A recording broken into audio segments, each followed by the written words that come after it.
of the School Board of the City of Virginia Beach, and I hereby call this meeting to order at 6:00 p.m. on this 10th day of August 2021. We welcome all those present to this evening's meeting and our listening and viewing public as well. Based on current CDC guidance, as well as that of the Virginia Health Commissioner, as said guidance relates to physical distancing, the school board will accommodate 100% seating capacity within school board chambers for attendees and guests beginning on July 20th of 2021. This decision is subject to change should health or safety conditions change. Attendance means the ability to have a seat in chambers and does not provide for standing of attendees or guests. Should no seats be available, interested parties are reminded they may watch via VBTV Channel 47, participate via live streaming on vbschools.com or via Zoom. So with that, Madam Clerk, would you please take the verbal roll? Thank you, Madam Chair. Present in school board chambers are Chairwoman Rye, Ms. Owens, Ms. Hughes, Ms. Manning, Ms. Anderson, Ms. Holtz, Ms. Felton, Ms. Riggs, and currently online attending via Zoom is Ms. Weems and Ms. Franklin. Is that two members at this point? Yes. Okay. And these two members are participating remotely due to health reasons. I'll also point out that Dr. Robertson is here this evening in Dr. Spence's stead, and our superintendent is absent due to health reasons as well. So would you please all join me now in a moment of silence?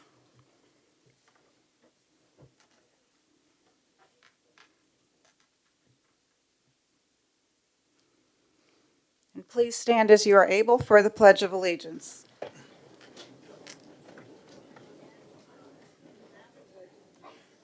I pledge allegiance to the flag of the United States of America and to the republic for which it stands, one nation, under God, indivisible, with liberty and justice for all.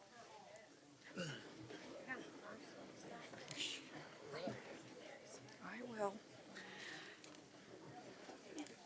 All right, there are no employee awards or recognitions this evening, so that leads us to the adoption of this evening's agenda. Any modifications to the agenda? Madam Chair, a note that the closed session will not be necessary tonight.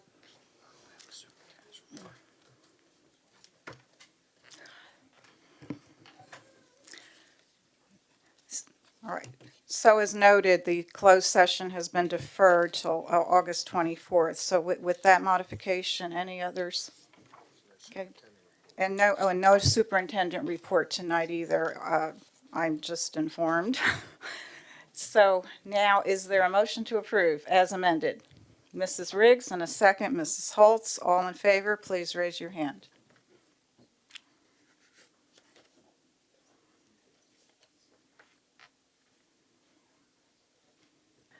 Ms. Weems, how do you vote for the adoption of the agenda as amended?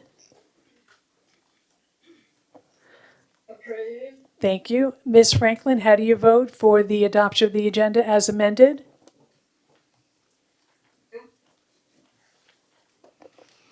Approved. Thank you. Madam Chair, we have 10 ayes. Thank you, Madam Clerk. It's now approval of the July 2021 regular school board meeting minutes. Any modifications to the minutes?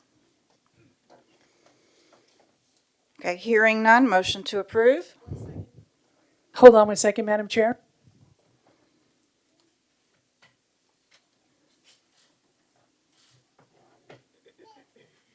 Go ahead. All right, motion to approve the minutes as previously provided. Mrs. Felton, a second. Mrs. Anderson, please show your approval with a raised hand.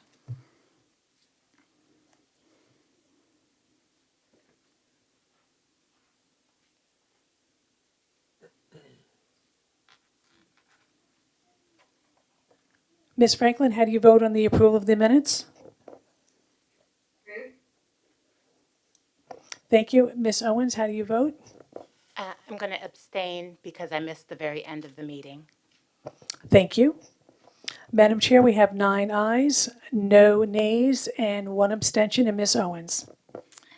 Thank you. So the minutes are hereby passed. So, agenda item 10, hearing of citizens and delegations on formal agenda items. Persons signed up to speak will be called up 3 at a time by the clerk. The school board will now hear comments on formal agenda items from citizens and delegations who signed up with the school board clerk prior to this meeting. We're grateful for everybody's attendance this evening. We know that passions run high, and we just want to affirm that our intention here is to conduct the business of the school board. We have a very important business tonight that we all owe all of you the opportunity to accomplish. And we're here to allow you as citizens to be heard. And so again, we thank you for that. In-person speakers will be called first, followed by speakers participating through Zoom or telephone. And we ask that speakers begin speaking once called. As a reminder, each has 4 minutes to present and will be given a 30-second warning before time expires. Once time has expired, the speaker is asked to cease making remarks and the next speaker will be queued to speak. The purpose of hearing public comments at this point in the agenda is for members of the public to address the school board regarding matters on tonight's formal meeting agenda.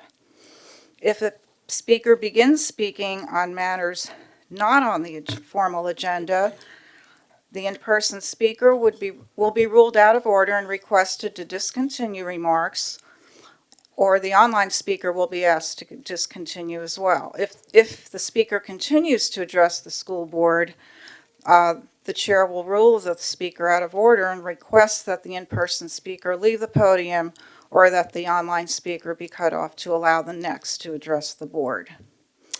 The school board reserves the right to maintain appropriate decorum and order in the school board chambers so that the board and viewing public are able to observe and hear the meeting. Should members of the public interfere with the orderly conduct of the meeting, this board reserves the right to take appropriate actions to restore order and allow the business of the board to continue without disruption. And I'm certainly hopeful that will be the case. Should it be necessary, the chair will pause the meeting until order can be restored, and the board reserves the right to discontinue public comments in order to continue with the agenda, and we certainly don't expect that. Please keep in mind the school board invites the public to also submit comments through our group email account, and if any speaker signed up for the formal agenda would like to speak on informal and non-agenda item matters, then please reach out to division staff in the hallway to be moved to that section of the agenda. If a speaker is ruled out of order once beginning to address the board, the speaker would at that point not have the opportunity to continue remarks later on. So please settle that matter at the appropriate time. So with that, Madam Clerk, would you please introduce our first speaker of the evening? Thank you, Madam Chair. Our first speaker will be Lindsay Nathaniel, followed by Amaya Nathaniel and Susan Sotasak.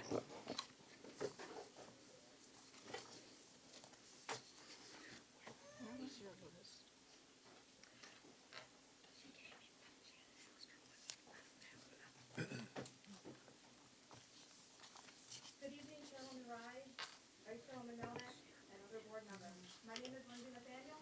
I'm the mother of a junior at Princess Anne High School.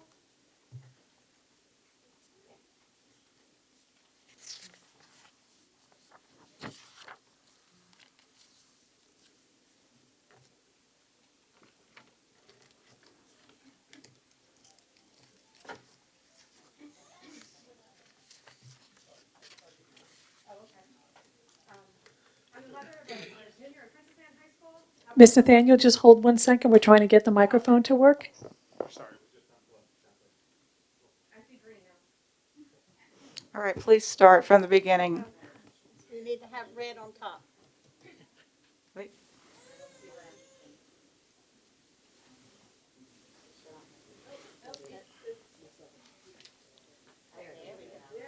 Okay, Ms. So Nathaniel? let's start again and welcome. Thank you. Okay. Good evening, Chairwoman Rye, Vice Chairwoman Melnick, and other board members. My name is Lindsay Nathaniel. I'm the mother of a junior at Princess Anne High School and have a little one that in a few short years will be attending Thalia Elementary.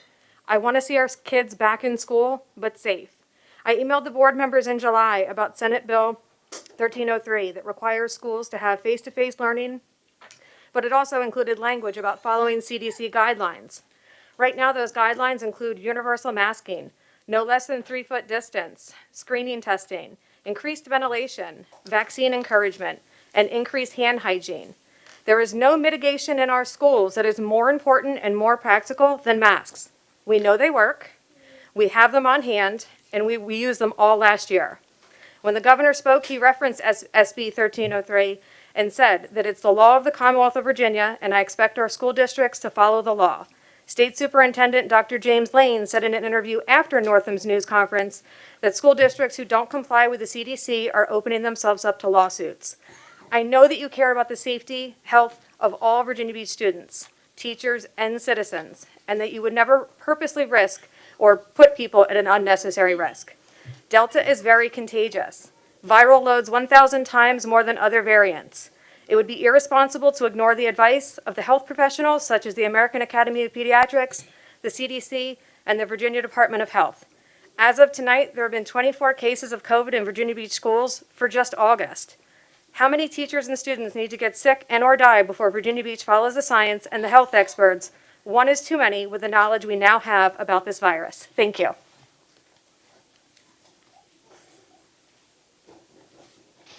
Our next speaker will be Amaya Nathaniel, followed by Susan Soltasic, and then Caitlin Jensen. Welcome. Good evening, school board members. My name is Amaya Nathaniel, and I'm a junior at Princess Anne High School. I'll make this quick. I'm 16 years old, and I've been vaccinated since February. I still wear my mask when I go places because I have a 3-year-old sister that isn't able to get a vaccine. I want to keep her safe and be a good role model. I want to graduate with my entire class. It's not that hard to do the right thing. Thank you. Our next speaker will be Suzanne Soltasic, then Caitlin Jensen, and Tessa Fowler. Welcome. Thank you. Hi, my name is Suzanne Saltesiak, and I am the parent of a middle and high school child in Virginia Beach schools. I'm also a social worker who works with children and adolescents. I want to say first thank you to the administration for your recommendations on masking to keep our kids safe, and I hope that the board will vote to support that.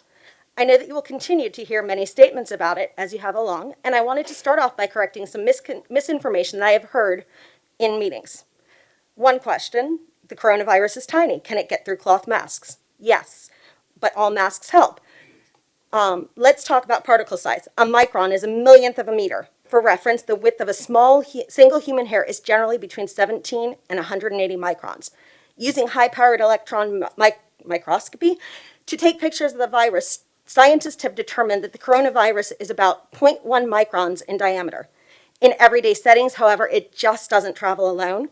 COVID-19 viruses are carried in those respiratory droplets that we talked about earlier today. Those are generally about 10 times larger than the virus. Surgical masks, many even of the common do-it-yourself mask materials block those droplets effectively. 2, am I in danger of breathing in too much carbon dioxide from wearing a mask? No. Let's talk about size again. Remember how the coronavirus is 0.1 microns wide? A molecule of carbon dioxide is 0.00033 microns wide, and oxygen is about the same, almost 1,000 times smaller. To help us picture the difference, if you estimate a period at the end of a sentence to be about a millimeter wide, and we pretend that period represents a molecule of oxygen or carbon dioxide, the virus would be the size of a meter stick. Even though your body gets the oxygen that it needs, breathing through a mask can feel uncomfortable, so you just need to make sure that your mask is snug, but not tight. And experiment with different types to find the one that fits best, and definitely clean them to make sure that they get clean often enough. Can kids get COVID? Yes. And while they are less likely to get severe disease and less likely to die from it than an adult, the recent Delta variant has changed things because it is significantly more contagious. This makes it a numbers issue. If more kids get sick, more of them have severe disease or death, or even the mortality or severity percentage, even if that remains the same. Hospitals have been seeing burgeoning numbers across our country, and that includes in children. The Children's Hospital in New Orleans is nearing full capacity. Children's hospitals in Texas, Arkansas, Missouri, and Louisiana are seeing major increases in the number of children hospitalized on ventilators and in the ICU. But I thought kids don't die from COVID. Well, there seems to be a misconception that death is the only negative outcome from COVID. Almost 2 million children have lost a parent or caregiver to COVID.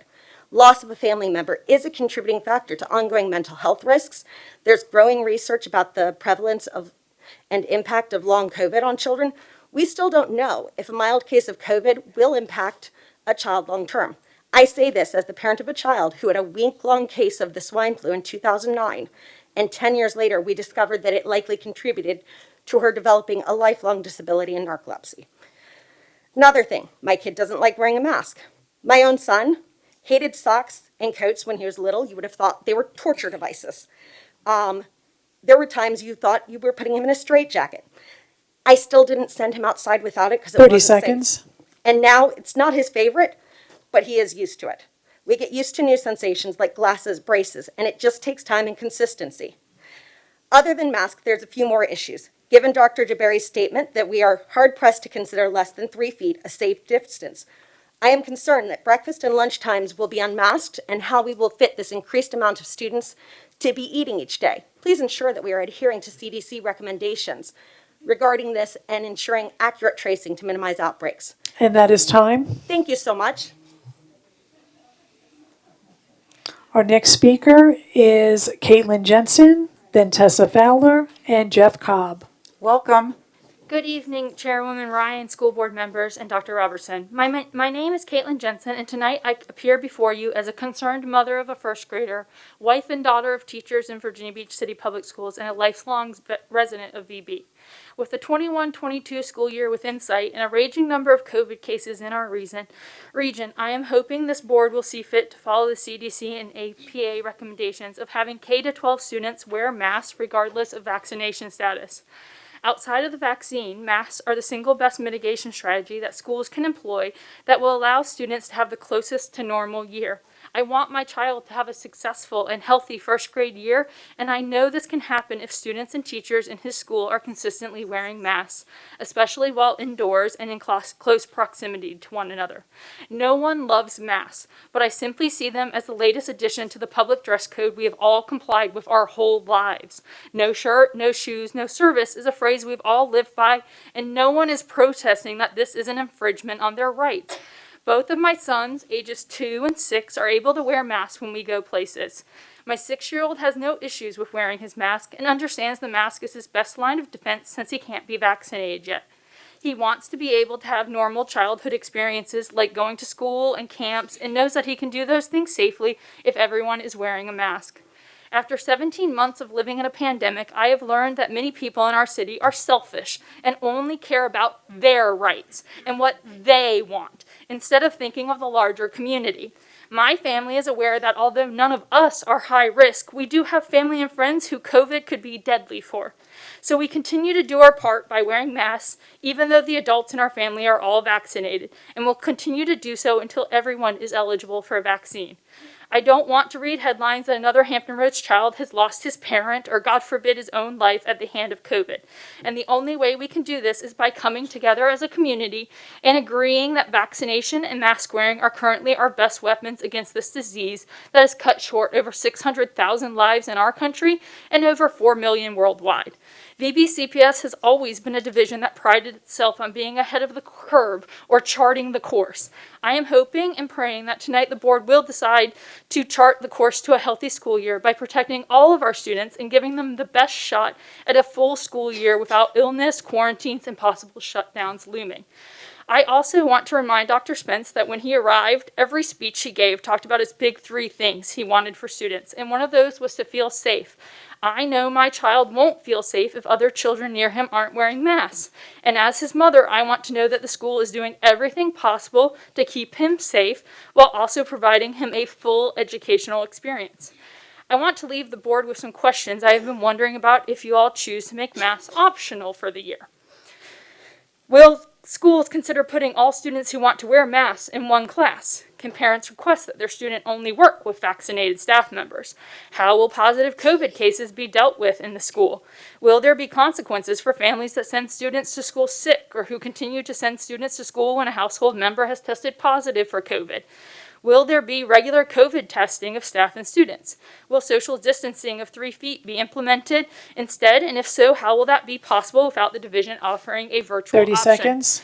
I also want to remind you that based on SB 1303, if you opt to not follow the CDC recommendations, you will open yourself up to liability. And if there's one thing I know people love to do, it is sue the school division.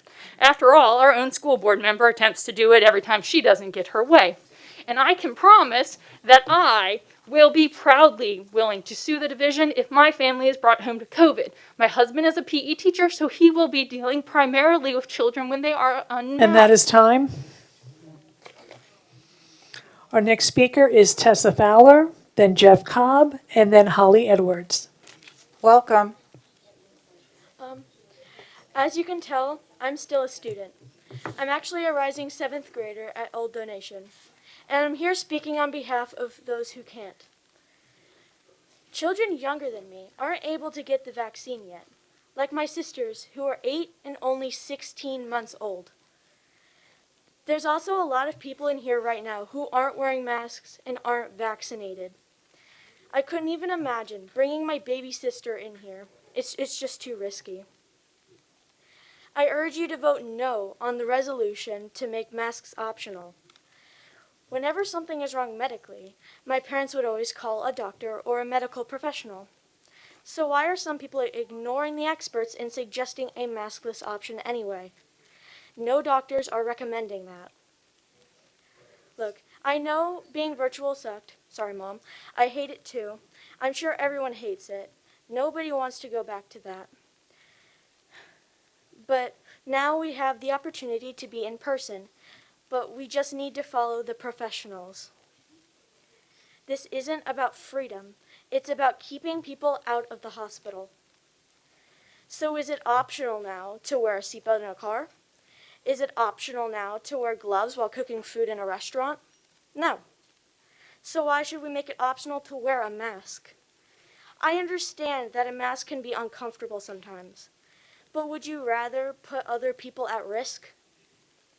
Doctors have to wear tighter, more restrictive masks, and they can still do their job. Putting a mask on isn't the end of the world. Please keep us safe in the upcoming school year. Please require masks. Please put safety before politics. Thank you for your time. Our next speaker will be Jeff Cobb, then Holly Edwards, and then Paula Chang. Welcome. Thank you. Chairwoman Rye, members of the school board, Dr. Robertson, members of the administrative team, I'm Jeff Cobb, a longtime teacher in the Beach Schools and currently an active retiree through my professional association, the Virginia Beach Education Association. I speak to you this evening on agenda item 12B, reopening of school, and 12C, mask resolution. My concerns deal with safety and staff input. First, thank you to all on the school board administration for the work that you have done along with your staff, starting over a year ago to provide as effective an education program as possible while maintaining the safety of students, staff, and the community. There are too many moving parts to name, from supporting computer access to new lesson plans on the fly, meals provided, and buildings repaired and cleaned. You have, by and large, followed best practices as based upon the evolving scientific data at the time, while trying to drown out the political noise that has been an unfortunate part of discussions surrounding citizens' health and well-being. Even now, epidemiologists face the challenge of finding new facts about different strains of COVID and deal with Americans whose response to doctors' recommendations are not always helpful, so that they can enable our country to care for the sick and recover strongly. What could be more patriotic than uniting against COVID?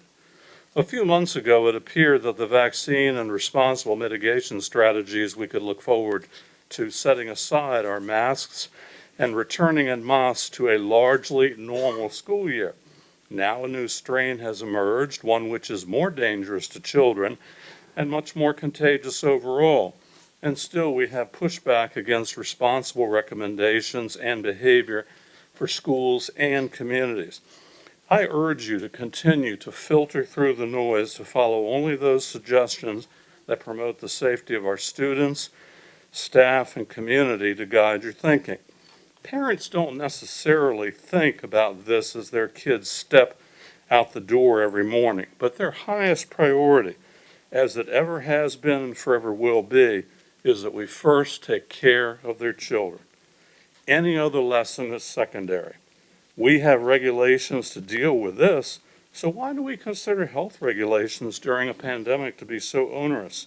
Does anyone here really want to sit down in front of a parent to explain why we didn't do all that was possible to prevent their child from catching a disease that killed him or a family member? With regard to developing and executing healthy, positive, and academic practices, the teachers and other staff in Beach schools have much to add. I would strongly urge the board and administration to make greater use of this resource to help our kids achieve safely and at their highest level. Like many other school divisions, you have issues with attracting and retaining the best people. The signs have literally been up for months.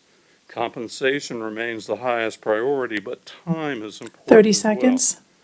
While your employees want to provide as much help as possible, there is a limit to what they can do given their own family and health issues. Your staff, as well as the VBA, stand ready to assist with concrete and helpful suggestions. Thank you for your attention.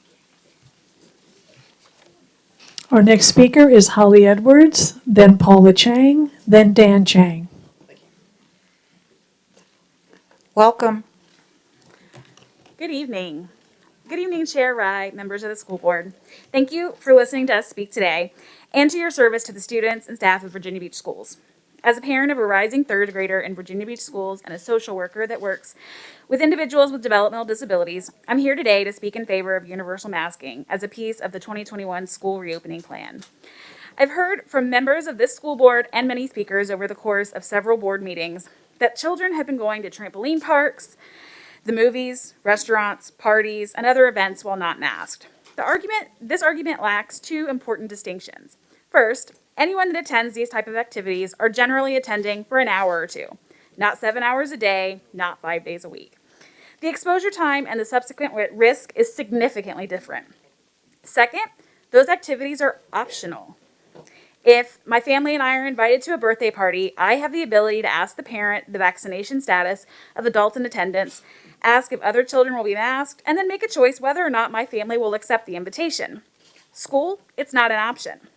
I can't drop my child off at school for the first day and notice that 3/4 of the children in my child's class are unmasked and then turn around and take her home.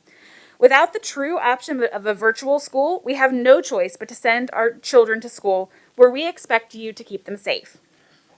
Additionally, I believe the school reopening plan must have a comprehensive quarantine policy that is not based on vaccination status.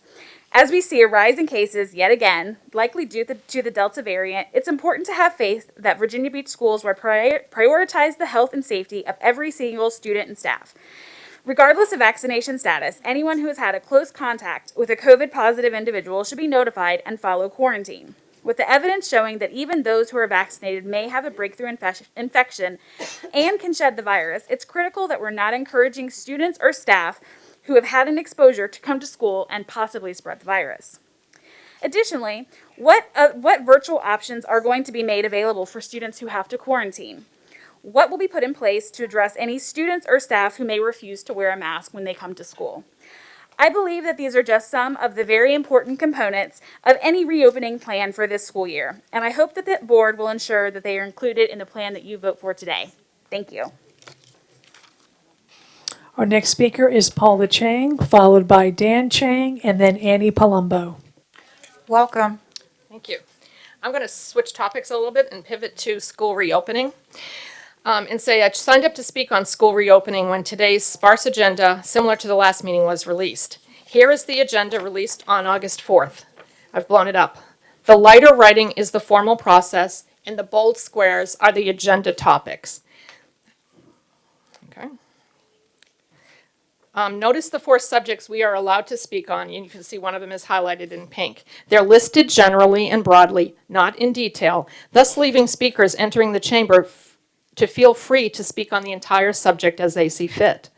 The delay in release of this opening plan by the school board and Dr. Spence appears to be by design, as we will be speaking on the reopening plan before the plan is even released to the public. This violates School Board Policy 7-1 regarding public information and participation in the process, as an advisor to the school board recently informed me, by the time it gets to the school board agenda, the public really has very little option. Importantly, the agenda includes 2 pages additionally that were released. There are 2 pages single-spaced with rules for us, but no opening plan.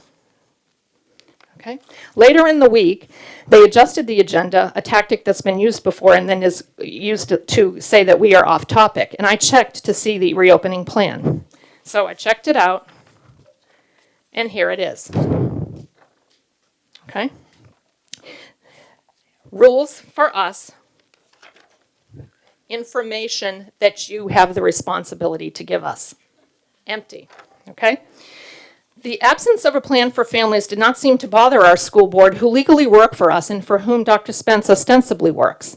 In reality, it appears that Dr. Spence calls the shots while our school board acts like handmaidens and appear to do his bidding, smiling, and likely hiding the opening plan in the racial healing handbook Ms. Melnick is willing to die on.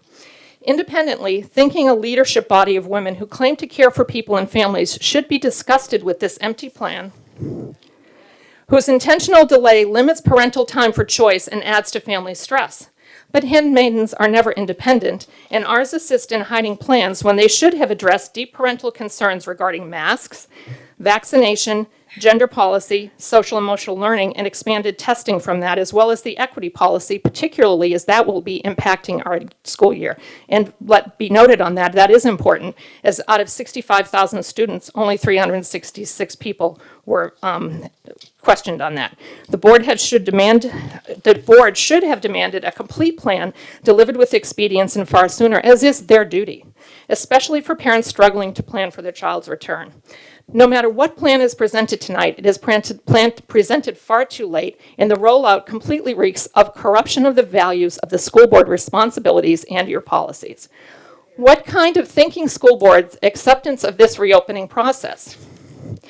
They hide plans in the philosophy and work feverishly instead to silence those who have legitimate questions and opposition. You've seen this at the recent school board meeting, and parents beware, stand up because your children are at stake. What kind of administration in this functions in this manner, reopening plan, particularly in this uncertain environment when people need certainty? What does Spence's $2.1 million bloated 30 body of seconds. administrators been doing? Running out the clock on parents? With utter disrespect and disdain for the people to whom you are accountable, you excluded parents and citizens from plans. You hold the release to further impose upon parental rights. And Spence and his handmaidens in the band, no citizens of Virginia Beach have concerns about the poison dictated legislatively from Richmond and what that will mean to their children. These actions that reflect at minimum utter incompetence and or collusion to hide information from the public and reeks of political control. And that is time. This disgraceful lot needs to go.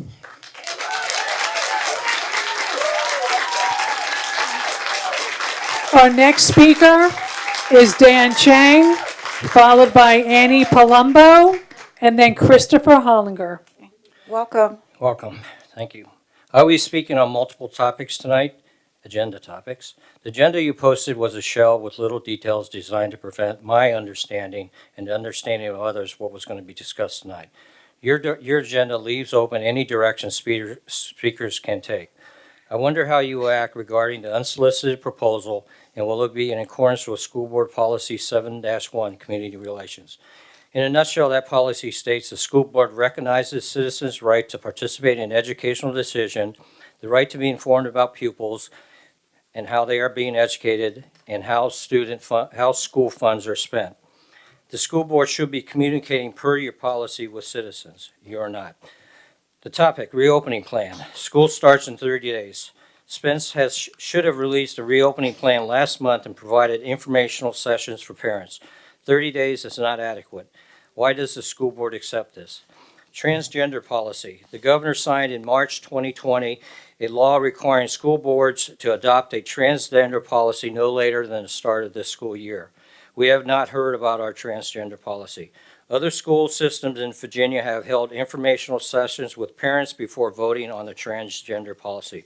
When will we be briefed before you vote? Okay, my main topic is the unsolicited proposal. I know it's only informational, but it's a proposal from SB Ballard. I'm looking forward to making these comments on that because I'm very familiar with the sensitivities that you all, Dr. Robertson, goes through in dealing with an unsolicited proposal. One thing I'd like to bring up, School Board Policy 3-71, it states that the school board generally reserves acceptance of unsolicited proposals for innovative ideas. Replacements of schools, in my mind, and probably in my definition of construction folks, is not innovative. It's a traditional procurement that should follow open and full competition. Your agenda topic states Spence is asking permission for school board to accept Ballard's unsolicited proposal for the replacement of 3 schools, all standard replacement projects. One thing that's interesting on the budget sheet, on the sheet, it says that the budget impact is not applicable. It sure is applicable. How can you accept this without financial numbers? Has the board asked, where is full and open disclosure? Is this unsolicited proposal financially beneficial to the taxpayers? Is this going to be a non-competitive contract award? Is there going to be full and open competition? Has the city attorney and possibly the school board council reviewed the unsolicited proposal to ensure it is legal? Does she have the experience to review contract proposals? Has the development authority been notified of the potential new debt? Is there an impartial committee to review all submitted proposals and make recommendations? I know you know my background, whether you believe it or not, but I'd like to volunteer to be on that committee. Unsolicited proposals are not unsolicited. Who selected these 3 schools? The capital improvement program in the current year's budget has a total cost for these 3 projects at $429 million, yet only $43 million of it is funded. Where are the unfunded costs of $388 million going to come from? New debt, public and private, contractor-funded debt with the contractor owning the buildings, with the leaseback program? The budget impact is clearly applicable. This year's budget of over $1 billion and 9% increase is staggering. Parents out there, I was notified by SEAL, is having trouble buying school supplies for the kids. Bottom line, follow the money. Who will benefit from the unsolicited proposal? Financial oversight is your responsibility to the taxpayers of Virginia Beach who have entrusted you to wisely oversee their tax dollars. And that is time.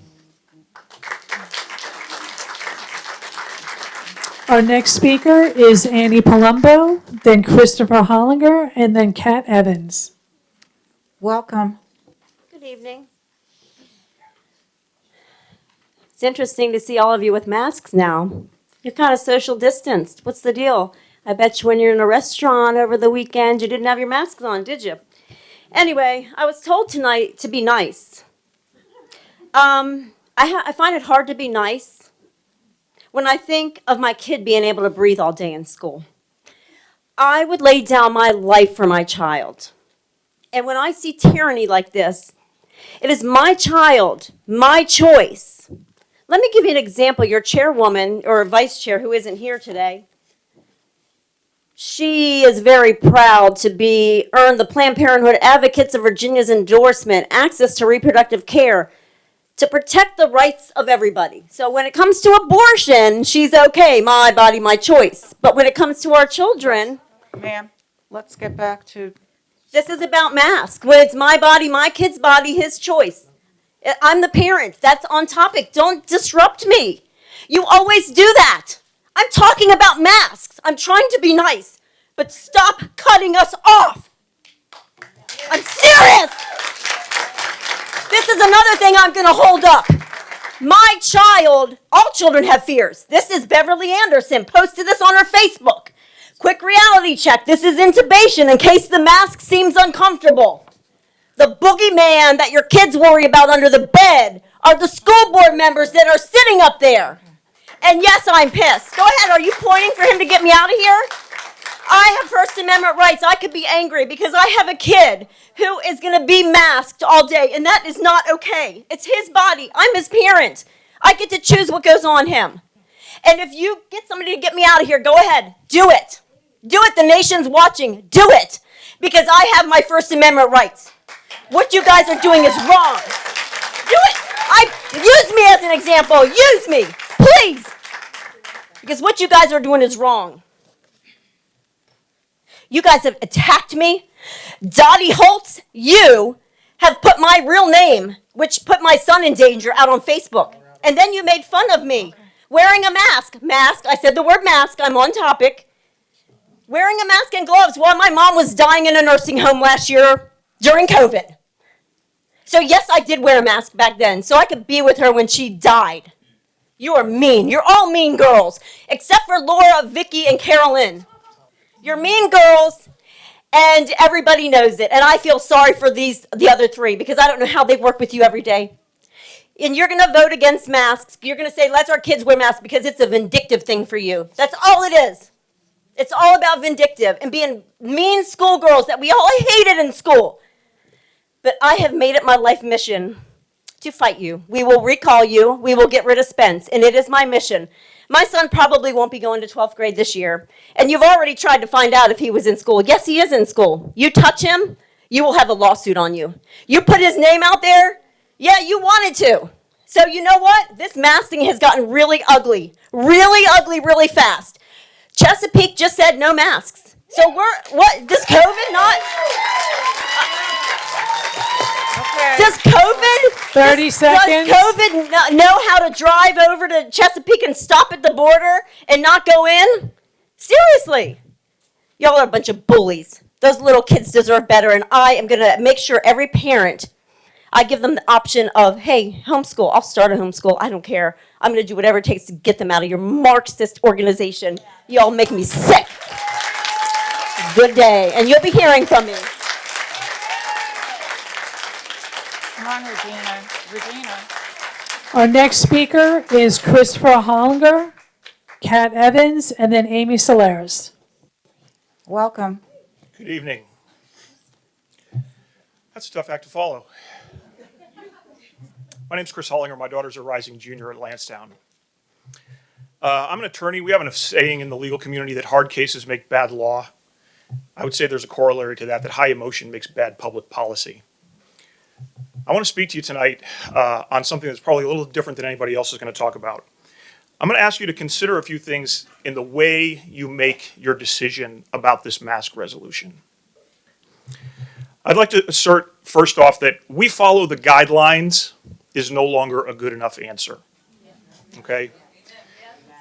The reason it's no longer a good enough answer is because we've been in this for 18 months and there's a lot more information out there. The guidelines put out by the CDC does single factor analysis. The only thing the CDC cares about is case rates and numbers and statistics. That's fine, that's their job. Your job is articulated in the mission of the Virginia Beach City Public School Department, okay? From your website, your mission is to grow lifelong learners. I presume that somewhere in there is implied is educate our children, I'm summarizing. Your vision is every student achieving their best in the best possible environment, and your core values, your first core value is to put students first. Put students first, not chase statistics. Student learning comes first. Please, please, please stop telling us that safety is your number one priority. We all know it's not, and that's okay. It should not be your number one priority, because if it was, we would never do anything. We accept risk. You and the school department accept risk with our kids every day. You let them mix dangerous chemicals in chem labs. You let them play sports. You put them on school buses and drive them through rush hour traffic with no seatbelts.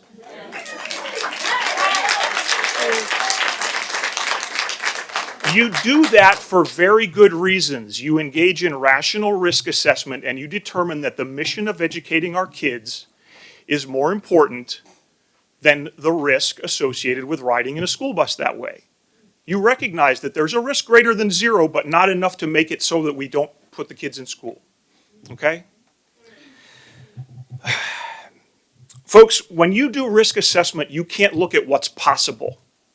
You have got to look at what is likely. Okay? Yes, there is a risk that a kid could get sick or die or spread COVID. That risk is infinitesimally small. And I would ask you, please, to look beyond the banner headlines on websites, look beyond the headlines in newspapers, look beyond the 30-second soundbite on Twitter. Frankly, please don't listen to me.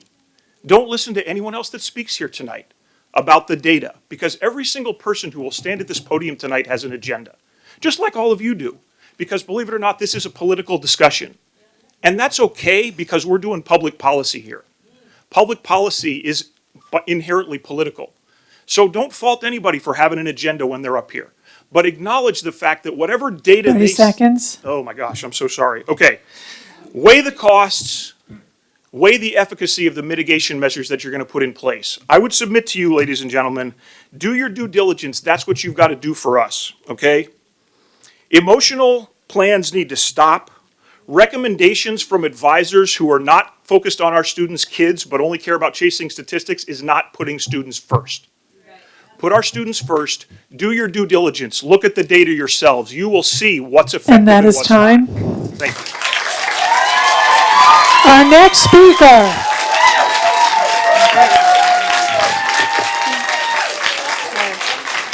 Well, okay, welcome. Our next speaker is Kat Evans, then Amy Solares, then Teresa Salud. Hi, good evening. I'm Kat Evans. I am a third grade teacher.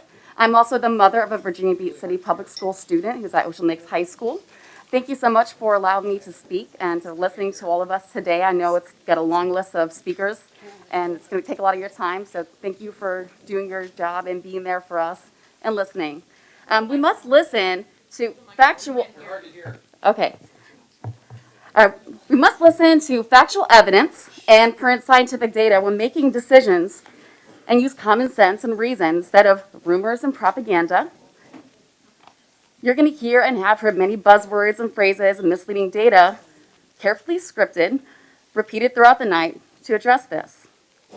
I'm asking that the Virginia Beach City Public School Board and the school administration use scientifically based data, factual evidence, CDC, AAP, and VDH guidelines, and make sure that our students, teachers, and staff are in a safe environment this fall. The mask in Virginia Beach Public Schools. The State Health Commissioner's public health order was in place July 1st, was not extended. And as of July 27th, the CDC recommended that universal masking for all teachers, staff, students, and visitors to K-12 schools, regardless of vaccination status.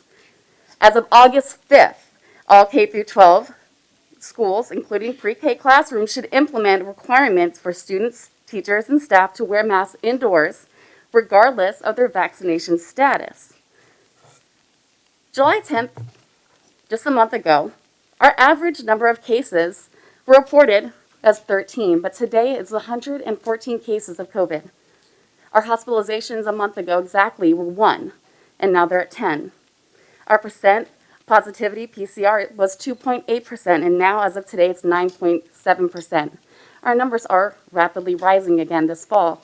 Just like last fall, I would like to see us put proper mitigations in place to keep our students safe. I am an elementary teacher. My students cannot get vaccinated. They are too young. I'm vaccinated, but not all the staff have to be or can be. Some people have medical issues. When students are not vaccinated and they're not wearing masks, they have to take them off in close proximation, you're going to be letting those particles get through.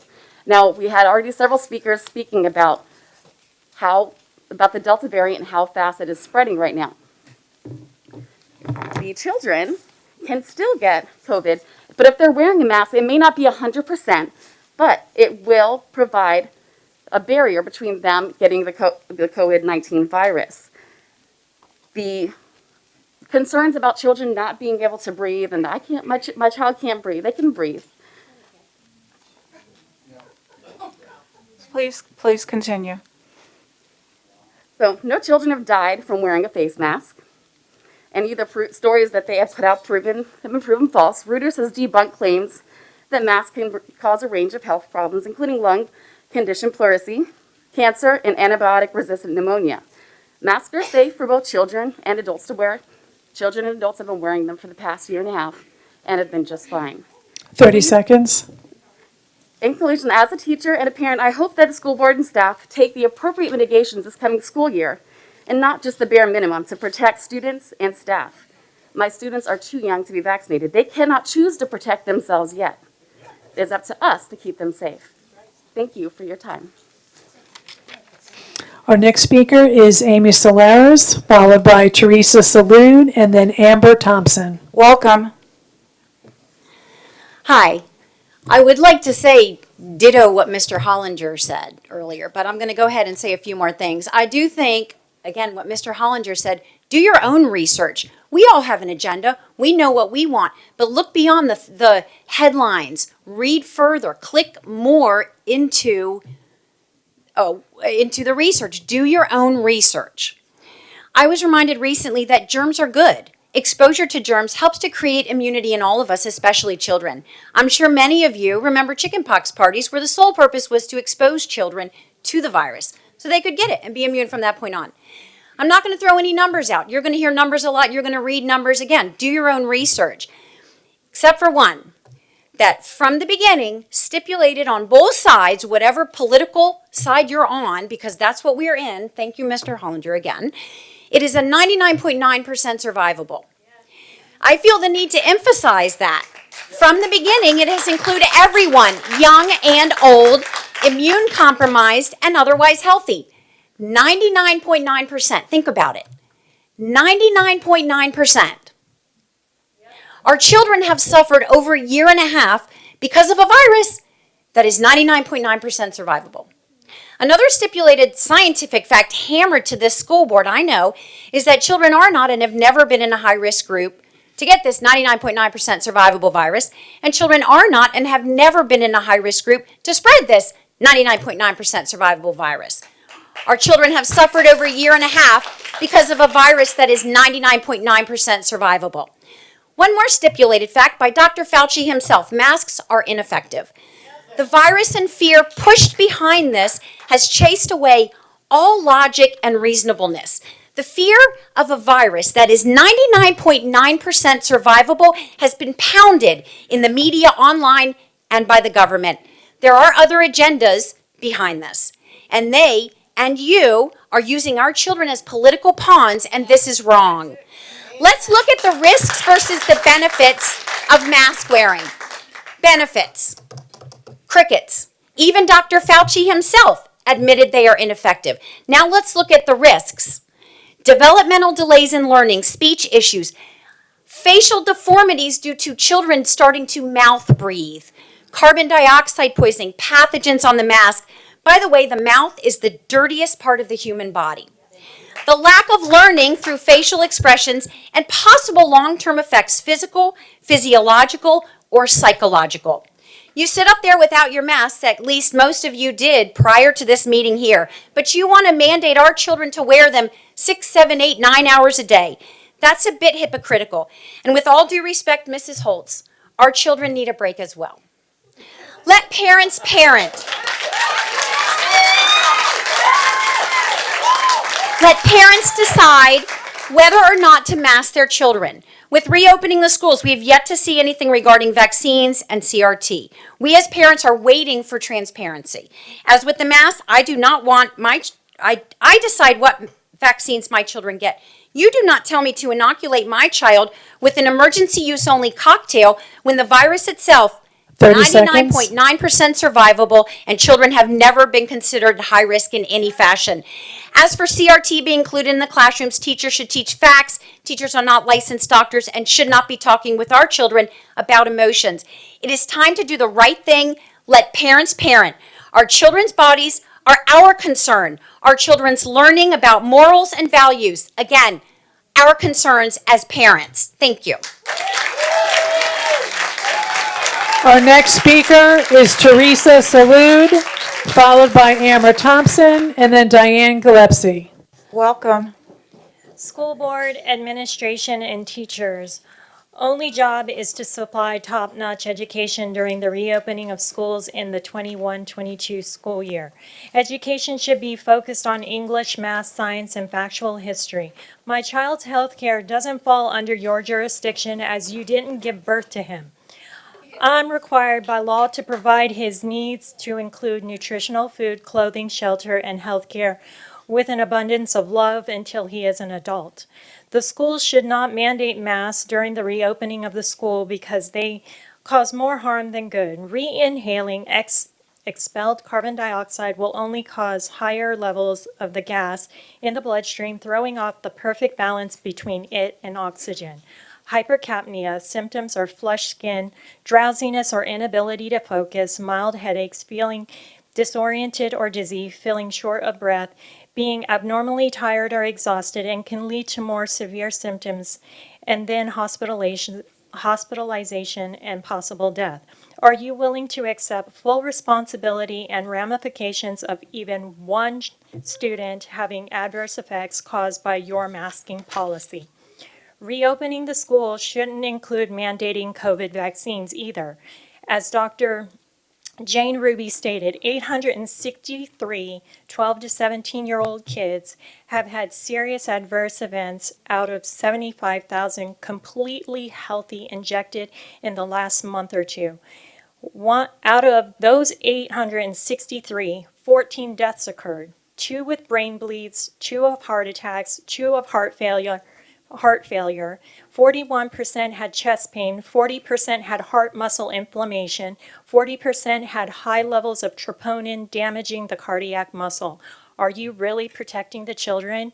If you implement vaccine mandates to attend schools, are you ready for the lawsuits headed your way? That is the American way. Russell County School Board on July 16, 2021 has unanimously voted to reject the VDOE transgender issue model policy in its entirety. VDOE provides guidance. School board members' primary duty is to protect the safety and security of the students under their care and to protect the ability of the parents to protect their children and not to have their parental rights violated, from thefamilyfoundation.org. Be courageous and do the same here in Virginia Beach by rejecting transgender policy, social emotional learning, and CRT and mandated vaccines. When reopening school, bring back 22.1208.01 Virginia Code Character Education that states the components of each program shall be developed in cooperation with the students, their parents, and the community at large. The basic character traits taught may include trustworthiness, respect, including the precepts of the Golden Rule, responsibility, fairness, including principle of non-discrimination and freedom of prejudice, caring, citizenship, including patriotism, the Pledge of Allegiance, respect for the American flag, 30 seconds. concern for the common good, respect for authority and law, and community-mindedness. You continue to purposely cut out the cooperation of the community in determining the best character education for our young individuals. Remember, you can stop the mental abuse from continuing that is driving a wedge between child and parents and also between students. Our next speaker is Amber Thompson, then Diane Gillespie, and then Kathleen Brown. Welcome. Good evening. First and foremost, thank you for having me. I'm a Virginia Beach mom of 2 boys, one just shy of a year old who is right out here, and one who is a rising kindergartner in the fall. I stand before you today to speak on the issue around mask mandates for our children. From what I've seen previously in these meetings is a whole lot of back and forth with minds already made up, almost as if a line in the sand had been drawn. I'm asking you today to put politics aside. Don't feel as if your decision tonight means that you're throwing in the towel or giving in to one side versus the other. Your very mission on your website states that you should put students first, seek growth, be open to change, do great work together, and value differences. You all were elected to this board for this very reason and for this very moment. The decision really is simple. I understand we're all well aware of Governor Northam's presser last week, where he referenced Senate Bill 1303. The decision is still, however, up to local school boards. Nothing has changed since this bill went into effect on July 1st. You are all well within your rights to uphold these freedoms for our children, and your hands are not tied, no matter the political rhetoric around the issue. Recently, I heard Anthony Fauci state, hopefully, it, as in mask wearing, won't have any long-term impacts on children. I don't know about the rest of you in here, but my children's development education is not going to ride on Dr. Fauci's wing and a prayer.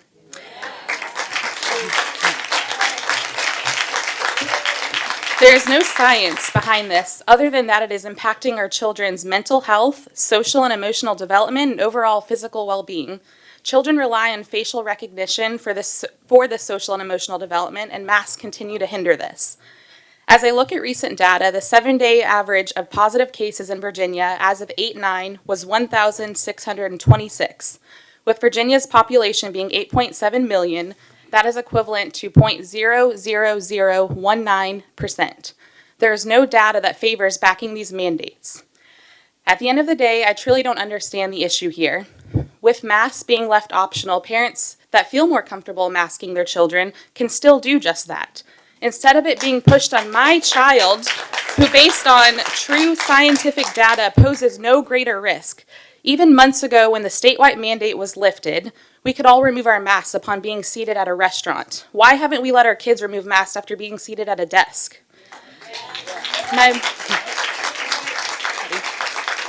My rising kindergartner has been in a corporate daycare setting since they reopened last June with no mask. They then began enforcing masks at the beginning of the year, 9 months into the pandemic, but only for ages 5 and up. He was able to remain maskless until the day he turned 5. What kind of sense does that make? There was no difference the Friday he left as a 4-year-old to the Monday he returned as a 5-year-old, safety-wise. It was simply that he was a year older. My point here today is a lot of these parents that are pushing for these masks are taking their children out to public spaces now, such as malls, parks, theme parks, grocery stores, summer camps, the list goes on, without knowing if people they are interacting with will be masked and or vaccinated. Why should school be any different?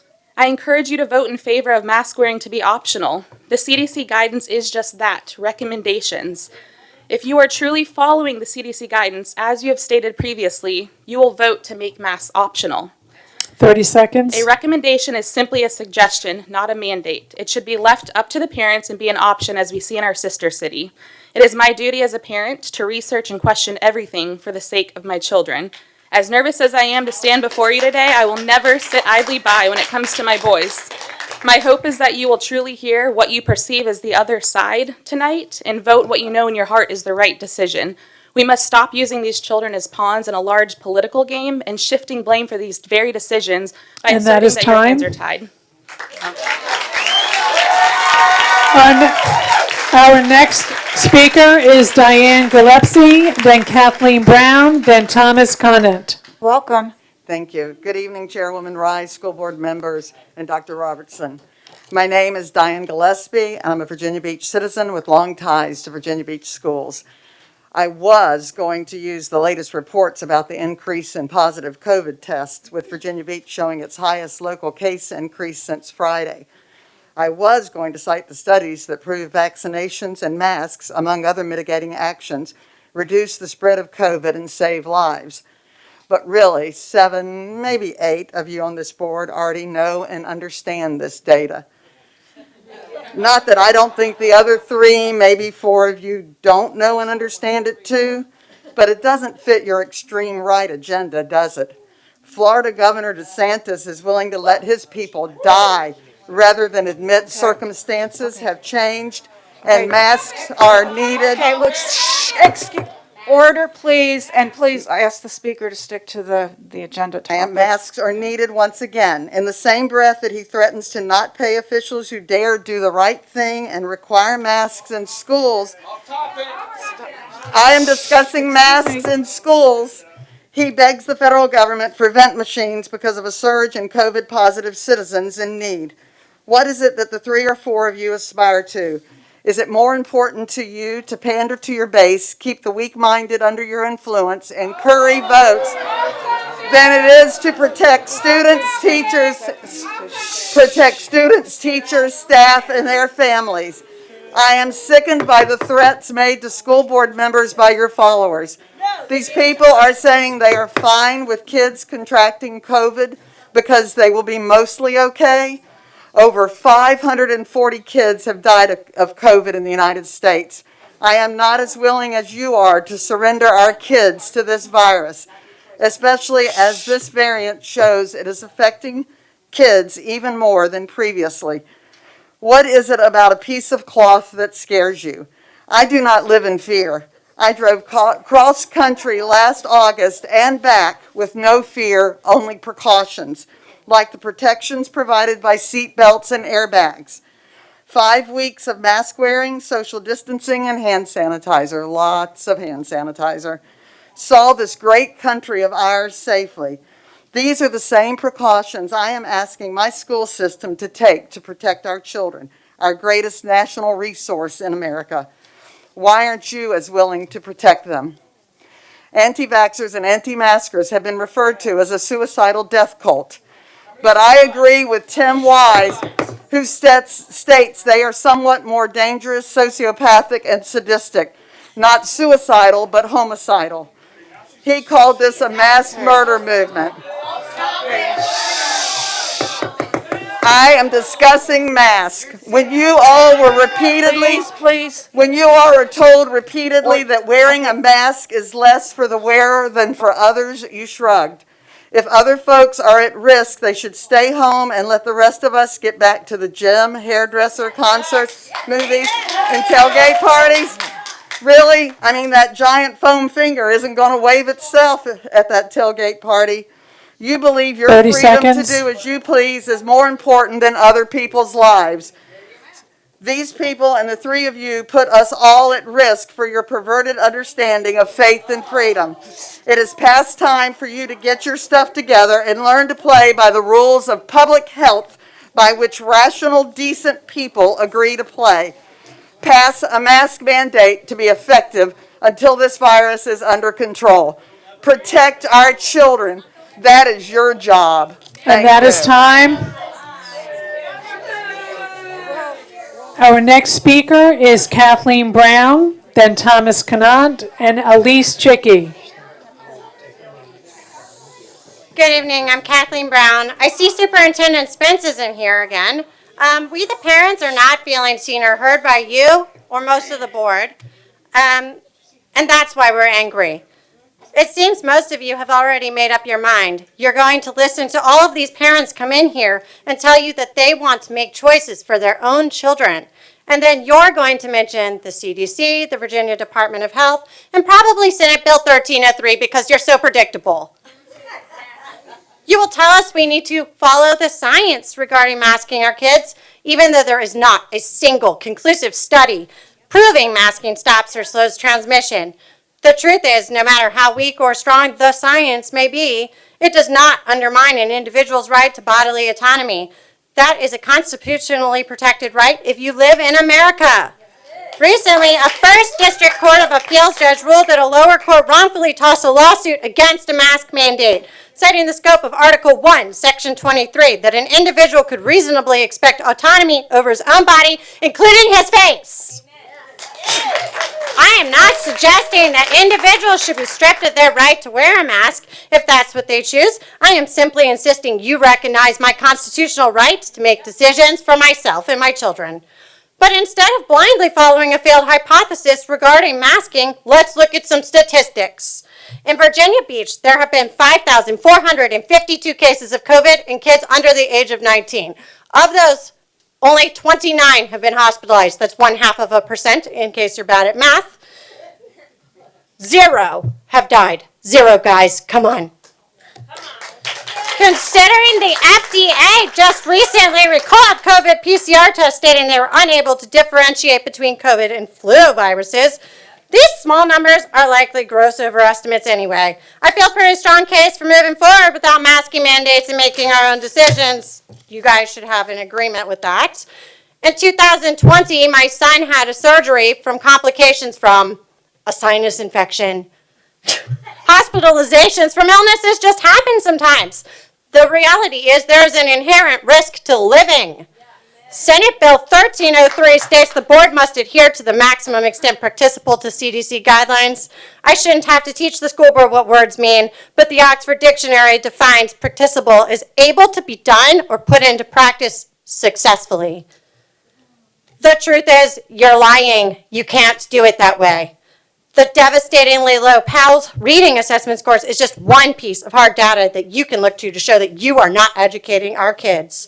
Where do we draw the line and say enough is enough? How long do you want to force your medical decisions on our children? We have a right to transparency regarding our children. Ms. Rich said an overwhelming amount of parents emailed begging for masks.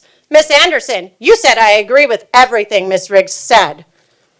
I have the emails right here. Before the last agenda hearing on this, only 10 parents emailed you wanting universal masking, citing the science, which we just debunked. 4 want to bring vaccination into the equation. This isn't overwhelming. There's almost 60 parents that asked you to honor their choice. 1 parent who ultimately decided to homeschool her children to protect them from you guys. 30 seconds. Went ahead and did your job for you on public engagement. I'll pass on the information. There's 62 pages containing over 2,000 signatures from parents that want to make their own parenting decisions. Why aren't you listening to them?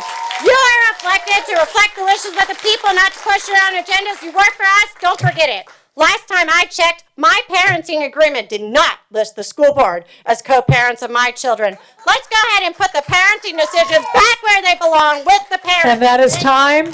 Pass this.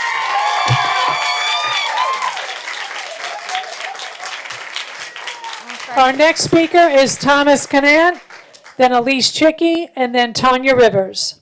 Thank you. And excuse me, can we cease the clock for a moment? No, I just want to say, for the most part, everybody has stayed on topic, and I thank you for that. I do want to say, and this is about nobody in particular, but just an ask that we remind all of you of the purpose to hear comments without personal attacks that serve no purpose. So with that, sir, please begin. Thank you. I'm a concerned grandparent and taxpayer. On July 20th, I stated I was upset with the actions of this board. I think I've gotten over being upset, but now I'm determined. I'm determined to protect and defend not only my granddaughter, but also all of the children in our school system. I'm determined to stand up for them because a few of you on this board refuse to do so. The resolution to make masks optional is reasonable and wise from the standpoint of protecting our students from undue harm that comes from prolonged masking. The AMA suddenly retracted their study showing up to 6 times the safe level of CO2 after 3 minutes in a mask. Why did they do that? After stating that masks lead to impairments from abnormally high levels of CO2 with ample evidence for adverse effects, and children should not be forced to wear masks. The political pressure became so great that they published a retraction. One prominent Harvard researcher commented, "The study failed to account for the outside air that would flood in when the children inhaled." Now, you know what that means? Let me illustrate. When I put my glasses on, my mask on, my glasses fog up. Have you experienced that? That means that air is escaping around the top of my mask. The researcher stated that outside air floods in when someone inhales. Now, I'm not a medical professional, but I'm intelligent enough to understand that if my exhaled air fogs up my glasses and outside air floods in when I inhale, then masks absolutely cannot stop a microscopic virus. Senator Dr. Rand Paul stated it best when he said that wearing masks is nothing but political theater. I suggest that mandating masks for children is nothing but totalitarian control and child abuse. The number of adverse effects of wearing a mask all day, every day, have been documented over and over. Your job is to ensure that we teach our students to read, do math, understand science, know history, and think critically so they can become productive adult citizens. If you were doing your job, the PALS reading scores for K through 2 would not have fallen as sharply as they did last year. Teachers know that masking inhibits the ability of children to learn how to read, and falling behind in reading at that level affects students for the rest of their learning years. Do your job, unmask the kids, and fix this. Children are not at any greater risk for COVID than they are from seasonal flu, and every adult in the system has either been vaccinated or had the opportunity to do so. What are we afraid of? Stop listening to the propaganda of those who want fear to drive our society. I want to know, if you will not stand up for our children and release them from a culture of fear that 6 or 7 on this board are promoting, who will? You're contributing to the educational failure of our once proud school system and potentially damaging thousands of students' desire to learn for life. What do you do if 20 or 30% of the parents take their kids out of our school systems? How much funding will you lose because of that? Are you ready to figure out how to manage that? Please let parents choose to mask or not, so you don't force them to choose to leave this system. I urge you as a grandfather, as a Christian, as a concerned citizen, let the parents know the risk, then trust them to make the right choice for their children. Stop trying to make the choice for them. I sincerely hope that longtime pilot journalist Carrie Doherty is wrong in her assessment. She says it absolutely does no good to advocate for our children right here. Please prove her wrong. Thank you. Our next speaker is Elise Chicky, then Tanya Rivers, and then Tara Chang. I would definitely like to repeat everything. Welcome. Thank you. That Christopher Hollinger had said, but unfortunately I'm going to just go with what I have on paper and continue with scientific and media reports that inaccurately portray the risk of COVID to children can do harm by frightening parents and continued justification for ongoing restrictions to our in-person learning and other programs. Children have suffered tremendously due to policies that have kept schools and other facilities closed. Statements like, I feel better, I want to keep kids safe, and if it will keep schools open are not enough. We need to make statements like, are masks necessary? Do health benefits outweigh the risks emotionally, psychologically, and developmentally? Schools should be an institution that functions on evidence, especially since that's what drives the programming for each student and how to provide the most individualized instruction. Tonight you will make the decision, and of course I'm going to summarize some of my own statistics. Masking inhibits early literacy and social emotional development during critical learning windows. Literacy assessments using the PALS, like he had stated, had significantly jumped. Kindergarten 14 to 33%, first grade 21 to 42, second grade 24 to 39, and third grade topped out at 45. Yes, virtual schooling can account for a portion of these numbers, but learning to read during the first 3 years of school is critical at preventing reading difficulties. Any additional risks, such as masking, that could impede a child from visualizing and learning to read has significant downstream effects. I was an SLP with the Virginia Beach Schools for over 10 years, and I can assure you that modeling sounds and words with your mouth is essential for articulation, phonemic, and language development. Facial expressions are integral to human connection to understand signals of fear, confusion, frustration, and more, and we are muting these essential nonverbal forms of expression. We have talked about Dr. Fauci and the other professionals that say 2 masks are better than 1 because the gaps around the edge of a mask that allow infectious particles to flow in and out. Additionally, a child breathes out more air than a mask can contain and inhales more air than a mask holds. That is why Dr. Michael Osterholm, who works with President Joe Biden on his advisory team, said that many masks are ineffective at preventing the spread of virus. The only masks that work properly are the fitted N95s. That is why health professionals wear them. And an article published by the NIH suggests that cloth masks are only marginally beneficial in protecting individuals from particles less than the 2.4 microns that has been discussed. Smoke particles are a 1, and they are saying that COVID particles are a 0.125. Do you realize that unless weather permits the children to have a break outside, which certainly isn't every day, our children will be masked for 7 or more hours, with the exception of 25 minutes to eat? There are very few of us adults in this room that can say we can do that Monday through Friday. NIH reported side effects related to masks, which include headaches, adverse skin reaction, and more significant fungal infections. You also know the students that make up the population in our building and the needy students that are in there. Make your own assumptions. What do we know about masks and their ability to shed fibers or plastics of clothing and detergents on our bodies? How do we know what these products are doing inside our bodies? According to the CDC, out of 73 million children in the U.S., approximately 350 died with COVID. That is close to 1 in 1 million. A vast majority of all COVID-related deaths in children are coupled with significant life-threatening comorbid conditions. Our children are equally or more at risk for bike accidents, choking, drowning, chronic lower respiratory disease, and being involved in a motor 30 vehicle seconds. crash. The Journal of American Academy of Pediatric Specialists published hospitalizations for COVID in children are rare, and in fact, 40 to 45% are identified are incidental, meaning they're there for something else. Sending kids to school in masks for 30 plus hours a week after a summer of freedom is unreasonable and frustrating. The majority of children have attended play dates, movie theaters, sleepaway and day camps, amusement parks, restaurants, indoor play facilities, and traveled without a mask. To send them back with a mask is creating fear. And we know better because we know the schools are safe. And that is time. Look at every other country that put children first and not Our wear next masks. speaker Transmission is is Tanya low. Rivers, then Tara Chang, and then Angela Jones. Welcome. Thank you. I am speaking here tonight as a parent of 2 VBCPS students. I run the garden program at elementary school, and I am on the VBCPS Community Advisory Committee. I'm committed to helping and supporting students and staff. We are debating about wearing masks at a time when the Delta variant is out of control. This should not be even be a debate, and yet again, here we are. New Orleans Children's Hospital has seen an unprecedented rise in pediatric cases over the past week. The governor of Texas is asking for outside of state help because our hospitals are overrun. Florida set a record of over 28,000 cases in one day. Cases in the U.S. have increased over 110% in the past week alone. The average amount of deaths are over 430 per day.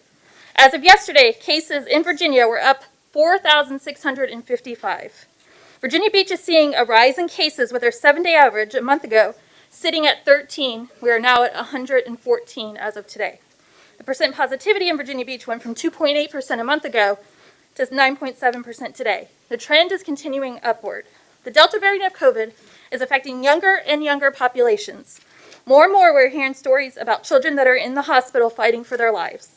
I know one personally.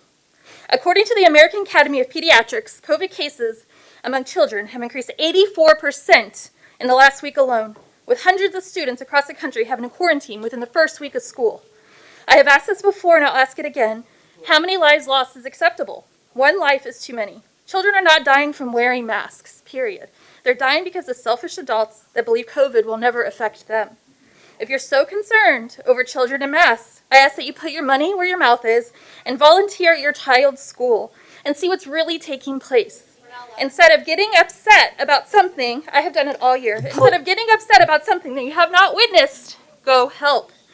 Do teachers have to remind students to wear their masks properly? Of course. Do they get soiled and they have to change them out through the day? Yes. Is it all out chaos and confusion because they have to wear masks? Absolutely not. I frequently volunteer at my children's schools, and I can tell you that children handle wearing masks much better than adults, with far less whining. They are used to it, and it's part of their routine. I wish they didn't need to wear them, and we didn't need to have this debate again, but the fact of the pandemic is not over. It will not be over until the majority of the population realize the best way to fight this is with vaccines, ventilation, screening, and masking. Unfortunately, what I see is many people are taking the selfish approach of, it's not going to affect me, it won't affect me personally, and choosing not to protect themselves and others, and that's why we're here tonight. I fear sending my children to school in a few short weeks. They are in elementary school, too young to be vaccinated. Social distancing will be impossible because class sizes will be larger due to no VBCPS virtual option, and Virtual Virginia does not provide the services my children need. If masks are made optional, this will lead to widespread outbreaks in schools. You all know what Governor Northam said, so I'm not going to repeat that. The Virginia Department of Health, as of August 5th, also strongly recommended that K-12 schools, everybody, vaccinated or not, needs to be masked if they're indoors. The American Academy of Pediatrics recommends universal masking in school of everybody over the age of 2, also regardless of vaccination status. Physical distancing will virtually impossible with class sizes of 25 30 and over seconds. 30 students. Therefore, masking will be essential. The pandemic is not over just because you think you're tired of it or because you just don't want to think about it anymore. The fighting and theatrics over safety mitigations and equity in our schools will only add to the stress and fatigue our students and staff are feeling. We need to do what's safest for our vulnerable populations as students, and that includes requiring masks when school resumes in a few weeks. Thank you. Our next speaker is Tara Chang, then Angela Jones, and then Shane Smith. Welcome. Let's unpack school mask mandates. Benz, Rye, and Melnick. I see those two are cowardly not here. You don't respect Americans for Disability Act regarding masks, as you masked a student with exemption paperwork in this very chamber. Have you thought how masks can affect students born with speech and language struggles? Just trying to communicate who rely on speech therapists' teachings to watch mouths to form letters and words. I speak out of experience of having lived it. BTW, masks muffle sound. One reason why I don't wear a mask is communicating. Forcing these students to mask up, as you are telling students who already feel self-conscious about how they sound, that their voice does not matter. All because of you woke liberals like you. Shame on you for psychologically abusing those students who are trying to just be understood. As the great Governor Ron DeSantis says, I am standing in your way. Now, why are masks being used to interfere in parental rights? Why are masks being used to normalize indoctrinating students to masks when science does not support it? I also oppose children seeing masks normalized that could frighten and manipulate them, such as this mask image in this alphabet book. A is for activists, recommended in some Virginia Beach schools for third graders. I bring this book not because T is for trans and M is for May Day, a socialist holiday, but because Z shows a mask which says Z is for Zapatista, a socialist political militant group.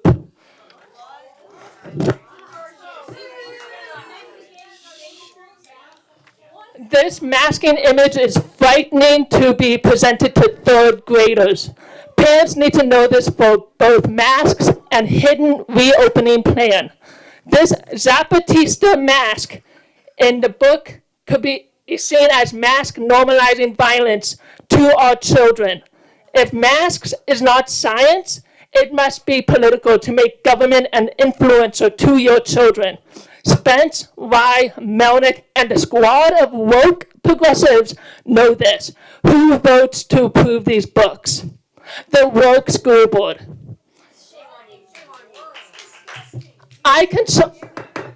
Please let the speaker continue. I am concerned about this hidden reopening plan.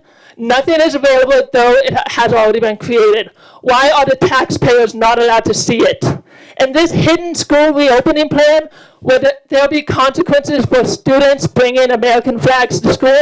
Oh yeah, Dottie, I see you're wearing an American flag. Is that too disrupting? As was done to the 80-year-old Marine veteran at school's last meeting. Would a policy review committee use your reopening plan to discriminate and harass students with American flags? I don't know. The taxpayers have yet to see it. Now, to the students in Virginia Beach who do not want to wear a mask, talk to your parents, tell them you are willing to accept the consequences to, as Gavin McInnes say, get fired, get in trouble, never stop fighting, just to breathe freely as Dottie Holtz does running errands. Parents say no to corrupt school boards and superintendents using masks to indoctrinate children. Kimberly Melnick. And that is time. No, Kimberly Melnick, mask normalizer is running for delegate. Parents of the 84th district, tell Kim and Kim. Next speaker, please. Your time is up. Okay. Our next speaker is Angela Jones.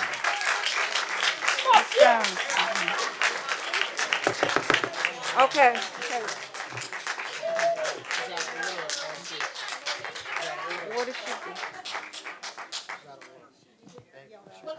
Oh, we need to pause the meeting.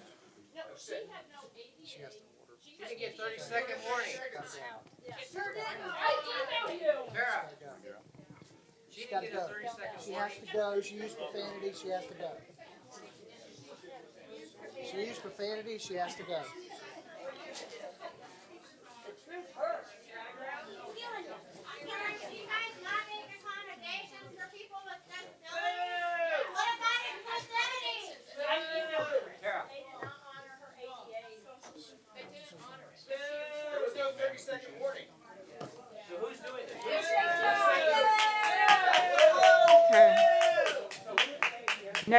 Next speaker, please. Our next speaker is Angela Jones, then Shane Smith, and then Paige Carici. Welcome. Hi, good evening. Thank you, school board members, for the opportunity to speak. My purpose is to request the school board require mask wearing for all students, staff, especially elementary, regardless of vaccination status. This past school year was not ideal for many of us. I do appreciate the options available for my children. My children were in virtual learning this past school year, but had an opportunity to attend the summer learning program in person where masks were required. Though I understand that masks are not 100% effective, my husband and I felt comfortable sending our children knowing that they had some layer of protection against COVID-19, along with the other mitigation techniques employed by the school. On the last day of the summer program, we received a call that our child had been in close contact with someone with COVID-19 and was asked to pick her up immediately. Of course, as any parent, we got the lump in our throat of uncertainty. My husband picked her up from school and we quarantined her as instructed. We got her along with her siblings tested and received negative test results for all. Our child wore her mask as instructed, and I do believe gave her some coverage against contracting the virus. Our child's mask wearing also helped protect her siblings and grandparents who she is regularly in contact with. I understand there's been a point of contention regarding the wearing of masks and whether to recommend their use or to require them. Though we are a country who is abundantly free, there are things that we are required to do to maintain the freedom, safety, and health of all of our citizens. Imagine if wearing a seatbelt was recommended but not required. Imagine if you go see your physician or healthcare professional and their medical education was not required. Imagine when you go out to eat and the restaurant states it's only recommended that chefs and servers wash their hands after using the restroom, but it isn't required. Imagine that it's only recommended that we test our drinking water for lead and other impurities, but it's not required. I understand these examples sound extreme, but in order for us as a community to beat the pandemic, we have to do all that is available to us to combat the spread and protect our children, teachers, administrators, and staff. Currently, as a physical scientist and a former chemist of 14 years, I understand the importance of wearing personal protective equipment. As a chemist, we were required to wear personal protective equipment every day. Yes, sometimes it was not comfortable, and yes, it was not convenient. But I knew the acids and solvents that I handled on a daily basis could have made my life uncomfortable and inconvenient permanently if I lost my sight or use of my extremities. As an honor graduate of Virginia Beach City Public Schools, previous coach, and now a parent who loves this community, the health and safety of all is very important to me. My husband and I are both fully vaccinated, but have 3 children where vaccines are not yet available to them. With a current percent positivity of 11.5% and a 7-day average of 450 cases per day as of yesterday, I do recommend the school board to vote to require universal masking indoors for students, staff, and visitors, regardless of vaccination status, and particularly elementary school staff and students, since vaccines are not available to children under 12. Let's employ every available mitigation technique available to keep students and staff safe and in school. I thank you for this opportunity to speak. Our next speaker is Shane Smith, then Paige Carici, and Victoria Cantrell.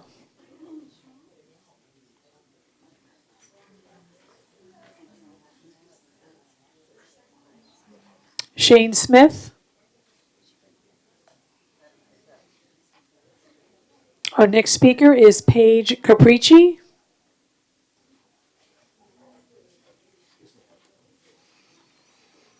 Our next speaker is Victoria Control.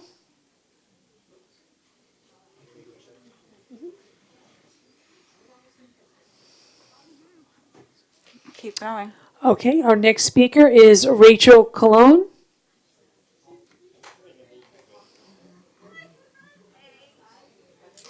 Our next speaker is Sarah Williams. Call the next three, please. Okay, Sharan Salud, Sydney Harding. It's got page? Okay.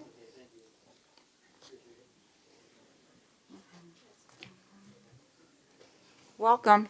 Chair Wright, Vice Melnick, Anderson, Owens, Riggs, Felton, and Holtz. When did you stop caring about the education of children? Because as a parent, I should not be the one seeking, getting, and then giving you, the school board, the Virginia Beach School District Phonological Awareness Literacy Screening, or PALS assessment results before Superintendent Spence has given them to you. For anyone who doesn't know PALS, it's an early literacy screening that identifies reading difficulties in K-3 students and helps create effective instruction in those areas. The University of Virginia shouldn't be writing and publishing an analysis where they state from their findings, quote, in preparation for the 2021-2022 school year, it is important to highlight that the number of students who are at risk for reading difficulties far exceeds historical data. And you never saw those results until I got them and I sent them to you. Superintendent Spence has had them since before school got out last year. Also, for Dr. Robertson to email me along with you that at least our scores are somewhat better than the rest of Virginia's is nothing to be proud of and not acceptable. You are supposed to be providing our children with an education, and it seems like it is the last thing that you actually care about. In third grade, 45% of students tested were below benchmark. Students who do not learn to read in their first 3 years of school will have reading difficulties throughout their entire lives. And 1 month of summer school is not going to correct a year of learning loss that you created. For those who say masks don't hinder children learning to read, you are wrong. Students learning to read, especially struggling ones, need to see their teachers' mouths form sounds and see where they put their tongue and the shape they make with their lips. Voices are muffled in masks, and distancing makes it worse for teachers and students to hear and understand each other clearly. Problems from masks carry over into student decoding when reading and encoding when they are spelling. You are supposed to be providing our children with an education, and it seems like it is the last thing you actually care about. It is as if you have no regard for the loss of education and the disadvantage our children are at as a result of last year's mitigation strategies. I chose a PALS example because you allowing children to become literate over what-if fears is criminal. The lack of transparency on this board is disappointing and concerning. And these unprecedented times, the first thing you should have done this summer is analyze the school quality profiles data, which used to be called the school report card, to make an educated decision on masks and your school reopening plan and mitigations.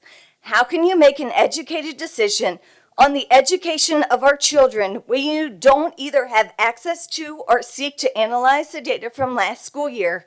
In fact, you won't even look at the majority of the school quality profiles until after school starts. Why? Is Superintendent Spence hiding that data? Last December, physicians published the effect of COVID-19 on children in Virginia. 98% reported an increase in child and adolescent anxiety. 95 30 seconds. reported an increase in depression, with providers reporting a 58% increase in suicidal ideation in children and adolescents. You 7 contributed to that. In all of this, you have had zero accountability for the wrong choices you made and are continuing on with them. You left our middle and high school students out of school for almost a year, and you shoved a 4x4 schedule on them with no teacher training and had teachers teach concurrently with horrible pay while Superintendent Spence and his team And gave that them is a time. raise.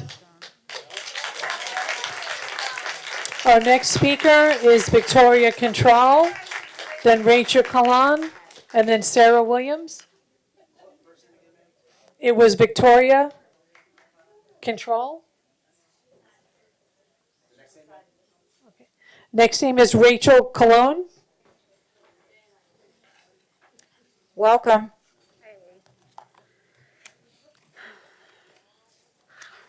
First, I'd just like to start by thanking the board for, up until this point, following the guidelines put forth by the governor and health experts, like the CDC, the Virginia Department of Health, American Academy of Pediatrics, which I would like to point out, one of our biggest local pediatric networks here, CHKD, also follows. So I'm sure many of the parents in this room that are opposing masks have their children treated by physicians there. Please show respect for the speaker. Please continue. And continuing to keep all of our students safe. I would like to ask that you vote to keep the mask mandate in place for all students. We know that kids are now being affected in rising numbers to varying degrees, especially by the new variants.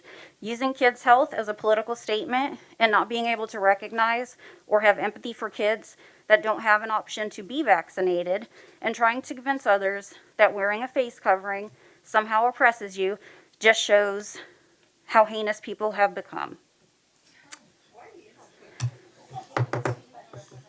Please continue. Please, let's allow the speaker to speak without interruption, please. Okay.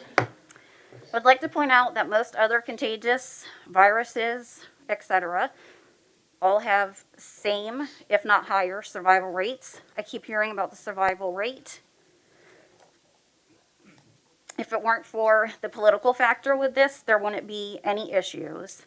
When a classroom or a school or a sports team is hit with, let's say, lice, for example, norovirus, ringworm, parents have no issues with sending their child to the school nurse or with any measurements that are put in place to prevent the spread. All of these, of course, are not lethal. They are relatively short-term and don't have long-term damaging effects. Nevertheless, all things that parents would unanimously, without argument, say they would choose not to have to deal with if possible. Another example I would like to point out is food allergies. I have, since my kids have been in kindergarten, been made to bring store-bought classroom treats to the nurse for inspection.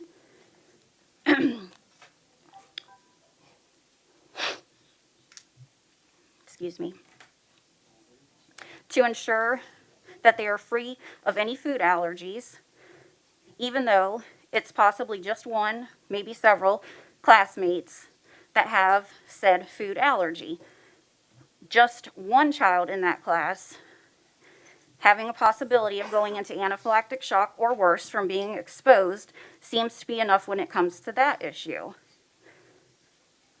I don't know why masks are any different, why one child there is not just enough. I would like to spend some of my time focusing on the community of gifted learners that we have here, especially the academy students. I keep hearing people saying, you know, if you're choosing to live in fear, keep your kids home. That's not an option for these kids. Even when virtual was there, they wouldn't have access to their teachers they would see at school every day. 30 seconds. They're entitled to, you know, continue to receive the same quality of education that they did pre-pandemic. These are kids that are identified gifted and literally learn in a different way, or kids that have just simply put in extreme dedication and hard work to be accepted into their academies or programs. Either way, we have a responsibility to these students to keep them learning in a safe environment that continues the quality of education. And that is time. Our next speaker is Sarah Williams, then Sharan Salud, and then Sydney Harding. Welcome. Please. Thank you. Hello, I'm Sarah Williams. I'm a BB local, grew up here my whole life. This year I have 2 kids coming into the school. I'm coming to you this evening to speak today on behalf of concerned parents in the city of Virginia Beach. We live in a country that has always prided itself on our God-given rights of freedom, liberty, and the pursuit of happiness. Because of these unalienable rights, we have the freedom of choice. I, like many others here, want to express our concern for children going into the school with the right to choose whether or not they need to wear a mask. It's crucial that a compromise is made this school year. It would be appreciated to consider special needs students like my daughter with autism, who simply cannot wear a mask because of a disability, or a child with anxiety that can't wear one throughout the day because it's just too much for them. We can adopt the same optional mask policy that Chesapeake Public Schools is doing this year. Not required, but recommended, which simply involves just signing an exemption form. That way everyone's needs are met this year. A mask mandate for kids isn't practical. We need non-discrimination and equality for all students and just the choice. Thank you.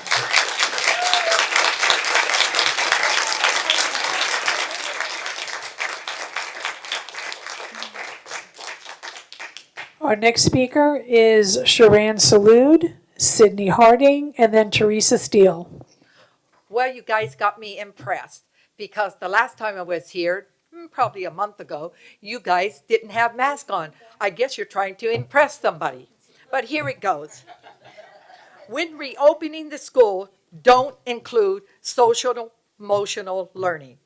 Reason why schools want the children at a young age to learn the social emotional learning is because you can manipulate them and make them think the way you want the children to think.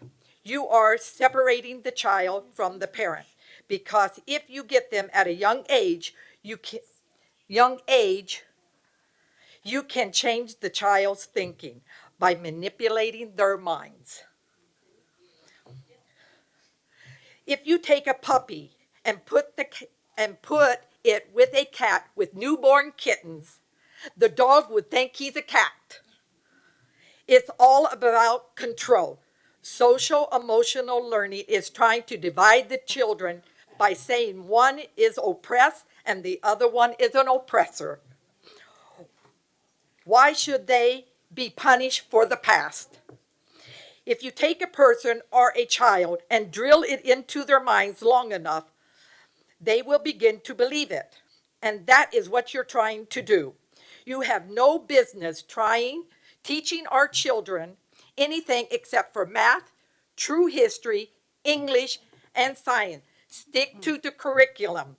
Get your hands off our children. Everything else is up to us to teach them. Who wants a child to look and think alike?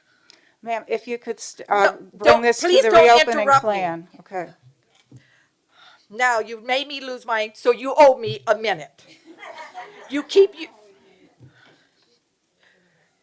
Teach them. Now, you keep putting different words to make it sound better as to throw the parents off. Trust me, we're on to your corruption. Unmask the children. Cause children gets rashes, dizziness, lack of oxygen. What are you going to do when a bus driver gets into an accident wearing a mask from a lack of oxygen with a bus full of children? On the news, Barack Obama had his 60th birthday party and the people was not masked. Once again, it's rule for thee and not for me. I guess if you're partying, you can't get the virus. Also, the virus won't touch you if you're eating. Hands off, the virus says. Hands off. Makes no sense. Unmask the children. You guys are ruining school for the kids. Our next speaker is Sydney Harding, then Teresa Steele, then Lizzie Bohan. Welcome. Thanks. As I've watched and attended the school board meetings, it's become apparent that there is a lack of trust that the parents have in the school board, and there's a lack of trust that the school board has in the parents. Quite frankly, I've been appalled at the parental rights that are being taken away from us as parents. In the last school board meeting, the resolution for face masks was not passed. That was simply stating that in the event that there was an absence of a state mandate, we as parents get to choose if we send our kids to school with masks. This is our right to decide what our child wears or does not wear. I'm not 100% against masks, but I am 100% against the schools not allowing us as parents to decide for our individual children. I really question why, as school board members, you don't trust us as parents to make smart decisions based on scientific evidence and based on our children's needs. My husband and I are highly educated, we're tuned into our children's lives, and we don't take health scares lightly because we've had to deal with many health issues with our own children. Our pediatrician and team of doctors that we work with don't mandate what we do for our children's health, but they give us options as the best ways to move forward. My husband and I decide which option we will choose based on our doctor recommendations, our specific child, and prayer. If my own doctors, who quite frankly know more than any of you do about my children's health, can give us options, then why as school board members are you willing to take my options away? My suggestion would be to give us the freedom of choice. Those that want to mask are free to do so. Those that don't wear masks for whatever reason are free to attend school without one. Only those parents get to choose why or why not on masks. Again, let me reiterate that masks have their place. I am not anti-mask, but I am pro-freedom. No child should be forced to wear something that they don't want to wear. That's abuse. On the flip side, for the sake of COVID-19, no child should be denied the freedom to wear a mask if that's what helps them feel more comfortable. I'm going to skip over the stuff for the World Health Organization, but it basically gives a few things. One of them is the potential impact of wearing a mask on learning and psychosocial development in consultation with teachers, parents, caregivers, and/or medical providers. We are the parents talking to you about it. Trust us as parents to have the freedom and take responsibility for our children, their health, and their feelings on this issue. Let us take on the task of deciding to mask our children when appropriate. We are capable of taking care of them and making smart decisions. We don't need a school mandate to tell us how to handle our children's health. We've been doing it without your help their whole lives, and we will continue to handle it for the rest of their lives without your input. Before any decision is made on masks in school, I'd like to see you all share the scientific evidence to back up the decisions you make or the stance you take. I would like to see you all discuss the specific number of children not just being sick, but also hospitalized in our specific area. I'd like to see you all discuss and be aware of how damaging it is to the children who need to see their teacher's mouth move, who don't thrive in being behind a mask, who have developed mental illness, lack of social skills, and have lost the desire to go to school and learn because of masks. Your jobs are not to push your ideas and perspectives or moral values. Your jobs are to listen to the parents and community members who live within your jurisdiction and make decisions based on what we voted you in to do. Trust us as parents to do what we've been doing for years. Trust us to be able to decide on whether we put masks on our children or not. Help us build trust in you guys as a school board again, please. Our next speaker is Teresa Steele, then Lindsay Bohan, and then Becky Hay.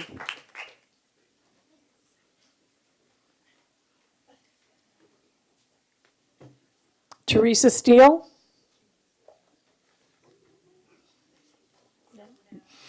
Our next speaker is Lindsay Bohan, then Becky Hay, and then Annie Canant. Welcome. Good evening. Words matter. Senate Bill 1303 was passed last month requiring school boards to provide in-person schooling this fall. Great.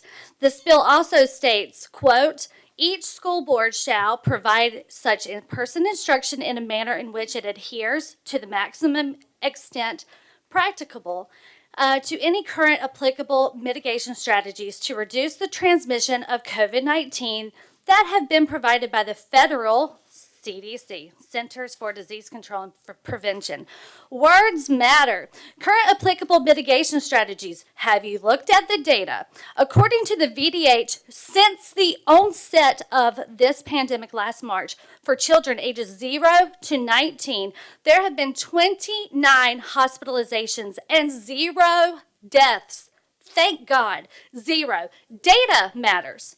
On August 5th, Northam stressed that it is the law of the land, and if school boards do not follow, they better lawyer up. Words matter. What are the current CDC mitigation strategies? Have you looked? CDC recommends universal, Quote, CDC recommends universal indoor masking for all teachers, staff, students, and visitors to K-12 schools, regardless of vaccination status. Words matter. The CDC recommends. It does not require, nor does it mandate. The CDC simply does not have that authority. If you choose to recommend masking, you are in fact following the law. Congratulations. Perhaps you'd need to lawyer up for violating the law and creating a more restrictive environment by imposing universal masking. Words matter. I have 4 children. It didn't take long for me to realize that my 4 children are very different. They learn differently. They communicate differently. They have different talents and strengths. They have wonderfully unique personalities. Without going into every single specific instance, my husband and I have years of experience learning how each of our children respond to all kinds of things. We can address these things in an appropriate way that is best for each of them. With a population of 63,000 children in this school district, how in the world can you impose a universal mask mandate and say it's for the best of each individual student? All 63,000 of them. There is absolutely no way. Have you listened and heard what parents are telling you about their children's emotional, psychological, and academic struggles over the last several months? Can you really say that this is what's best for all of them? It is not. Again, we as parents know what's best for our children. We should have that option to choose.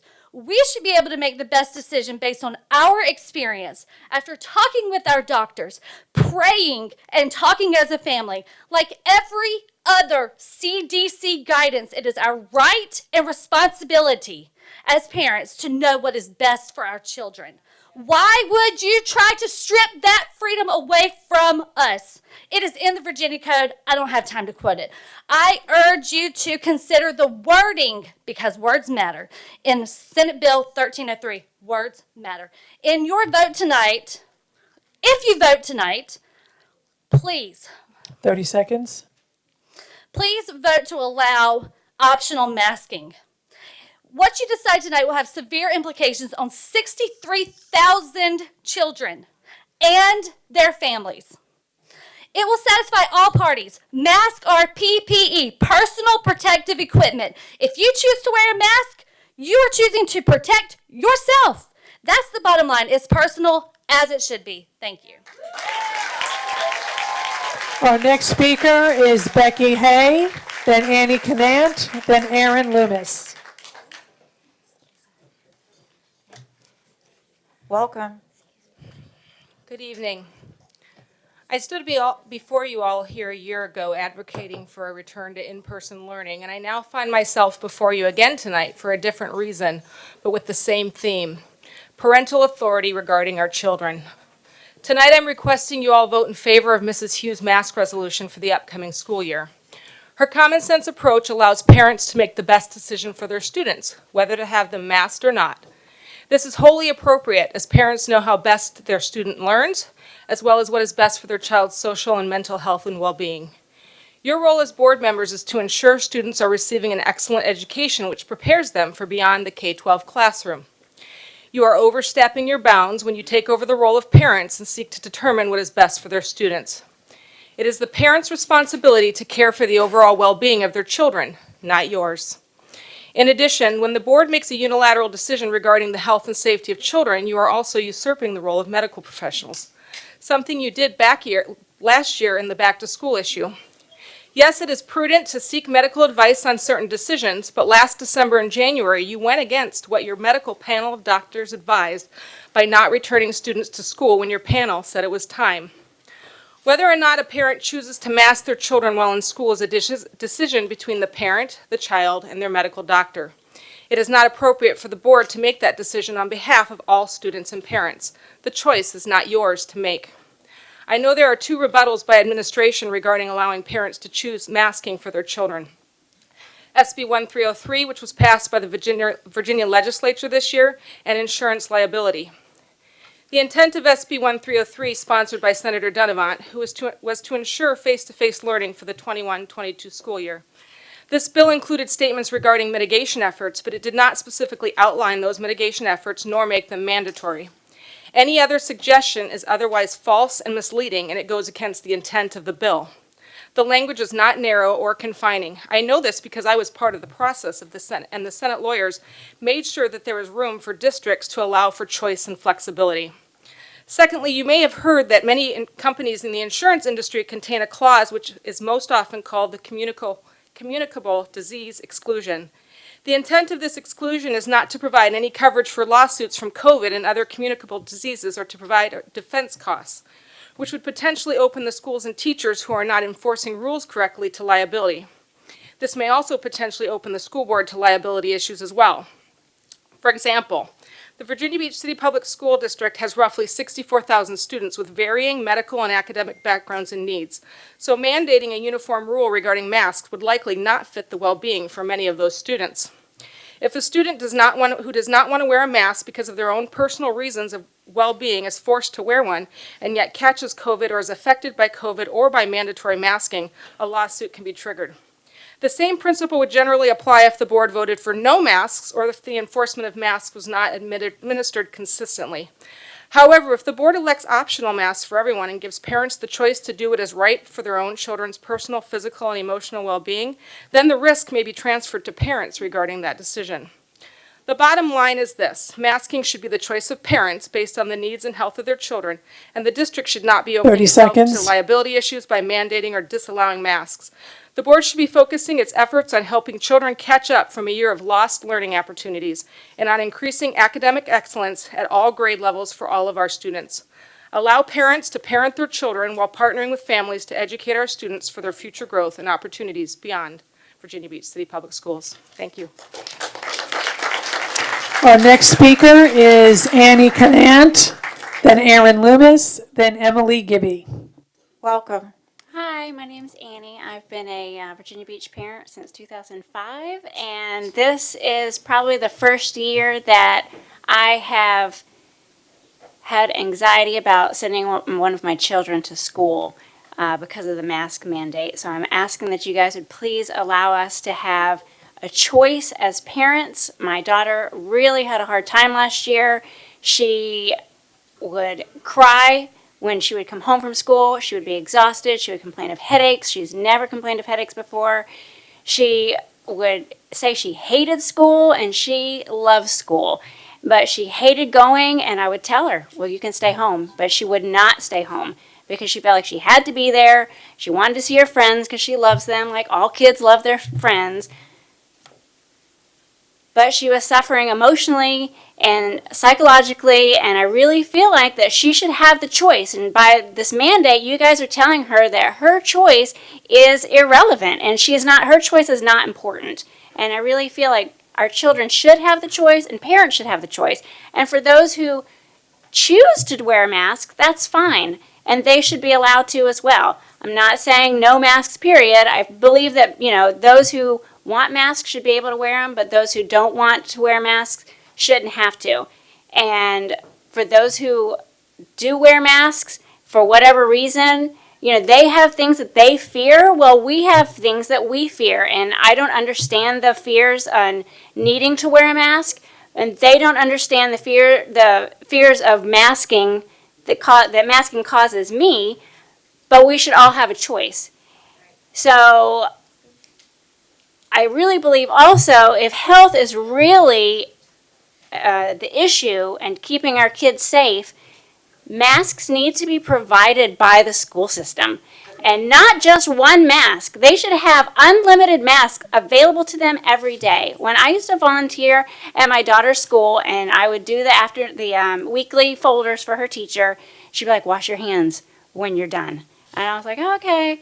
And she's like, no, I'm not kidding. Wash your hands when you're done handling the folders in their book bags. A lot of these kids don't come from clean homes. And I was like, oh, okay. So I would wash my hands. Well, one day I pulled a folder out of the bucket, and I opened it up, and a German cockroach ran out.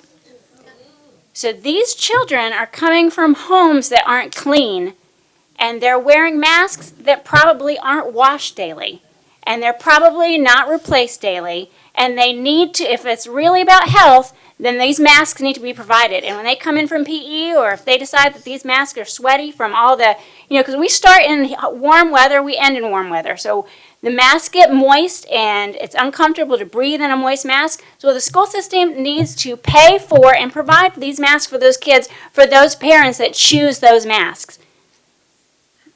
But we should have a choice. My daughter has suffered, and this is the first year that I've had to consider not putting her in school, which is highly inconvenient. We really can't afford private school. I can barely even afford homeschooling because of the way COVID affected my husband's work and the money, income. 30 seconds. But I'm going to have to consider it because my daughter's mental health is more important. So I'm just asking that you would give us all a choice, whether we choose yes, a mask or no mask. We just need to have a choice. Thank you. Our next speaker is Aaron Loomis, then Emily Gibby, then Naya L. Good evening, and thank you for your time and time for everybody, or the time of everyone here regarding our children. First, let me start by saying this mandate is wrong, it's immoral, blatantly tyrannical, and is not based on facts or science, but propaganda. In fact, I have an article with me tonight, and I'll quote it, because no studies have been done on the effectiveness of cloth masks in preventing transmissions of coronavirus to others. It is impossible. Impossible. Like a lady said earlier, words matter. You're not paying attention to the words, you're paying attention to propaganda. It is impossible to assess their benefits. If any, its committee members also point out that COVID-19 can spread via invisible droplets as small as 5 microns, as well as by tiny bioaerosol particles. That's from the Committee of Emerging Infectious Diseases and 21st Century Health Threats.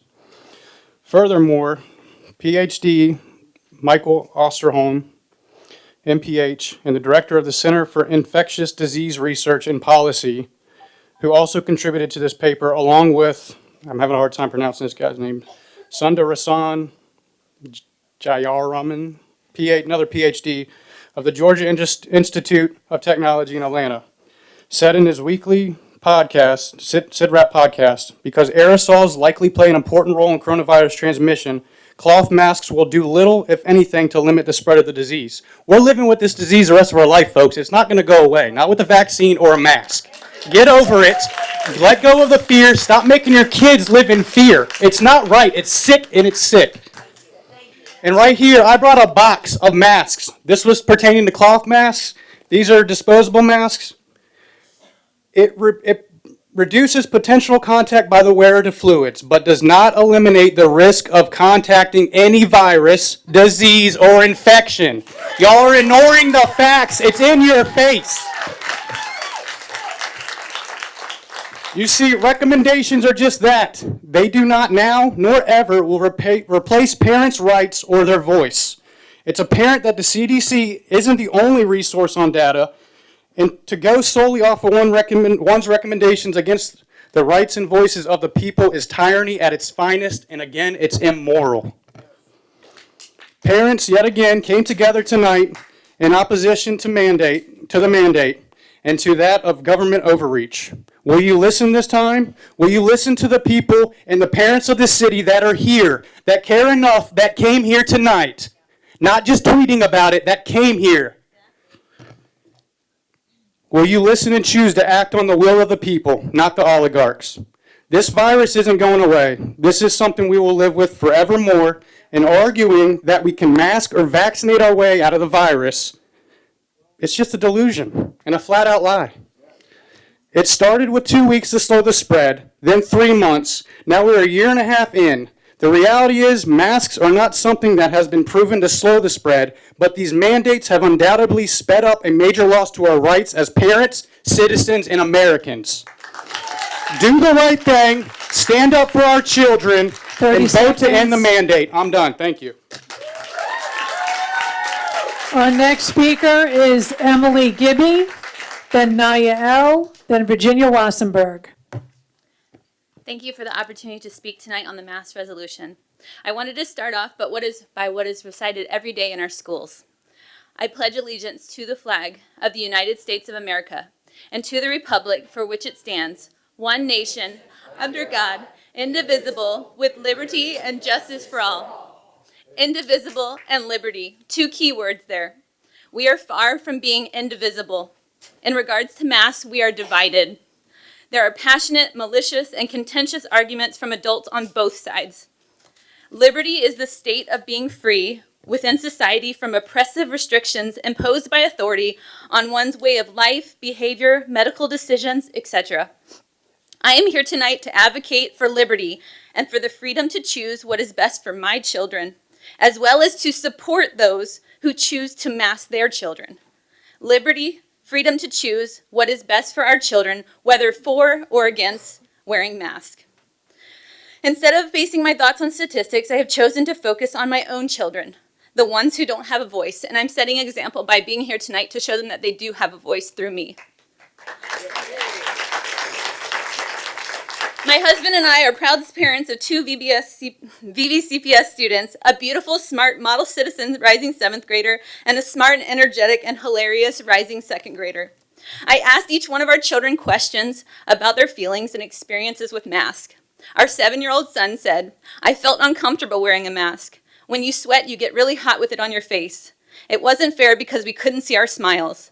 It was hard to hear my teacher, and I feel like I could have learned more if we weren't wearing masks." I have a master's degree in early childhood education from ODU, and I was a 1st through 3rd grade teacher here in Virginia Beach City Public Schools. I have many friends who are current teachers, the real experts on children, along with statistics that validate that masks impact social, educational, and emotional development, as Elise and Paige said so well earlier. On top of all of this, masks induce fear. And fear is nothing more than an obstacle that stands in the way of progress. And don't we all want progression for each one of our children? Whether or not we believe wearing masks or not wearing them. Our 12-year-old daughter said, "I feel like," and she's so wise, "I feel like masks make me feel like I can't be myself and I feel hidden. I feel like I'm silenced. It's hard for people to hear me because I have a soft voice. I feel like I can't have a conversation with my friends. I have to ask my teachers to repeat themselves constantly. When I get home, I have headaches. I feel relief when I take it off. I feel like it's unfair that we can go places without a mask, but we still have to wear them in school. I feel like masks are making kids feel more uncomfortable and not who we are meant to be. I feel peer pressure to wear it even when it makes me unhappy. I feel nervous to take it off because I don't want to get in trouble. It's unhealthy to breathe in carbon dioxide. And I love going to school, but it's not the same anymore." We teach our children to be problem solvers, to work with others. When I asked my 2 children to come up with a solution to the mask debate, this is what they said, my 7-year-old. "Parents and kids should be able to choose if they want to wear it or not so I can breathe." 12-year-old, "If you feel safer wearing a mask, please wear a mask. If you 30 don't want to wear a seconds. mask, you shouldn't have to. I think it's a good compromise." My kids' wishes are to have the choice whether or not to wear the mask. They love school. I believe in the public school system and for that social experience for our children. I love and appreciate all the hardworking teachers who provide that good learning environment. As an active community member, a room parent, a volunteer, I support VBCPS, and I would love to continue supporting VBCPS, but I can't if it induces fear and takes away my parental and medical rights. In closing, I ask you to consider helping that all is of time. us become indivisible by following and allowing Our parents next the liberty speaker to choose. is Naya L., Virginia Wassenberg, and Dolores Paffites. Welcome. Hi. So I've sat back and I've watched online many times, and I've kept a close eye on social media, and I've spent the entire last year and a half ignoring the call to come here and speak. After lots of prayer and many different drafts, I'm finally here and I'm ready to share my frustrations and my takeaways from this board. I begin with a question. Why are you making the decision to force our children and our staff to wear something that you yourself make a decision on? For yourself. You choose when and where to wear a face mask on your face, and you cannot say you don't. I think we've all seen the videos. Perhaps you feel safe because you're vaccinated, so you don't feel like you need one. For me, I feel safe because I know the survival rate, the risks of catching it, and the risks of the vaccine, and have made my decision for me and my children. Why do you continue to force people to do all the same thing rather than offer a choice for us? If parents feel that masks work, let them send their children in with a mask. They should have no issues with children who don't have them on because their child is protected. I know many parents who have had vaccination exemption forms for their children before. If you require vaccinations but allow exceptions, why are you not doing the same thing for masks? The phrase you hear all the time is, you shouldn't be worried about your vaccinated kid around my unvaccinated one. I say you shouldn't be worried about your masked child around my unmasked child. This statement stands even stronger now after a previous speaker tonight stated that some masks do in fact block the particles. So to parents who want their kids masks in school, buy those masks and put your kids in them. Considering there is also the option of virtual learning, if parents are not comfortable with their masked children around unmasked students, let them place their kids in virtual. Forcing parents to do something that aligns with only one side of this nightmare we are all living in is far from the inclusiveness and equity you all claim to seek. I have a very gifted 7th grader who now hates school because he's masked. He begs to be virtual because he can't breathe half the day, even though he does much better in person. My 5th grader also actually has a lot of trouble breathing through it and has been in the nurse's office before. My 2nd grader has a medical condition that forces him to produce excessive saliva. We tried switching his mask out every 2 to 3 hours last year, and still his chin and his face broke out because his mask is soaked. My kindergartner is truly getting the short end of the stick when it comes to her education because a piece of fabric that isn't even blocking the tiny particles this virus produces. I would love to pull my kids and homeschool them or put them into private school, but we don't have that option as a middle-class family with 4 students. So how is that for your equity? Why am I and so many others being told that our opinion, our children's lives, their physical and mental health does not matter because others feel a different way? Does that sound like equity to you? I'll tell you what it has felt like to listen to this board day in and day out since all of this started. It feels like you are telling us equity is important, but not the equity of all classes of families, and especially not families whose morals and beliefs align with mine. As an alumni of VBCPS from 1st grade through to graduation, I was excited to have my kids grow up here, and now I'm ashamed to live in this district. I have not witnessed even half of you putting students first. I've seen a board member be bullied at times relentlessly because she was doing her job and advocating for all parents. I've seen politics brought out left and right. I've seen personal agendas shoved around. Throughout all of this, I truly hope you all are able to represent this city with a non-biased political free decision. Masks are obviously optional here. Virginia Wassenberg, look around.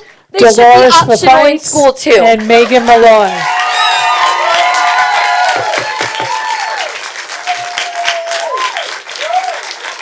Our next speaker is Virginia Wassenberg, Dolores Fafitz, Megan Malloy. Welcome. Good evening. Before I begin, I wanted to bring your attention to a document that I gave to Miss Linetti. Hopefully she passed it to you all. It's, I think, about 3 or 4 pages stapled. It contains some facts from the U.S. Census Bureau and also from VDH concerning the data on the variants of concern. And I would encourage you to read through those facts, go to the website, and do your due diligence when it comes to the actual variants of concern, particularly the Delta variant. Because these facts tell us that the Delta variant is not, I think a lady used the word raging earlier tonight.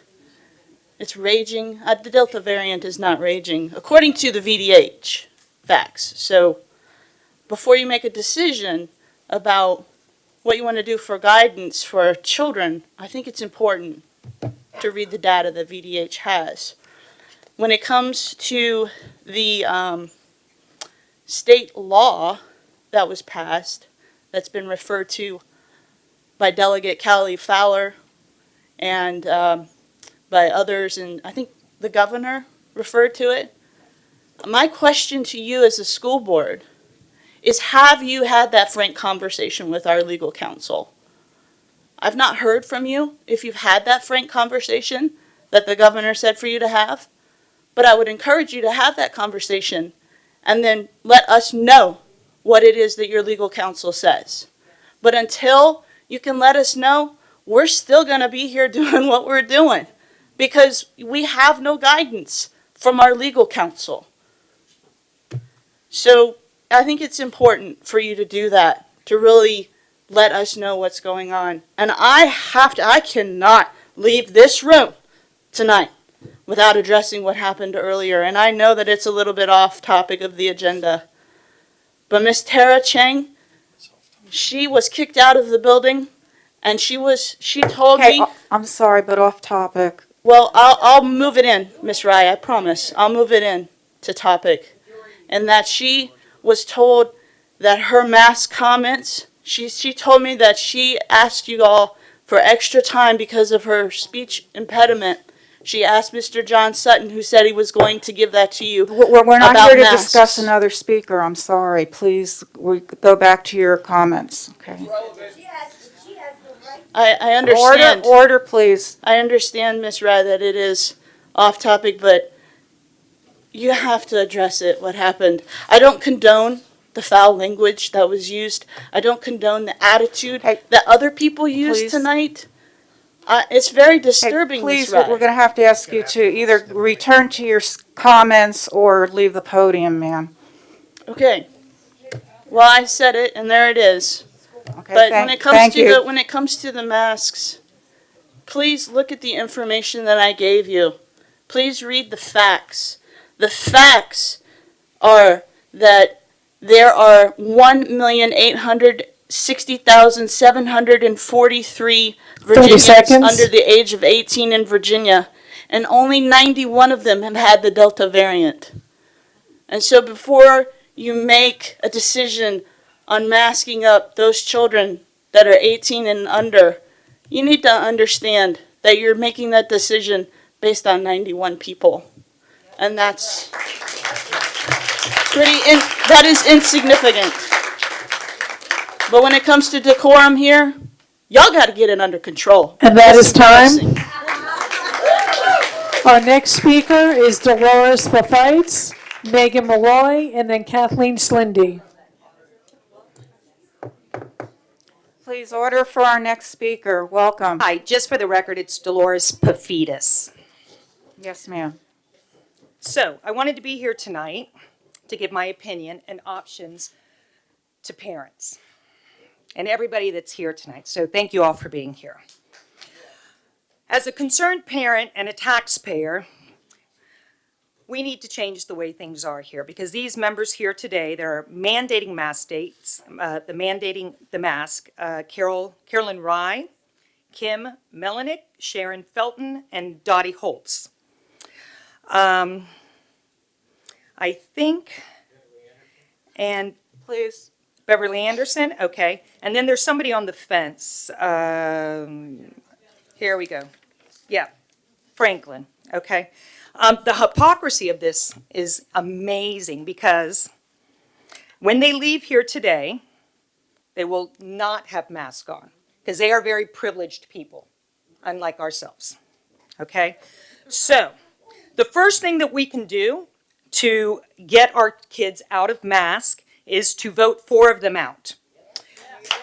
Carolyn Rye, Kimberly Minnick, Felton, and Holtz are up for election because of the mask, because of the decisions they are making on mask. Okay? Okay.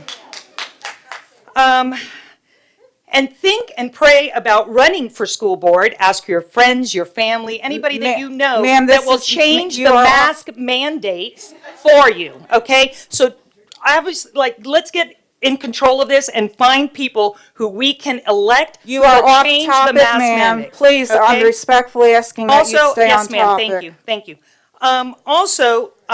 Because of the mask mandate, I advocate to take your children out of the public school system, okay?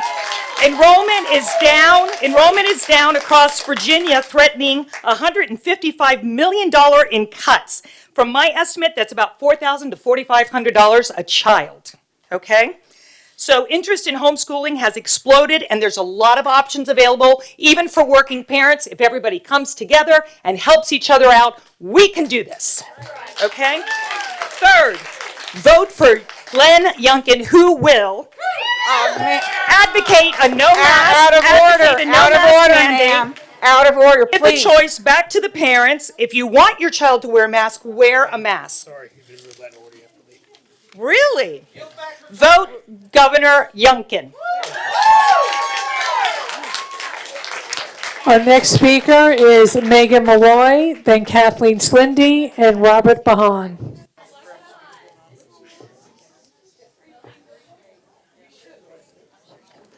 Megan Malloy. Please. Our next speaker will be Kathleen Slindy, Robert Bond, and then Daphne Stagg. Welcome. Good evening. Order, please, and please remember we're respecting every speaker tonight.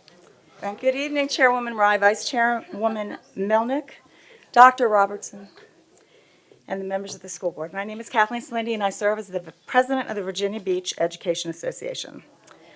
Excuse me a moment. Every speaker tonight deserves to have a safe setting to speak without interruption, so I respectfully ask that we allow all our speakers to speak without interruption, including this one. Thank you. I would like to speak tonight on the 2021-2022 reopening plan. As the pandemic continues, we again find ourselves facing the challenge of opening schools while keeping students, staff, and educators safe and healthy.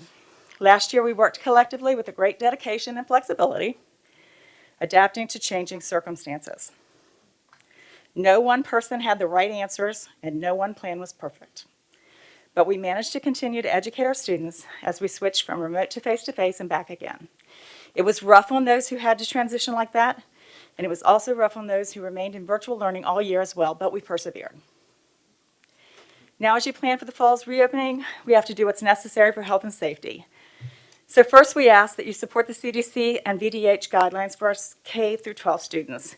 I'm not going to read them because we've just heard them several times. Second, small class sizes are going to be necessary, but they're hard to do when our VVCPS school divisions and school divisions across the nation are experiencing teacher shortages. But every effort must be made to keep our class sizes small and to arrange our schedules for lunches and breaks to meet the guidelines and to ensure our safety for our students. Third, we urge you to address air quality conditions in the school and in the HVAC concerns in buildings. This will help cut down on possible COVID transmission, and this could be done with our COVID funds. Fourth, we ask that the employees be provided a sick leave bank that can be used if employees must quarantine because of exposure to COVID from students while working. Having to take leave 10 or more days at a time, possibly multiple times through a year, quickly depletes sick days, particularly for our newest employees.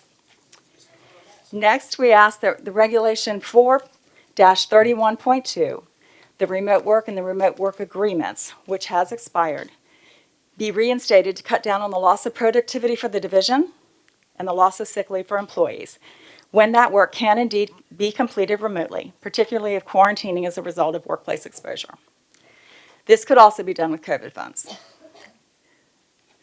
And finally, we ask that you continue the COVID dashboard, as this transparency helps build trust and shows our community's progress against COVID. Because our students are under 12 are not yet able to have vaccine protection, we must keep them safe and protect all families and our community. While we anticipate that the impact of the FDA's full approval of vaccines may have greater number in our community willing to get the protection from COVID-19. It just makes sense to do the right thing as we head off any need to return to remote learning. This is the way we keep our students learning face-to-face while we are protecting our employees and our community until we can finally say that we have it beat. As always, the VBA is here for all employees, and we appreciate the work of each and every one of you. Collectively, you make the school division the best that it can be. Together, we're stronger, and together we do make a difference, and I thank you. Our next speaker is Robert Bowen, then Stephanie Stagg, then Dr. Aaron Callahan. Welcome. Thanks. It's Bohan, by the way. I'm speaking today in favor of masks for the children and staff to be optional. We should have the right to make that decision, these medical decisions for ourselves and for our children, and not you guys. Since you've taken that away from us for more than 18 months now, at this point, what are you basing your decisions on? These are life-altering decisions that should be based on actual data and not talking points from your favorite mainstream media and social media sources. Do you actually look at the COVID data from the VDH? If you're going to be making these medical decisions for students and staff here, you need to be aware of what's actually happening here. We're not Texas, we're not Florida, we're Virginia Beach. The CDC pushes recommendations. These are recommendations that cover the entirety of the United States. Masking and vaccine recommendations coming from national and even state levels are necessity broad. What works in any other state or even other parts of Virginia are not a guaranteed fit because each location is different and should be treated as such. Your focus is Virginia Beach, and this is the data you need to be looking at. Data by the VDH for Virginia Beach. We're part of the Eastern Health District. This is a collection of 26 cities and counties with a population of over 2 million people. This district has a total of 3,348 staffed hospital beds, and currently only 224 of those beds are being used by COVID patients. That's 6.6% of the hospital beds in this district in 2 million people. And 0.01% of this district are in those beds. Virginia Beach has a population of over 450,000, and only 6% have had a confirmed COVID case. 6% of Virginia Beach has had a virus that is 99% survivable. Virginia Beach has had 380 confirmed deaths from COVID. That's 0.08% of our population, and only accounts for 3.8% of the state of Virginia's deaths from COVID. At the height of COVID here in Virginia Beach, the death rate was 1.6 persons per 100,000 people. For comparison, heart disease in Virginia Beach is 138.6, and cancer is 164.2. The current COVID average death rate for Virginia Beach is 0.01. What about the high school population or the school-age population? These are the kids that you've decided to make medical decisions for.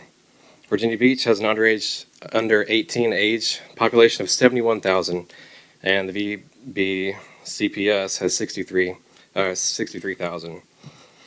These confirmed cases for the under age 18 group is 7%. So 7% of this age group has had a disease that is 99.9% survivable.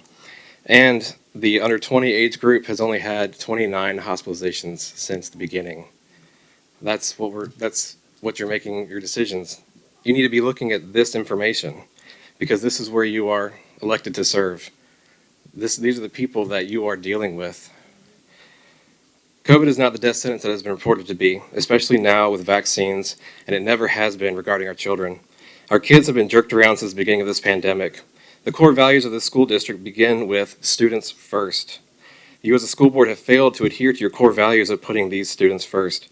Even from the beginning, it was apparent that children are not super 30 spreaders seconds. and are not susceptible to COVID, but you masked them up anyway. And you made them feel like they were the problem. Keep your mask on to protect others. Teachers and staff were in danger. Grandma was in danger. Now you boast that all teachers have either had the vaccine or was given the opportunity to get it. Grandma now has the vaccine too. There is no reason that our children need to continue to shoulder the responsibilities to protect an already protected and vaccinated population. We demand that you return to us the ability to make health and medical choices for our own children, starting with making masks. And that is time. Our next speaker is Daphne Stagg, then Dr. Aaron Callahan, to Neil McDougall.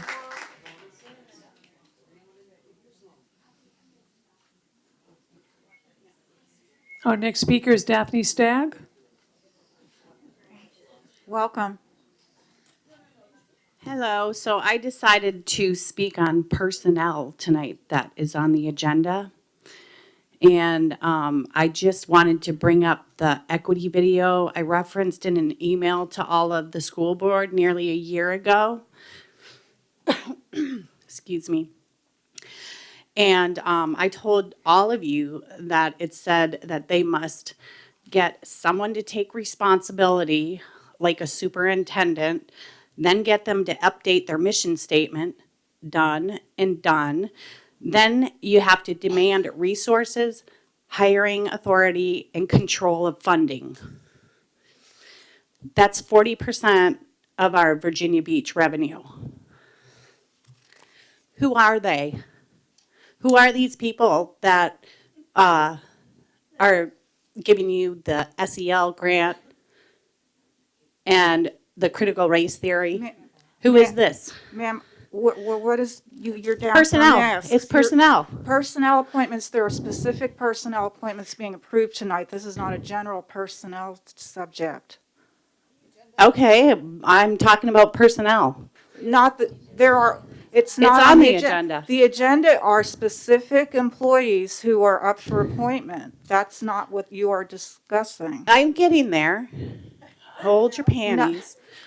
No, Do you know, I want to know who that, okay, I'll get to my next point.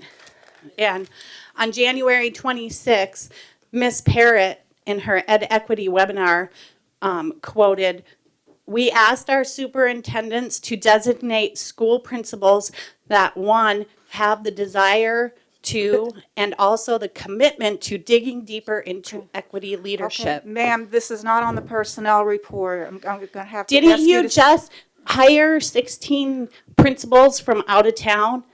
No, it is not.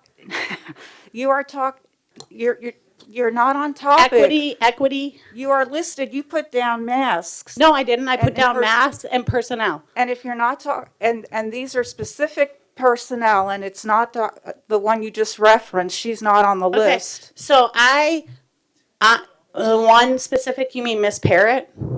Right. Well, I'm talking about the principals that she, let's see, that she had to have commit to equity. I'm gonna have to ask you to get back on topic or call you out of order. Well, I asked Miss Woodhouse to send me the personnel report, but I never got it. So who's on that? It's up for, it'll be posted when we.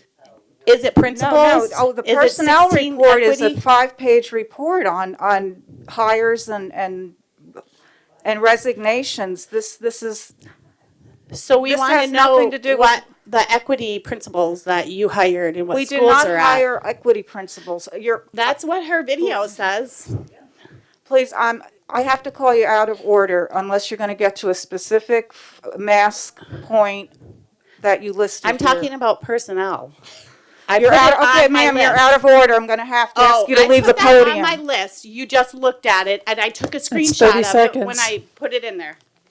So, thank you for wasting my time. Also, it was listed generally, like. Yeah, I posted it. I posted it, and I have a screenshot of it. Our next speaker is Dr. Erin Callahan, then Tennille McDougall, and then Diane Lynn Howard. Good evening. I'm Dr. Erin Callahan. This is my incredibly intelligent daughter, Lana. I want to say good evening to all the parents, the teachers, the students, and even the members of the school board. I appreciate your time and I appreciate your attention. I think we can all agree that we all have vastly differing opinions when it comes to medical freedoms and having bodily autonomy. And I think we can also agree that we care very deeply about our children, both sides, and that's okay. I almost didn't speak tonight because I have seen the absolute disregard that some of the members of this board have had for people that are speaking and parents that are speaking and bringing to your attention some of the issues that we have where people have been walking out randomly throughout it. I appreciate tonight that you have not been doing that. I almost didn't speak tonight as well. What a baby. Because I couldn't possibly cram together in 4 minutes all of the neurology, all of the science, all of the physiology, and all of the psychology possible to explain and convince you otherwise. So instead, I decided that I am going to tell you my story, and I'm going to give you some anecdotal evidence. Baby, you gotta move. I couldn't possibly cram in the very important anecdotal evidence that I've witnessed as a doctor in our community. and more importantly, as a mother. But I would do anything, right? Anything for my children. And I will never stop fighting for them. You see, health is not just the absence of disease. Whole body health and wellness also includes mental health. It also includes subsequent results from masking our children for 6, 7, 8 hours in a day. I'd like to tell you about my children and my concerns for them. My oldest is on the spectrum. He was vaccine injured, is on an IEP, and has recently been suffering from severe anxiety. The spectrum and the IEP they're not new to us. We've been dealing with it for a really long time. But this anxiety part and the last 18 months and what it's brought to our family it's been really hard. Because of that, we made very personal decisions in our family to do virtual learning instead or do private school instead. And unfortunately, it's still not enough for either of our kids. The past 18 months have been the catalyst to this anxiety, and I know that he is not the only child or adult who has seen these changes as well. Whether the anxiety stems from fear, from changes, or from trauma doesn't matter in the end if we perpetuate it. When some individuals see others in masks, there's an immediate response. They may fear for their life because everyone around them might make them sick. This sudden inability to understand facial expressions because they're hidden, or the giant and unnecessary burden that we are putting on all of us and all of our children, saying they're responsible for literally everyone on this planet. Yeah. No, they're not. That's right. 30 seconds. Ultimately, I had a long thing that I wanted to say, but I wanted to ask you to please understand that we are not biochemically unique. We are all biochemically unique. Please stop treating us like we're all the same.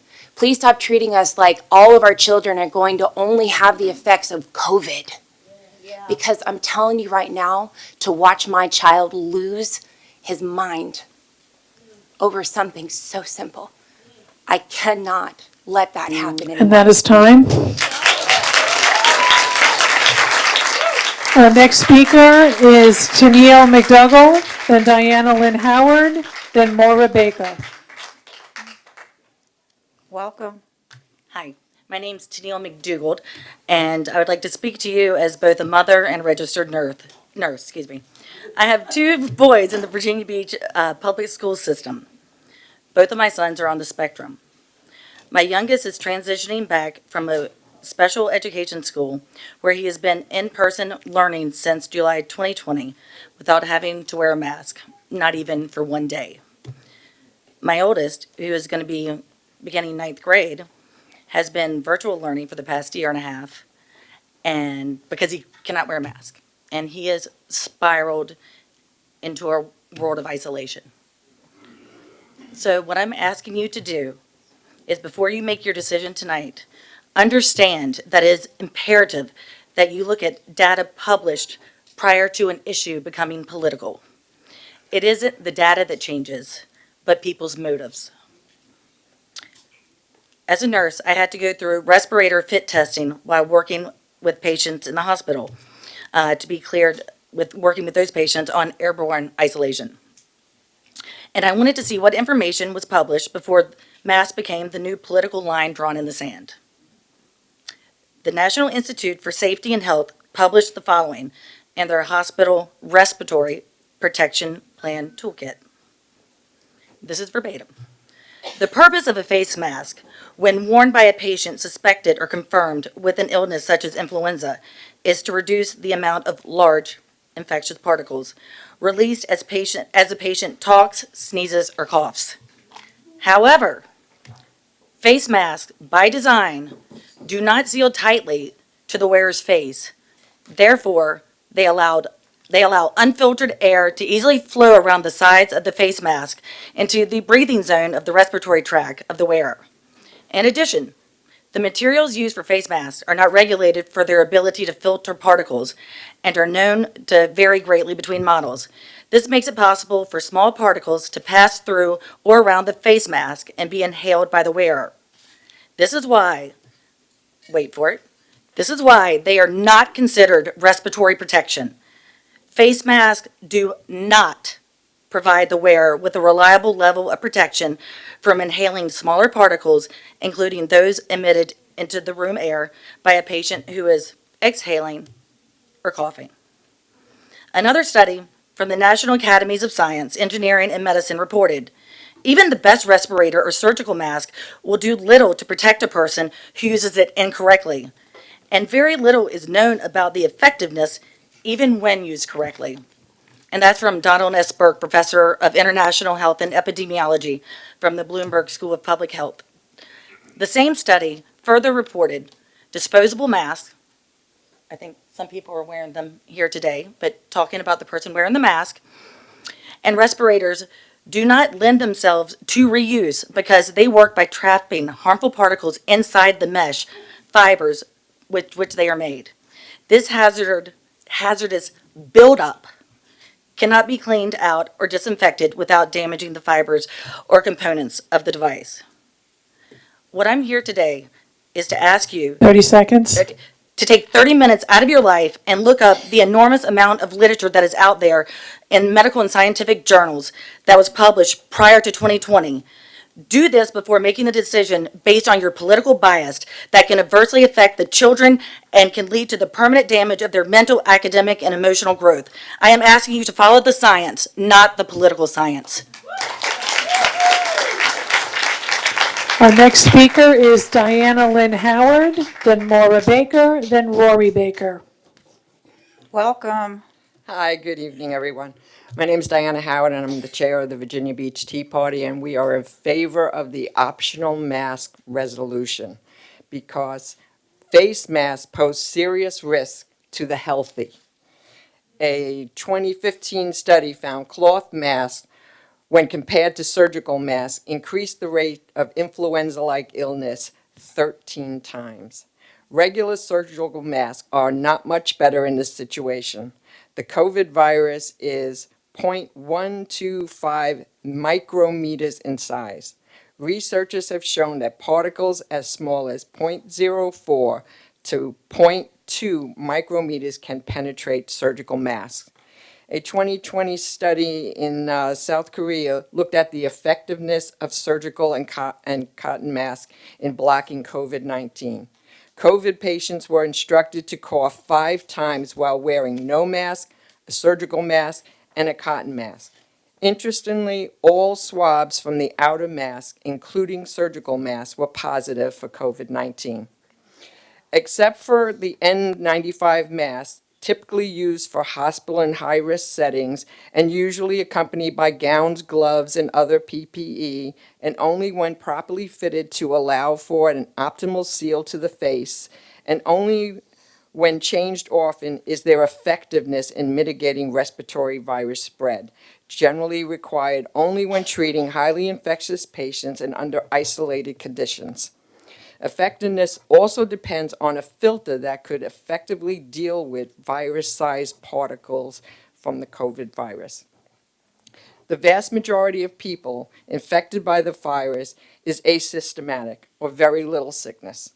Only a small number of people are at risk of a potentially serious outcome from the infection, and that's because they have underlying conditions. The recommendations by the CDC and the WHO are not based on any studies of this virus and have never been used to contain any other virus, pandemic, or epidemic in history. Dangers to wearing a face mask, especially for long periods, can vary from headaches to increased airway resistance, carbon dioxide accumulation to hypoxia, all the way to serious life-threatening complications. A drop in oxygen levels, hypoxia, is associated with an impairment in immunity. Studies have shown that hypoxia can inhibit the type of main immune cells used to fight viral infections and sets the stage for contracting any infection, including COVID-19. Repeated episodes of hypoxia poses a significant increase for cardiovascular heart attacks, and I can't pronounce the word, but it's the word for stroke diseases, Low oxygen also promotes inflammation, which can promote the growth, invasion, and spread of cancers. COVID-19 survival rate is approximately 99.995% in teens and children. In schools across the country that remained open, in-school virus transmission was very rare. 30 seconds. There is no scientific justification for masking healthy people or children. We need parental choice. Please vote in favor of the mask resolution being optional. Our next speaker is Maura Baker, then Rory Baker, then Stephanie Baker. Welcome. Hello, good evening, school board members. My name is Maura Baker, and I will be a rising junior this year at Kellam High School, and I'd like to address the masking and unmasking. Something I really wish to pursue in the future is theater and singing and all that kind of stuff, especially to a collegiate level. And wearing a mask most hinders my ability to learn and that of my peers in any of the art programs VBP, Virginia Beach School Systems, offer. Please try to imagine learning to sing in this. It is so difficult because you can't even hear your classmates, you can't even hear yourself, you can't even hear the teacher. It's difficult and no one can understand you. Or imagine going outside in 90-degree weather, conditioning for your soccer team, and you have to wear this. Someone is going to pass out. Someone is going to get sick. It's a really dangerous level to teeter on. Thank you for your time, and please consider the environment you are creating for when you are voting this evening. Thank you. Our next speaker is Rory Baker, then Stephanie Baker, then Robert Dean. Hello. Good evening, school board. I am here to briefly discuss agenda items, masking, and reopening plans. I do not like having a mask on a very hot double bus most days. I do not like how we have a brand new playground and we're only allowed it once a week with my class because of social distancing rules. I play hockey unmasked and have been around friends all summer unmasked and have not gotten sick. Please consider what I have mentioned in your vote of the reopening plan. Thank you. Our next speaker is Stephanie Baker. Welcome. How proud am I that I have the only kids that I think spoke tonight? And I know they're, pardon the expression, repeat offenders, so Rory gets funnier every time. Good evening, school board members. I am here to address agenda items, masking and unmasking, and the reopening plan. I would first like to start by saying thank you for opening the schools for all students last school year. I have some concerns regarding masks and the reopening plan that will require some level of social distancing. I understand there are two sides to every story, and not all will agree with my thoughts. However, my children are directly impacted by your decisions and your plans. Children of all ages have not been wearing masks this summer at overnight camps, sporting games, conventions, and their jobs in town. If they are safe in these environments, then why not make masks optional? My teenager attended a Comic-Con in Raleigh, North Carolina 2 weekends ago. One was vaccinated and the other not. They chose to wear masks if they felt it necessary, and here we are almost 21 days later without getting COVID. If they are old enough to drive a vehicle, then they should be able to decide on their own if they want to wear a mask to school. More children have died from gun violence in Hampton Roads than COVID. On to social distancing in the schools. Please consider the isolation and lack of social interaction you place on our children if you continue to implement in the classrooms and especially during lunch. Are you aware that at my child's high school, there were 4 lunches last year where students were allowed to sit 3 at a table and distanced?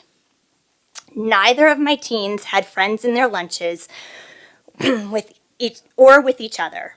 They ate lunch by themselves, day in and day out. Lunch is a time to see their friends that they do not have classes with, and to be social.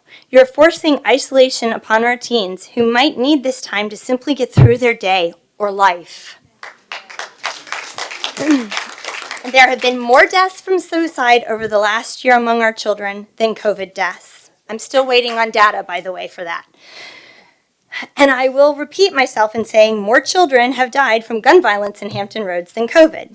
Please join other districts like Chesapeake and York County, among others, I believe there are 8 now in the state of Virginia, in making masks optional. And please, please consider the mental health just as equally as physical health when voting tonight. Thank you all for your time.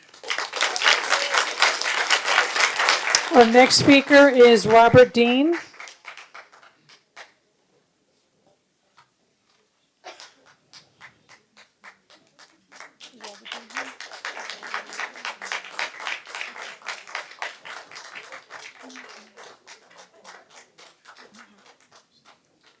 Welcome. Well, thank you very much. That's very kind of you with that great introduction. And I also want to thank you, Mrs. Rye, for allowing the people of these United States to bring in an American flag. With no threat, just acclamation. It saved the citizens of this city a lot of money for a First Amendment violation lawsuit.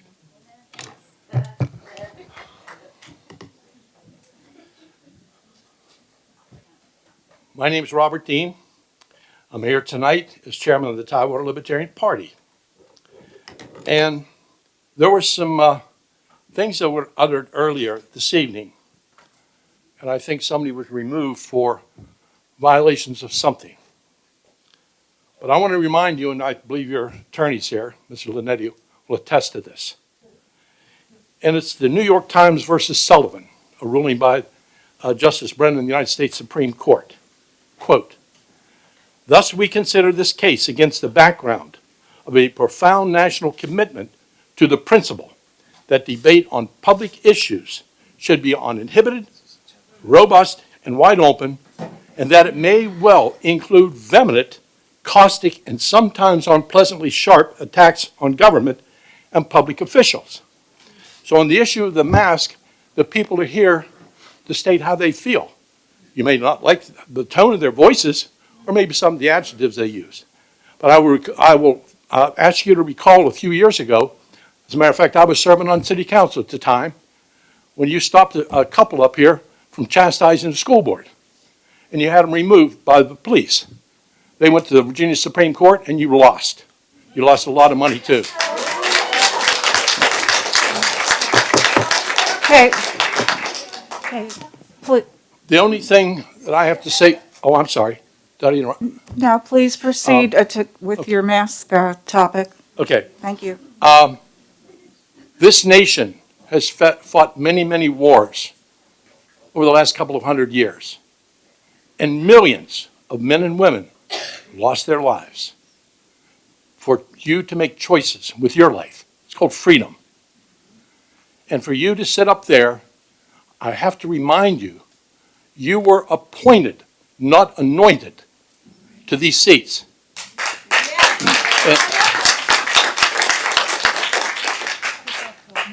And I expect everyone up there to act accordingly. Please remember, and I say this with all due respect, you really do vote for work for us. We do not vote for you other than to pay the salaries that you're receiving. And thank you very much for your time tonight. I'm not going to belabor. I'll be back at the end to talk about the flags and critical race theory. Thank you. Madam Chair, that was our last speaker, our last in-person speaker.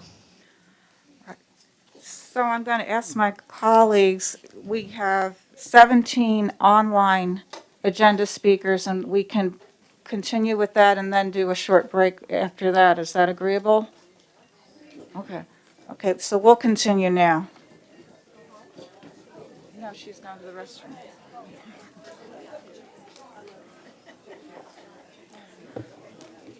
Okay, please introduce our first online speaker.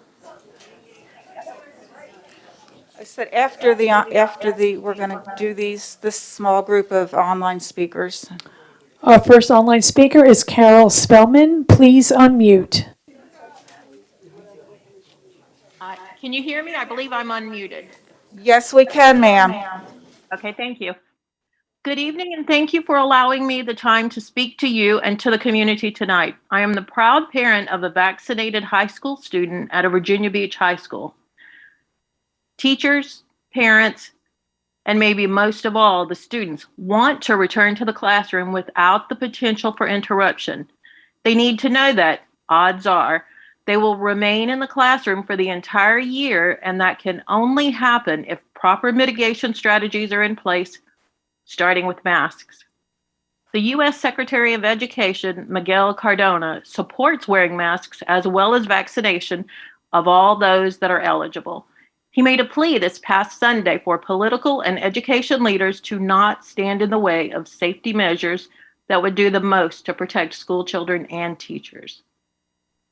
The Centers for Disease Control and Prevention recommends universal indoor masking for all teachers, students, staff, and visitors to K-12 schools, regardless of vaccination status, as does the American Academy of Pediatrics, including the Virginia chapter of the American Academy of Pediatrics. We also heard the recommendations directly from the Virginia Department of Health earlier tonight. So in short, there are zero reputable science-based public health organizations that don't recommend masking in public schools. One key reason to require universal masking is the potential difficulty in monitoring or enforcing mask policies for those who are not vaccinated. In the absence of schools being able to conduct this monitoring, universal masking is the best and the most effective strategy to create consistent messages, expectations, enforcement, and compliance without the added burden of needing to monitor vaccination status. And Senate Bill 1303, a strongly bipartisan bill signed by both Democrats and Republicans, requires that the mitigation strategies recommended by the CDC are to be followed. The phrase within Senate Bill 1303, Section 2, this seems to be highly misunderstood by many and is misconstrued, is to the maximum extent practicable. According to Black's Law Dictionary, 2nd edition, practicable means any idea or project which can be brought to fruition or reality without any unreasonable demands. The Oxford Dictionary defines practicable as able to be done or put into practice successfully. And I know that our students, teachers, and staff are most certainly able to wear their masks successfully by now. Don't underestimate them. And to the community at large, I say that they must do their part by not only masking up, but those that are eligible should get vaccinated as soon as possible. I believe that the board as a whole will do the right thing tonight, keeping our students, teachers, and staff safe and helping to consistently keep our school buildings open this year. Know that you are appreciated. Thank you for your time tonight and be well. Is Morgan Morrison. Please unmute. My name is Morgan Morrison, and I have a rising kindergartner and 4th grader in the Virginia Beach school system. They are both under 12 and cannot get vaccinated. As has been stated previously, under SB 1303, Virginia Beach has a legal obligation to provide a safe school environment for our students. And as medical experts have repeatedly explained, current mitigation efforts recommended by the CDC and VDOE are only successful if we engage in them in a layered way. The first level must be universal indoor masking. The science has shown that my child wearing a mask only keeps her safe if all others around her are also wearing their mask. Her wearing a mask does prevent her from spreading the virus if she happens to catch COVID, but if another child gets infected and is unmasked, then she will still be exposed to a great deal of virus despite wearing a mask herself. As was discussed earlier, masks are not 100% effective alone. No one has argued that they are. Science clearly shows that they are not. But science also has shown that when all of us wear them, it helps keep the amount of virus in the air significantly lower. We also know that masks help prevent a larger number of folks needing to quarantine. The Arkansas governor just shared last week after a huge outbreak that if they had been under the same mandate administered last year, instead of having 839 people quarantined, they would have had 42. It's very clear and simple. Masking works, and masks are particularly effective in combination with the other measures, including distancing, ventilation improvements, disinfecting high-touch surfaces, and weekly testing and contact tracing. It's only when all of these are layered together that it results in a safer environment for our kids to return full-time face-to-face. The doctor you had speaking to you earlier this afternoon specifically clarified that 6 feet is best, but understanding that that would be an extreme hardship for schools to provide, they reduced it down to 3 feet as the absolute minimum. If students are less than 3 feet apart, more will have to quarantine with every exposure, and indoor masking becomes less effective. As well, regular rapid testing of all students and staff is needed to catch outbreaks early and stop them from spreading. These tests have proven to be quite good at catching the most active transmissible cases, and this is a huge opportunity to stop the spread and prevent massive quarantining. I am hoping that Dr. Spence has signed up for the VISTA testing program that I've recently learned about. I've heard many arguments tonight asking schools to leave the decisions about masks to parents. However, this does not carry over to situations where one person's action can harm another. Just as you do not have the right to scream fire in a movie theater, you do not have the right to drive under the influence of drugs and alcohol. The right to not wear a mask during an extremely contagious pandemic does not supersede the right of my child to experience a safe school environment. This is not a parent choice issue. This is a public health issue. I want to clarify for those that following these strategies is not a decision based in fear, but rather it's one based in kindness, compassion, and equity. Every child deserves to feel safe during school, including those that are higher risk for underlying health conditions. My children have friends fighting leukemia, managing heart conditions, and facing severe asthma. And that's just within our small social circle. The Virginia Beach system includes so many more children facing health concerns, and our collective actions impact their ability to receive equal educational opportunities. We must consider this group of students in the decision-making. We have just seen in the last week that COVID is wreaking havoc in schools that have already returned for fall. The claim that kids don't get COVID is being proved wrong again and again. This is not the same virus that we faced 2 months ago. Kids are facing more long cases of long COVID, and I sure don't want my kids to have to experience that. I am so fortunate to have 2 healthy and very bright kids who can't wait to go back to school next month with their masks on.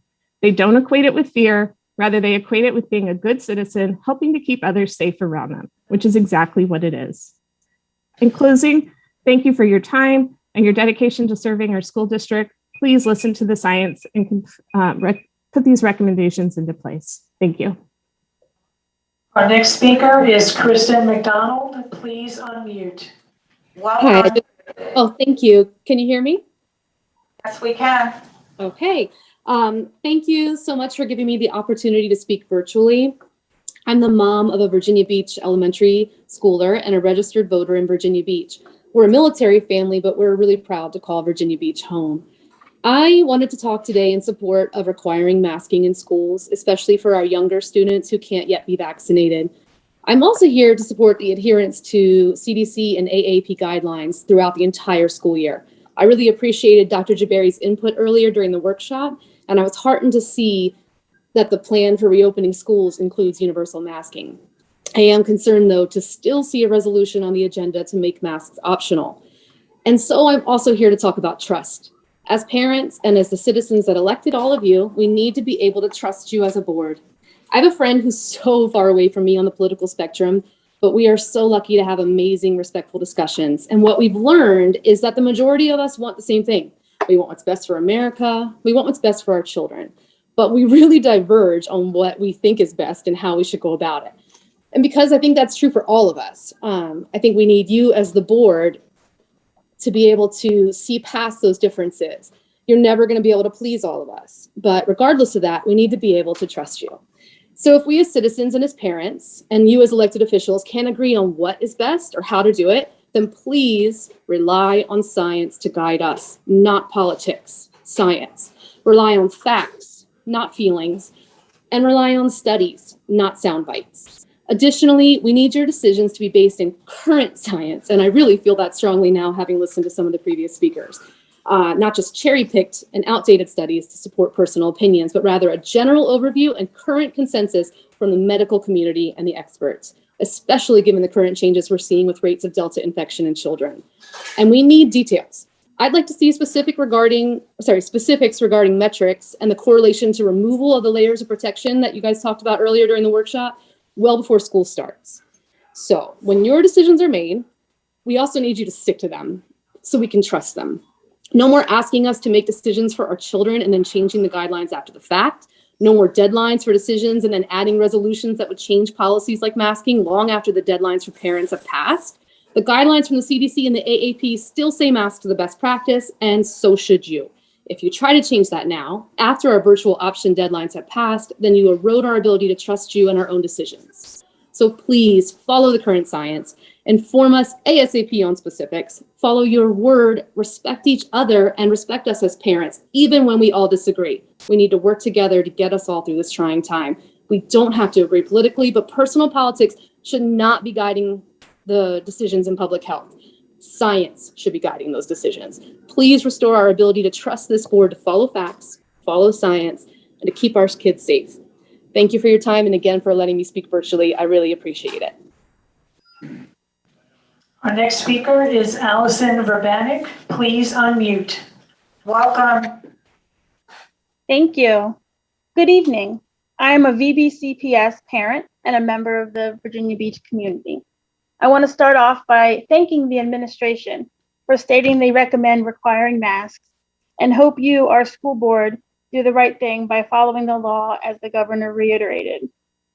My daughter will be going back this September after being virtual since March 2020. I want to thank all the staff at Thalia Elementary for how they handled this past school year. My second grader loved her teacher, her classmates, and excelled going from a DRA of 12 to a 28, and it was all thanks to their hard work and love for what they do. Looking forward to this school year, there are many concerns that I have. Mitigation strategies like the CDC and VDH have mentioned, such as requiring masks and proper ventilation. Also, how will we verify vaccination status before allowing a lack of quarantine? When will I be notified when my child was in the classroom with a COVID positive individual?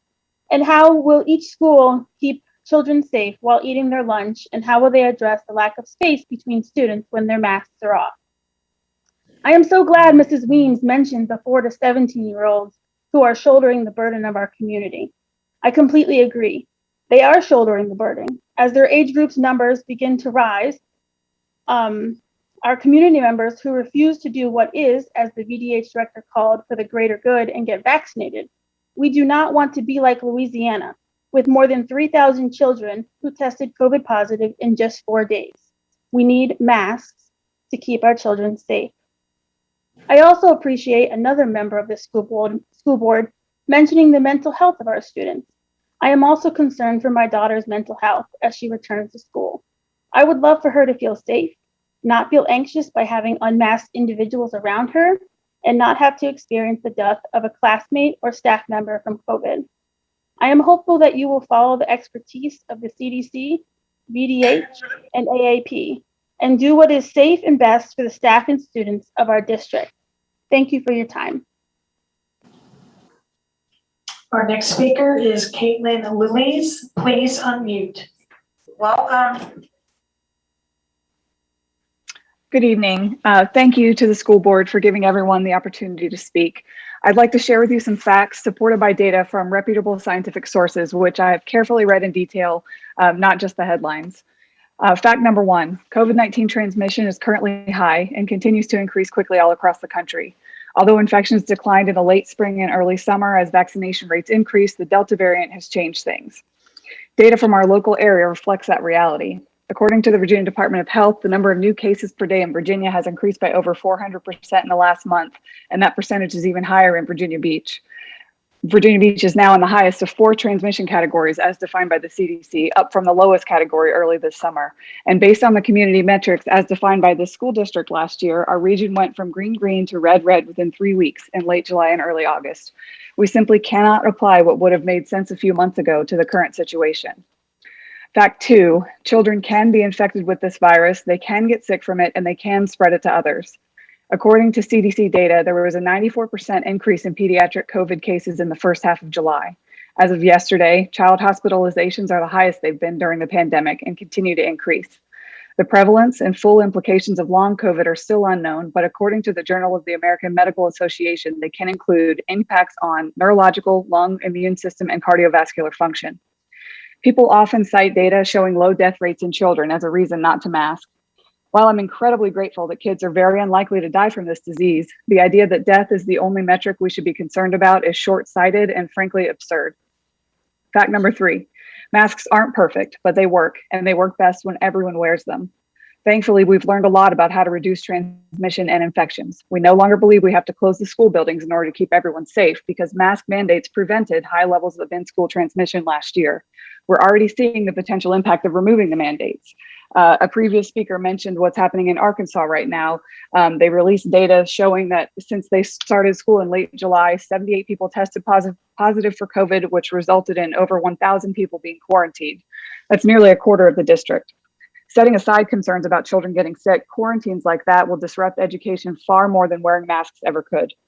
Furthermore, peer-reviewed, published scientific studies have shown that masks are much more effective if everyone's wearing them.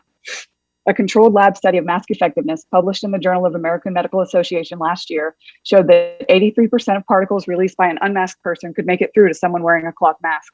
That number went down to 32% when both wore cloth masks. It wasn't as effective as an N95, but provided clear evidence that cloth masks help. In other words, while wearing a mask does provide protection to the wearer, a masked person in a room full of unvaccinated people is less protected by far. It's simply not true to state that someone's choice to send their child to school without a mask does not have an impact on the health of the other children. Personal freedom shouldn't extend to decisions we make for ourselves that have a strong probability of hurting others. Of course, there are downsides to the children having to wear masks. They make social interaction difficult. They're inconvenient. They can be uncomfortable when worn for long periods of time. Exceptions can and should be made for students with special needs, and outdoor breaks will be given. But looking at the big picture and weighing the downsides against the upsides of universal mask wearing, there's just no comparison for me. As the parent of 2 elementary school children, I do worry about the impacts of their social skills and about the reading skills of my youngest, but I believe their health and the health of the other children in their school is simply more important. I would by far prefer that my kindergartner learn to read a little bit late than for her to end up with lifelong health issues due to contracting COVID-19. The CDC and American Academy of Pediatric Guidance was carefully determined by experts in epidemiology and pediatrics based on the most up-to-date information and with our unvaccinated children's best interests at heart. These decisions weren't made based on politics or fear. Please vote to implement the administration's recommendations for the start of the school year. And to the parents, I would like to say that kids, I feel, are in general highly adaptable and they mostly follow their parents' lead. Let's teach them about the importance of doing things for the greater good, even if they're not always convenient. Thank you. Yeah, but she rattled on. Our next speaker is Melinda Rogers. Please unmute. Welcome. Thank you. Good evening. I'm the parent of a rising 4th, 7th, and 10th grade students, and I'm also a VBCPS teacher. So what happens this evening will impact my children as well as myself. Last school board meeting, I asked the board to be proactive instead of reactive with their decisions this school year. We want to remain in our classrooms. However, I've been listening to what has been said, and I would like to address some of the points being made in favor of mask choice. First, I continue to hear that if someone is vaccinated, then they should be just fine. However, one must understand how vaccinations work. Vaccines protect the vaccinated from having a severe infection when coming in contact with the infected, but it does not protect the vaccinated from being infected altogether. While I'm not a medical expert, this information is readily available through the CDC. The flu vaccine works the same way. Therefore, any person with asymptomatic COVID-19 can and may infect an entire classroom without proper masking in place. This information is also readily available through the CDC. Therefore, mask choice will result in classrooms being quarantined and students being forced into virtual learning. If the point is to keep students in school, mask choice will not serve that purpose. Second, after writing to the board members last week, Ms. Franklin graciously responded to my queries, and I thank her for that. She stated that she's in favor of plexiglass barriers instead of masks as a safety mitigation. However, as I had written to the board previously, the plexiglass barriers are not portable. They cannot follow the students into the hallways to travel to specials or lunch, and more importantly, they do not allow students access to their own classrooms. If students have plexiglass without masking as their safety mitigation, they will be tied to their desks, unable to be independent learners, and that's what we say we want them to be. We are supposed to be here to educate and teach independent learning. Why would we prioritize the safety mitigation that defeats that purpose? Speaking of education, speakers tonight have brought up our PALS data. In order for students to receive the education they need to learn to learn how to read, they have to actually be in the classroom. This was the argument that was brought to the board in January when we were in quarantine. In order for us to stay in classrooms to teach the students the reading strategies they need, we need to be following all the health and safety mitigations possible, including wearing masks. Mask choice does not keep students in classrooms where they belong. Last, I keep hearing people discuss death rates from COVID. In the past few weeks, hospitalization rates and death rates in children have been low. However, it is now being reported that the rate for children has jumped to almost 20%. But I don't hear anyone talking about the death rate for mask wearing. That's because the death rate for wearing a mask is 0. What about hospitalizations for wearing masks? What's that number? Again, that number is 0. This has turned into a principled argument instead of a practical one. We require students wear shirts to school and pants to school and sneakers for PE. Why is this piece of clothing so much different, especially when it protects students from more than a shirt or a pair of sneakers will? My big question to the board this evening is to ask, which child are you willing to risk? Whose grandchild? Is it yours, mine, or your neighbor's? Children and adults don't become hospitalized or die from mask wearing. They do become hospitalized and die from contracting COVID-19. The CDC recommendation is clear. Masks save lives. The CDC spends $6.5 billion every year studying and researching diseases and health. There is no one in this room or listening online whose Google skills are worth $6.5 billion, and that is myself included. Of course, the CDC are the experts. They're paid to be. They have the money to be. Be proactive. Show your support for the entire community. We need to be in school together, and therefore, we have to work together to keep COVID from closing our schools and classrooms. Gary Richards is not online. Our next speaker is Kristen Dean. Please unmute.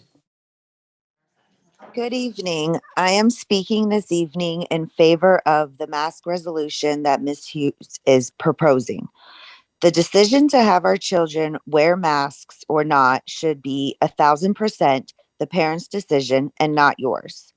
We, the parents, make decisions best for our children on a daily basis, and this is no different than the other decisions we make.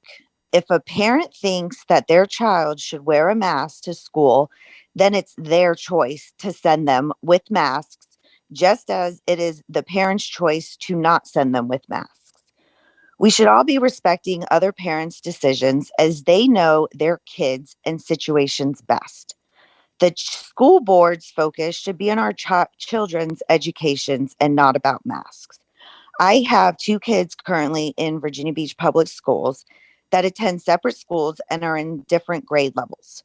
My oldest went back in person and he struggled to understand what his teachers were teaching because he struggled to understand what they were saying because of a mask covering their mouth. In addition, his teachers struggled with understanding what he was saying, so it was a lose-lose situation on both ends. My son stopped asking for clarification because it was a losing battle every time. There was no socialization during lunch, and everyone walked around looking depressed. Nobody could see if you were smiling or not. My youngest is nonverbal, and one form of communication for him is looking at the mouth face to understand what they are saying. By forcing the teachers to wear masks, it took this way of communicating away from him. How are you supposed to continue to work with him on verbal cues when these pointless masks are forced to be worn and mouths and face are covered? Why are you okay with allowing our students to suffer and struggle with their education? Why are most of you so bent on continuing to hinder our children and not looking out for their best interest? Children are our future, and if we don't focus on their well-being and education now, they will be so far behind. We are already seeing a dramatic decrease in our children's academic scores from last year, and until you put the focus back on education, we will continue to see those scores decrease. Other schools have voted to allow parents to decide what is best for their children, as you should too. All summer, children have been traveling on vacation, going to the beach, going to water parks, amusement parks, concerts, all with no masks. And in fact, there is growing evidence that shows masks are useless and children are at a very low risk of getting COVID.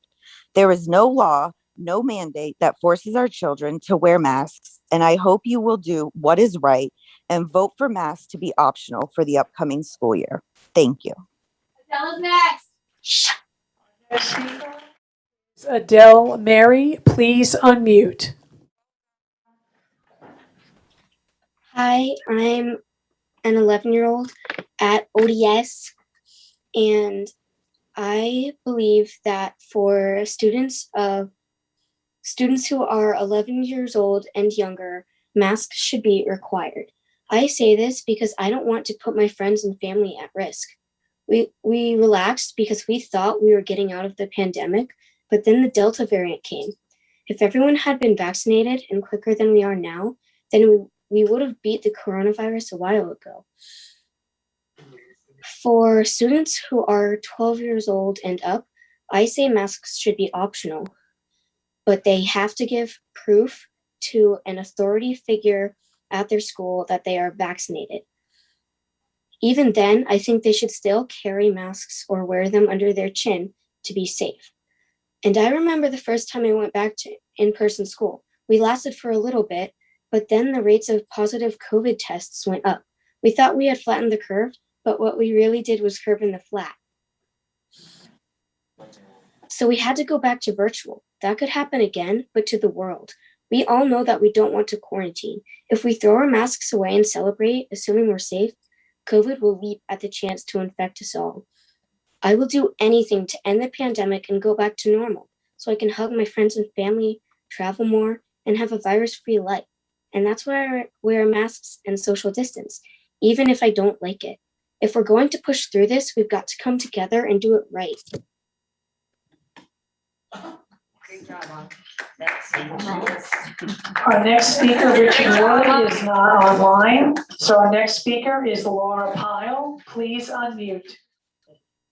Welcome. Good evening. I'm a parent of 2 VBCPS students under the age of 12, and I'm speaking tonight in favor of a universal mask requirement for all VBCPS schools as part of a safe reopening plan. As several speakers before me have noted, the General Assembly passed a law requiring in-person learning for the upcoming school year, with instruction adhering to the maximum extent possible to any currently applicable mitigation strategies provided by the CDC. The current CDC guidance recommends universal indoor masking for all teachers, staff, students, and visitors to K-12 schools, regardless of vaccination status. The CDC explains that schools serve children under the age of 12 who are not eligible for vaccination at this time. Therefore, the guidance emphasizes using multiple prevention strategies together consistently to protect everyone and support in-person learning. Prevention strategies include masking, as well as physical distancing, testing, hand washing, and proper respiratory etiquette, contact tracing, quarantining when necessary, and cleaning and disinfecting. The CDC pivoted on the mask issue to address the current virus surge, and now we must as well. The law is clear that masking is required at this point to keep schools open safely for in-person learning. No one likes to wear masks, I get that. Unfortunately, cases are rising nationally and locally. As another speaker noted, according to the Virginia Department of Health, in Virginia Beach alone, the 7-day case average rose from 13 cases per day to 114 cases per day in the past month. Information on the CDC website makes clear the Delta variant is more contagious than previous COVID strains, and even vaccinated people can spread it, though the vaccinated people themselves may not develop serious symptoms. More COVID cases will translate into more COVID cases in children.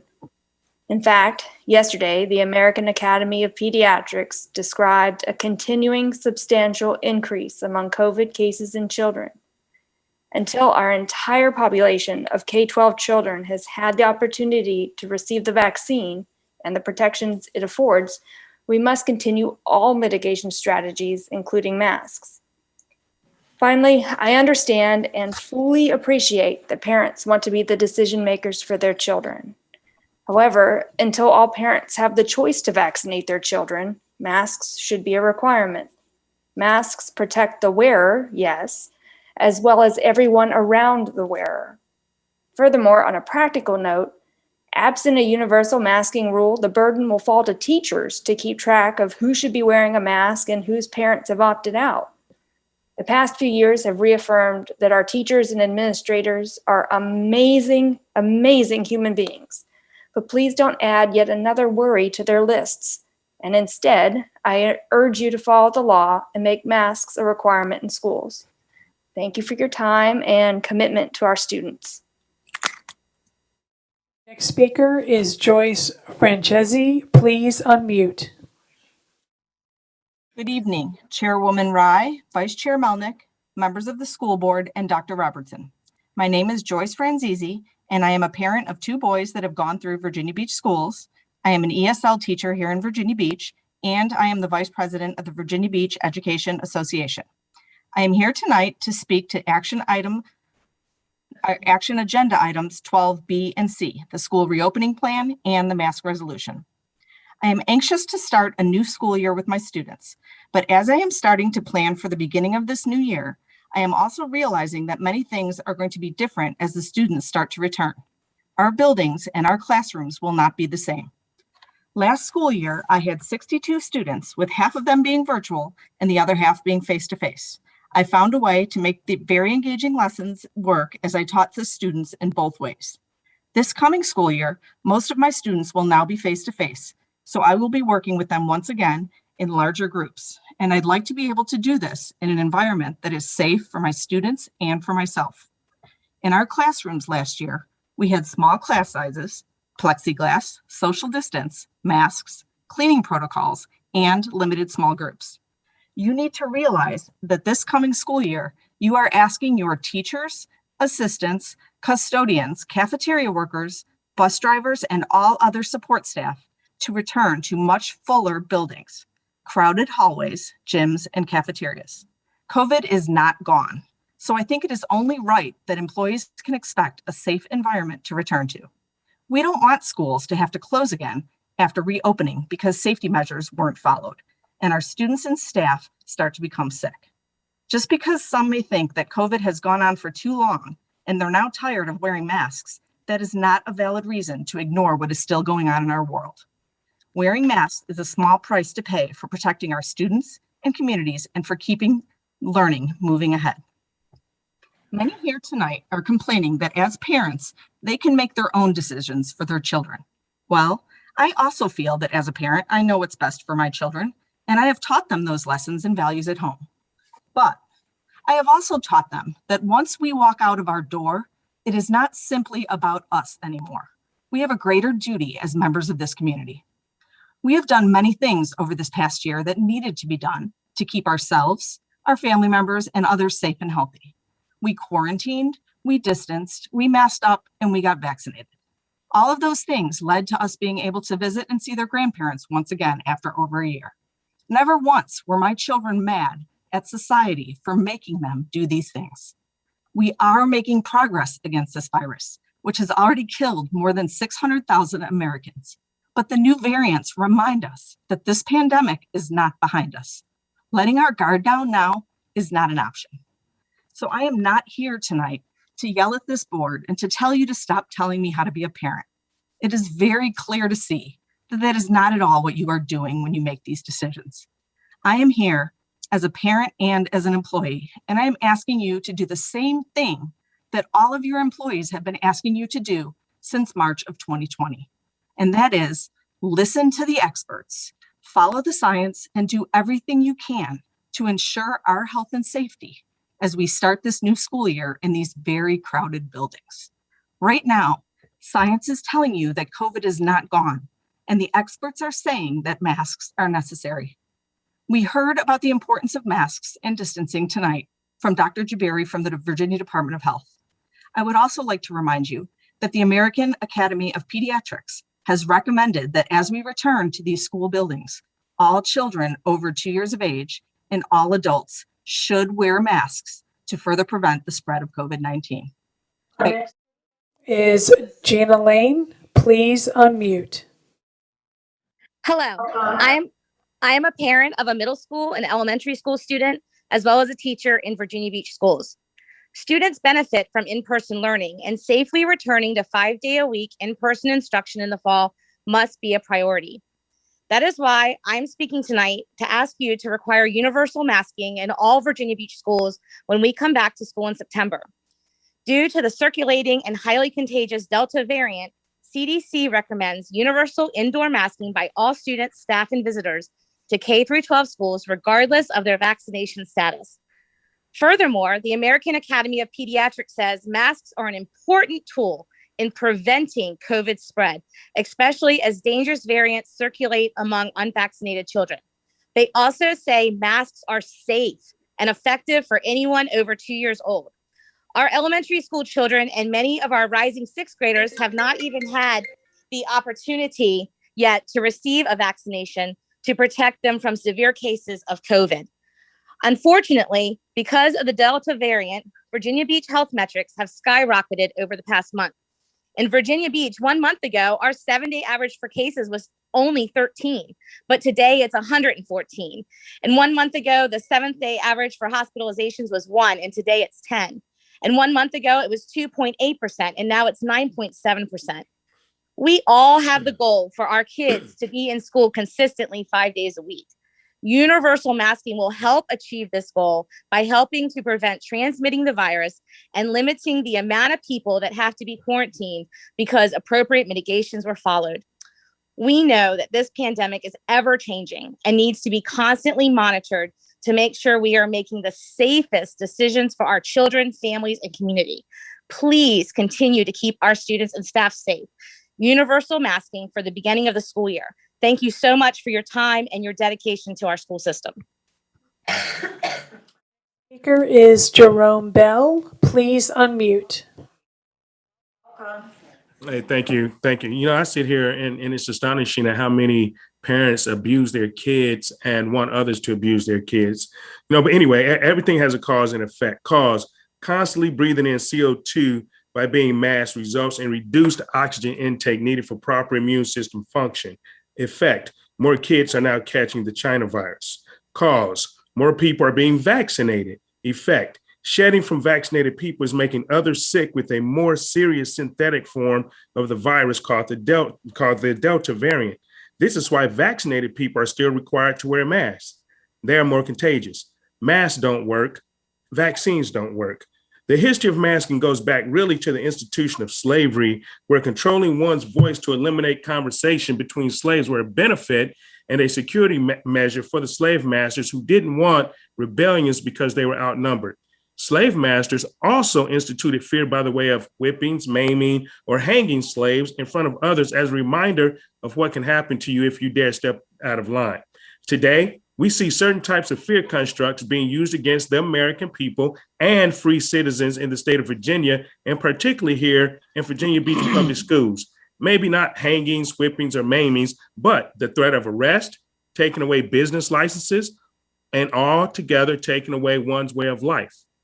But however, slave masters were actually smart enough never to get their hands dirty and could always claim or deny liability. So they hired unintelligent overseers to do their dirty work. In Nazi Germany, Hitler's enforcers were also called brown shirts. In Virginia, we have a man who sits in Richmond and incorporates his overseers and brown shirts to control the people, and he doesn't have to get his hands dirty. Let me explain. Every order given down from blackface had an instance where he has protected himself from liability for the way people have been treated. These are in his exemption clauses that covered every spectrum and gave basically his slaves their freedom anytime they wanted. There's a saying that goes, slavery actually lasted for so long because people didn't know that they were slaves. He and the CDC have made sure they cannot be sued or held liable because of the use of legal terms like recommend and should instead of shall or must. And he put his brown shirts, the VDH, unknowing business owners, and school board members like yourselves in charge to oversee and control the people. Even in his latest news conference, he stated that he would leave it up to the localities and the school boards if children are masked for school, and that they should follow the CDC recommendations on school in-person learning. Let me give you supposed educated people the definition of recommendation. It means to put forth for approval or to advise or suggest something as an action. The CDC guidance was updated on August the 4th to recommend universal indoor masking for all students, staff, teachers, and visitors to K-12, regardless of the vaccination status. Not mandate or to make law, not shall or must, but advise or suggest. So therefore, the school board cannot legally mandate masking of children when they have been directed by the slave master Northam to follow CDC guidelines. You do not get to own your own slaves. You're just the overseers in brown shirts. You just take orders. The CDC made it clear you cannot overrule the CDC with higher rules than allowed. I'm sure your attorney sitting there will agree behind closed doors, of course. So when Northam said, those not following the law in SB 1303, the state law that basically gives control of parents' children to the CDC to get your lawyers, he wasn't talking to the citizens. He was talking about you people sitting up there on the stage overseeing. You who are going to try and mandate masking these children. Our next speaker is Ken Lubeck. Please unmute. Welcome. Thank you. Thank you, school board and everybody in attendance there. This is a difficult topic because we do have different groups of people getting their information from different sources. And we've also politicized these issues. And some people are very scared. Some people think cases amongst children is a very scary thing. Some people don't think it's a big deal. It's all over the map. And I just want to quote a couple people. One is the person who invented mRNA technology for these vaccines thinks they should have waited a little longer and created a different vaccine. He doesn't think the vaccine's good for children. I know that you all aren't deciding about the vaccine, but it is related. Masks, I'm just not seeing how. I have two daughters in different academies, and one of them goes to Bayside, and I'm just not seeing this with the school packed as it was a couple years ago. People wearing masks above their nose at all times, and teachers having to enforce it constantly, and that just it doesn't make any sense to me. My daughter played volleyball on a club team. Over the course of the year, probably about half the team got COVID. It didn't spread through the whole team. The kids didn't get sick. They were okay. And I know a few hundred kids have died of this disease, like 400 in the whole country out of like 10 million. But, thousands normally die every year from the flu. So we have to keep things in perspective, and we can't let people quote certain things to scare us or to say, oh yeah, everybody wearing a mask is going to be great. You don't have to do that. I do think it should be optional. I am not afraid. I work for Sentara and see the numbers. People are quoting the case amount of cases and the amount of hospitalizations. The good news is that the death rate's not going up. And by the way, 89% of the people that die are over 50, and over 80% of Virginians have been vaccinated over 50. And it does prevent you from dying. This is a very dangerous vaccine. compared to all other vaccines. I don't know if you're not really allowed to say that on corporate media, but it is a fact. We used to stop vaccinating when 50 or 100 people died. Now you could have, thousands, which we have. So this is not a cut and dry, thing. And I think keeping it optional, if you want your kid to wear a mask them up, put a screen over his, I don't think that's healthy, but my daughters don't need to wear a mask. It's not going to make a difference. I'm not afraid of them getting COVID. They're not going to get vaccinated. Them getting vaccinated is more dangerous than them getting COVID.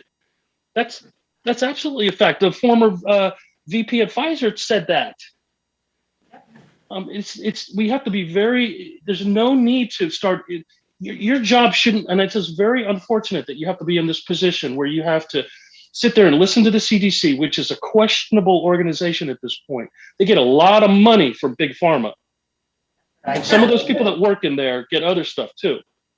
They get paybacks and stuff. It's not good. And so just going by that, and unfortunately our state government, which is probably going to get replaced in a couple months, you don't have to go by that. Take care. Thank you. Our next speaker is Dr. Steele. Please unmute. Hi, my name is Dr. Erica Steele. I'm a holistic doctor in family practice. I have 6 degrees in my field. I've been in natural health care for 20 years. One of the degrees I have is in public health. And I'll have to say, I'm all about data, right? And we look at data, we depend on data. I am trained in clinical biochemistry, laboratory diagnostics. I live and die by laboratory assessment and data. And so back in February of 2020, we didn't really have a lot of data. And the testing was, we were told best, 2 out of 3. Now, moving forward, where we are now, the PCR tests have been invalidated to the highest regard that it can. So when people talk about science, I'm a little bit confused at what science we're looking at, because the science that I'm looking at and the data that I'm looking at is that children are not necessarily impacted as greatly as adults, and those adults that are impacted greatly have comorbidities, meaning that they have other mitigating lifestyle factors that make them at higher risk for death, disease, etc. So not to say that COVID, not to take anything away from COVID, but the mortality rate on COVID is incredibly low in comparison. Our death rates have definitely been low in comparison the last few years. So I'm trying to understand why enforcing a mask mandate and creating trauma to children is a good idea. We have to think about the future in terms of anxiety, phobia. We're asking children not to trust their bodies, but rather to trust an inanimate object. And those people that believe in God, as I do, understand that the body was made to heal itself. God made our bodies to heal itself. Our bodies and our immune systems get stronger based off of exposure, not off of quarantine. We have never in public health policy ever quarantined healthy people. This is unprecedented that we've ever separated people. This actually creates herd immunity when we keep the healthy people together so that their bacteria can mix together, and then the healthy ones in the population can mix and mingle bacteria and then develop natural immunity. There still is 2 types of immunity, natural and artificial immunity. Most of the population at this point probably have already developed natural immunity. The other piece of it too, we talk about Delta variants. There's only genomic sequencing, which is very, very expensive. So there's no way the PCR test can actually determine the Delta variant. So again, as a healthcare professional trying to advise patients, especially parents, we don't really have the appropriate data. Now, again, as the other gentleman alluded, I'm not on the take with the CDC. I don't profit off of Moderna. I don't profit off of Pfizer. I simply am a concerned healthcare professional evaluating the data, trying to advise my patients, specifically families, because I am in family practice. So I'm concerned of the long-term impact that this situation is going to have to our children in terms of them not being able to trust their bodies and them not being able to really understand what is going on. We as adults have an obligation to teach our children about their bodies, about how they work. In fact, in school, they have health class that should be teaching about their immune system and how their immune system works. So I know it's been a long night, it's been a long day for me, so I'm going to sign off with that. But I hope that we can make a decision, not just for today, but also for the future for our children. Our next speaker is Jana Staltizak. Please unmute. Welcome. Hello, my name is Jana, and I am a rising 10th grader in Virginia Beach. I want to say that I want to wear masks, and I want you to make them mandatory for so my friends and I can be safe. I am vaccinated, but my cousins aren't, and they go to Virginia Beach schools too. I worry about them. I also worry about myself and my dad. My dad has one lung, and COVID would be dangerous for him. I don't want to bring it home to him and have him get sick. He's vaccinated as well, but vaccinated people have been getting sick. With one lung, getting sick with COVID is very dangerous for him. I'm scared that I could bring it home and give it to him and lose him. I don't think I could ever get over that. I am also really confused about why so many of these people are confused about how to recommendations keep changing. Don't we live in an area where hurricanes are common? When the scientists identify a potential hurricane threat building, they let us know and we might make sure our supplies are ready. When the scientists learn more by studying the hurricane, finding out that it's getting stronger and maybe they identify its path might hit us in a few days. We get our homes ready by boarding windows and bringing in stuff that isn't fixed. We figure out what zone we're in for evacuations if they're called for and figure out where we might go if we have to get evacuated. We know that the science meteorologists are looking at is changing by the minute because the hurricane is changing. Sometimes we see that it gets stronger and we do things like evacuate areas that are looking like they might be hit badly. Sometimes the scientists' predictions change. They say this is one path, and if the winds change, then there's another possible path. Sometimes it gets stuck off the coast or it changes direction in the last minute. The fact that sometimes it doesn't go exactly as they expected about where it might hit badly doesn't mean their science is wrong or that we shouldn't listen to them the next time they warn us about a hurricane. Is better to be protected for something that could happen than to not prepare and get hit. It's like that with the science about COVID. The longer it goes on, the more we refine what we know about it. And as the virus changes, what they recommend changes. Like when I got vaccinated, the scientists said that people who were vaccinated could go without masks. And I did that for a bit. But now the virus has changed, and we need to change too. Now it can affect and spread from people who are vaccinated. So we need to prepare for the worst. Even if it doesn't go there, we don't want to have done nothing when doing something could prevent so much death and pain. This could get so much worse. When something bad happens, you don't want to think about how you could have done something to help prevent it. You want to know that you did everything that you could. Please wear your masks and stay safe. Also, another remark I would like to make, my cousins are half Chinese, and it has been hurtful for the virus to be called the China virus. So please, no one call it that. Thank you. Stay safe. That makes sense. Our next speaker was Daniela Seifert, who was an in-person speaker, and she asked to be transferred to an online speaker. So Daniela Seifert, please unmute. Welcome. Daniela Seifert, please unmute. Have your people up there doing it.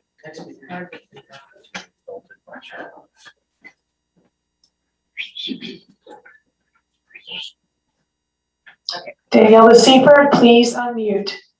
Is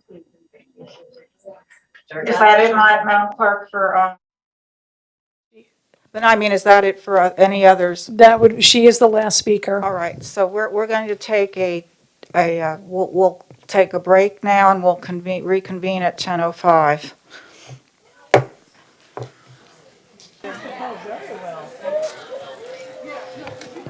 Okay, please be seated. We're going to gaveling this meeting back to order, folks.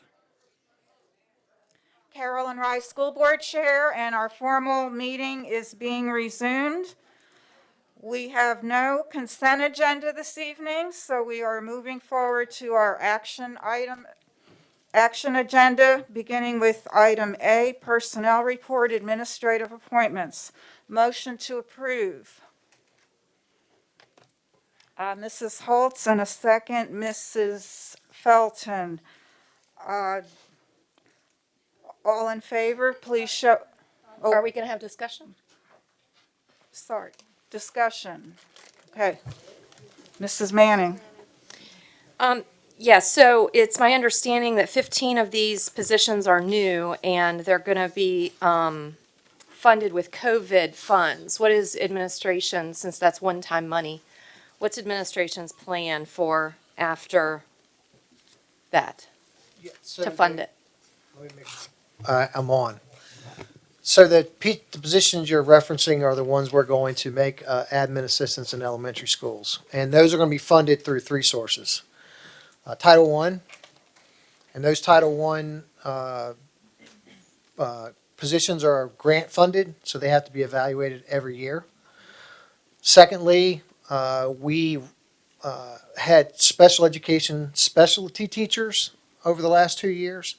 And that program was designed several years ago when we had an abundance of special education teachers, so we were able to create positions to support schools in varying ways. Over the last 2 years, we've had to dwindle that number, which at one time was like 46, down to 20 because of the vacancies that were occurring in the classroom. We want to cover the classroom first. So we decided last year we were going to end that program of special education specialty teachers, and that those teachers will be returning to the classroom. When we created this opportunity to serve schools, some of those special education specialty teachers who would have been returning to the classroom were selected to be admin assistants. They will go into schools and work directly with special education students. The remaining positions were created to serve as many schools as we could, and in those positions, we looked at using funds that were made available to us through CARES. How many of those positions are using CARES Act funding? Ms. Woodhouse?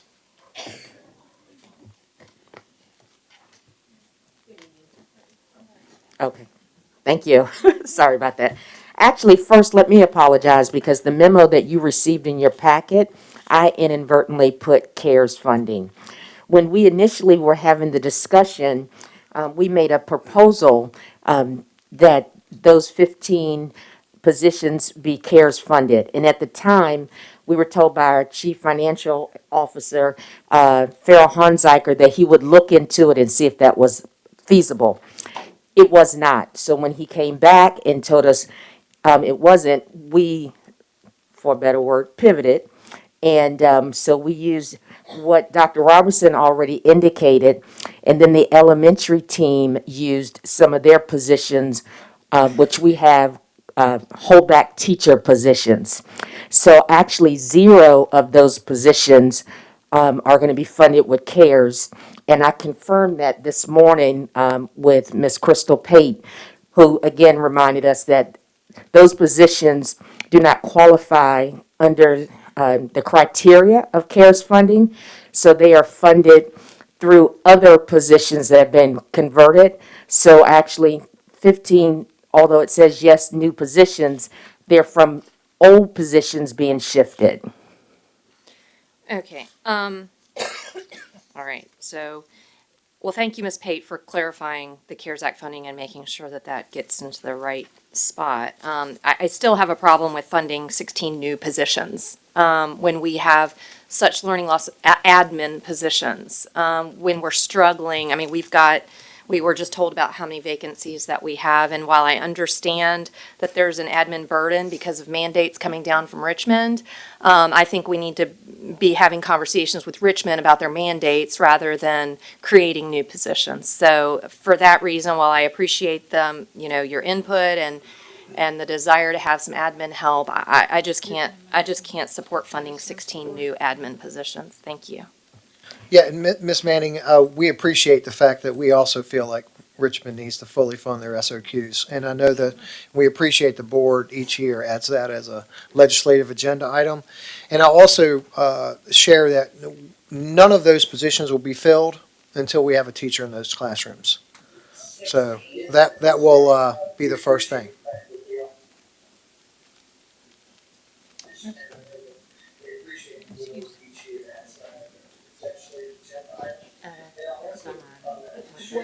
Wait, was that you, Rocco? That's you. But he wasn't talking. You're echoing. Okay, Mrs. Hughes and then Mrs. Riggs. Well, I'm trying to understand why we would be moving, since we're so short on teachers, we just did that during the workshop. I'm trying to understand why we would move people out of a teaching position into another position right now. I mean, even if you're going to wait till those positions are filled, why would we not wait until we don't have a shortage before we move people? So that's a good question. This plan has been being worked on for the last several years with school leadership at the elementary level, recognizing the additional challenges that are placed on our school-based administrators, particularly when you have one principal and one assistant principal in a school. With a growing ELL population and some of the other mandates that have come down from the state, there's been a clear need to provide additional supports. At the secondary level, where our number of assistant principals do not sufficiently cover based upon the SOQ funding, we staff administrative assistants in some of those schools in lieu of an additional assistant principal. It does two things. One, it allows that individual to get on-the-job training as what it would be like for a school-based administrator. So that helps strengthen our leadership pipeline. And as you know, we've had a number of principals retire in the last several years. We've had some administrators get promotions to other school divisions. So it's really important we have a strong pipeline so that when those leaders change, we have a highly qualified person ready to step in. Because this plan was being developed throughout the winter and spring, we could not execute the plan until after July. Well, since the end of the school year, we have seen a number of resignations. So there was not such a challenge as you described when we were working through the development of the plan. There is a challenge now, which is why we are committed not to fill those positions until we have staff in those classrooms. So I suspect that many of those positions will go unfilled.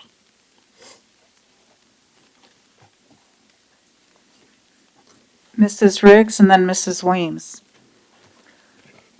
I'm not sure if you said this again tonight, so excuse me if I apologize if you did. But did you not say in the email that these positions, these teachers that would become administrative assistants, are they getting the same pay? Yes, same pay, 10-month employees. It's not a increase in pay, it's the same amount. Correct. Okay, and I understand, trying to get that base of administrators, getting ready and educating them and getting them ready for, the future, because we've had so many administrators to retire, and we will have many more, I'm sure, because they're older and ready for retirement. But I do understand, I do agree with, what you're doing, and then you won't fill those positions until you have them. So I kind of feel like it's easier to fill, not that it's been easy to fill teacher positions than it is administrative positions, because there's more teachers out there than there are administrators. So I do get that. So thank you. Mrs. Weems.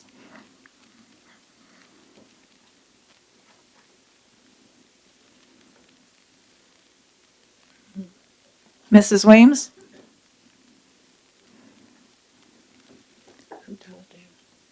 Mrs. Weems, you have your hand raised. Well, we'll go. Yeah. Oh, okay, good. That Dr. Robertson, but my question, and you may have said it a little earlier, but I didn't quite understand it. So these administrative assistants, will they be working, did you say specifically with special education students? And were these schools chosen because of their numbers of special education students in their building? Yes.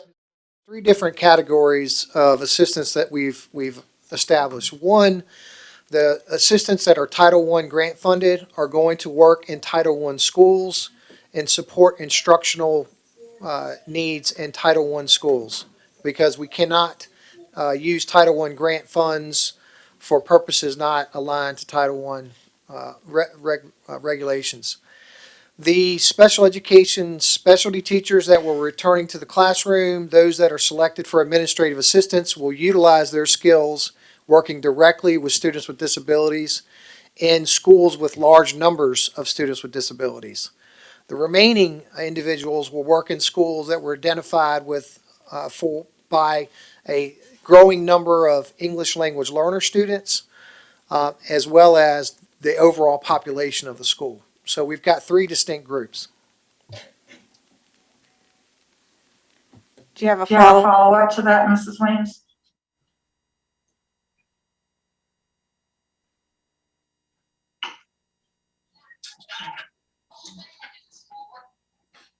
Something's going on.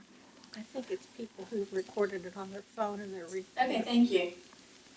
Okay, just wanted to give the opportunity for a follow-up. Okay. And Ms. Franklin has her hand raised.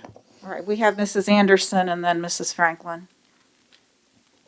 So I agree that this is a good pipeline to streamline administrators are going into this position, but just for clarity purposes, could you just describe a little bit of the what their duties would be, what their responsibilities would be, for clarification? Because obviously it looks to me like you're doing this because there's a need to help students in those particular schools. So it's just, I don't want people to think that we're just, giving them a cushy job. This is not going to be a cushy job. So if you just, I know what they do, but I want you to explain it so that the public has an idea of what these positions are for.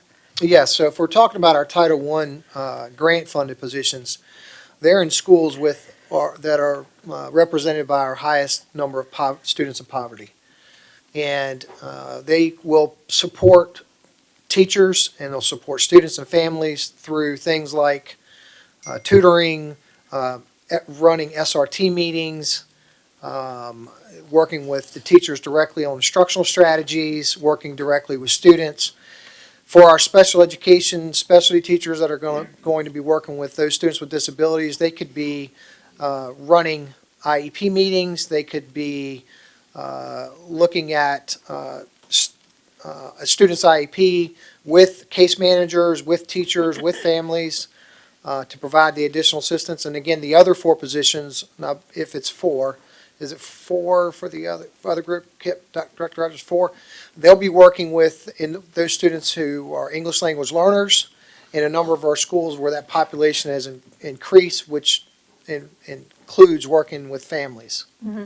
So they'll have specific duties aligned to their strengths, their skill set, and very similar to what administrators do to Okay. give them that experience. I appreciate that because I think sometimes people just don't realize what all is involved with our administrators, and many of our assistant principals are extremely overworked with dealing just with the IEPs that they have to deal with on a basis. When you have a lot of students who are special ed and have IEPs, sometimes those IEP meetings can go 2 and 3 hours depending on all the things that are entailed in them. So it's important that you have enough people who know how to handle that and how to deal with those meetings.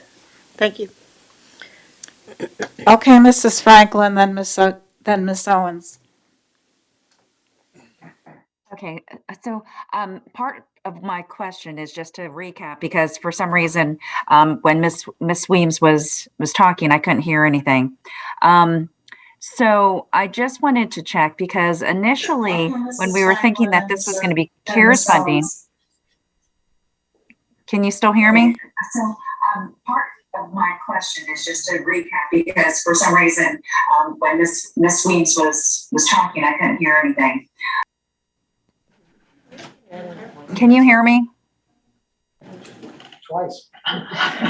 We're getting like a recording of what.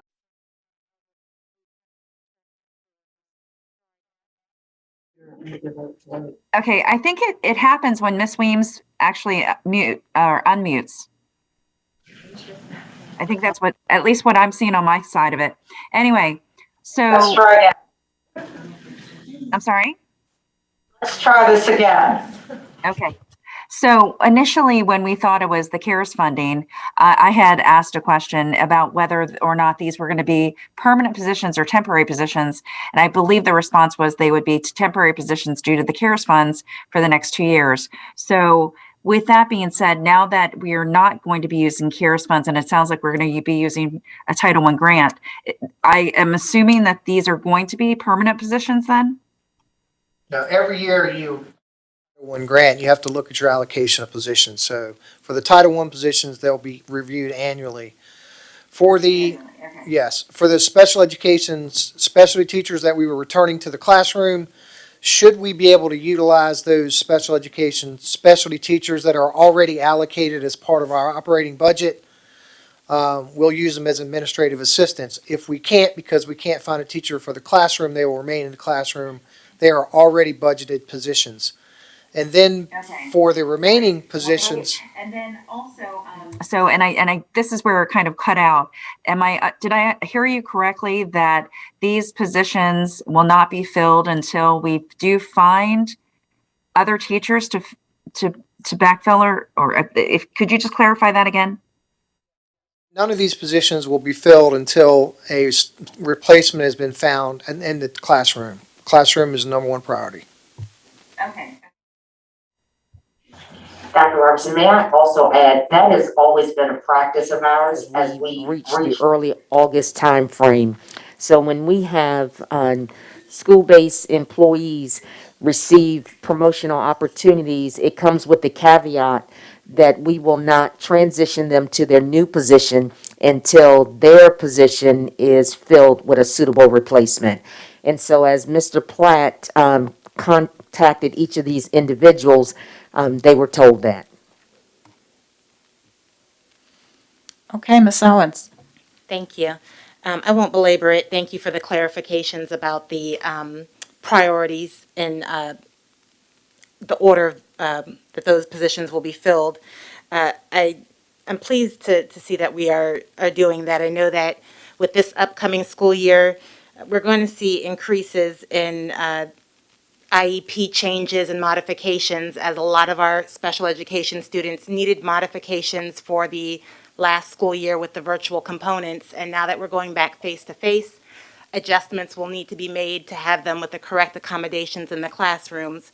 As a parent who worked through the IEP process in our school district, I understand how frustrating it can be to try and reach somebody and not they don't have the time because they are overburdened and there's very limited windows in which those meetings can happen. And so increasing the staff who are able to work with those families and ensure that those IEPs are updated quickly and efficiently and correctly is important. And I think it should be a priority for our district, particularly coming off the year that we came from. Additionally, our mental health task force talked about the importance of making sure that our counseling staff is not burdened with picking up administrative duties and that they are free to be able to do the counseling and mental health services that we want them to be available for in the school. So I'm pleased that we're going to have staff members that are also going to get the administrative experience so that we'll have that pipeline continuing to have promotional opportunities while supporting our students who really need that support. So I would be in favor of the personnel report.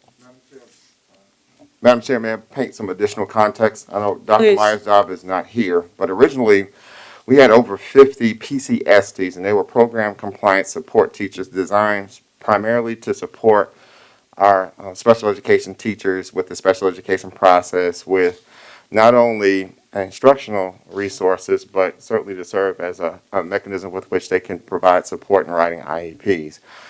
The difficulty became in staffing those positions, as well as staffing our special education teacher positions. The more we got vacancies in those positions, the more we had to transition those teachers from the PCST position into actual classroom special education teacher positions, which left vacancies in the PCST position.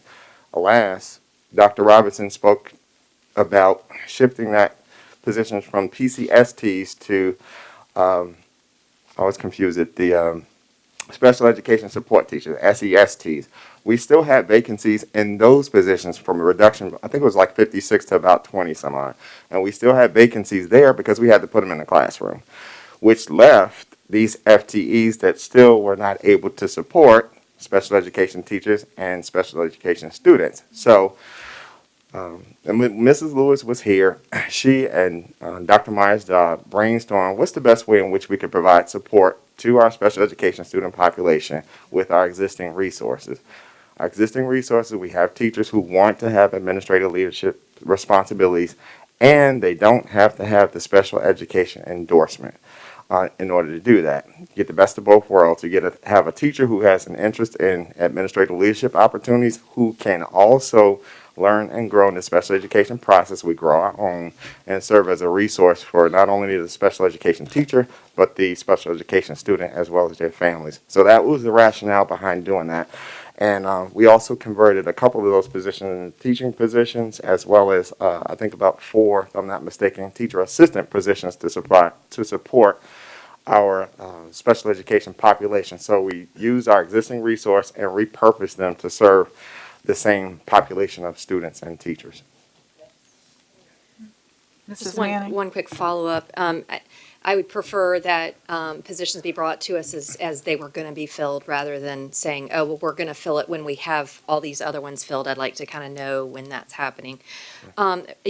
I didn't quite understand what you were saying. PCFT? I'm What's sorry, that? PCST. That was the original position. It was Program Compliance Support Teachers, and that was a few years ago. Okay, thank you. Yeah. Anybody else? Here are our online colleagues. Are we good? Everyone's, no one has their hand raised. All right, then we'll proceed. The motion's already on the floor, so all in favor of the personnel report and administrative appointments as presented, please raise your hand.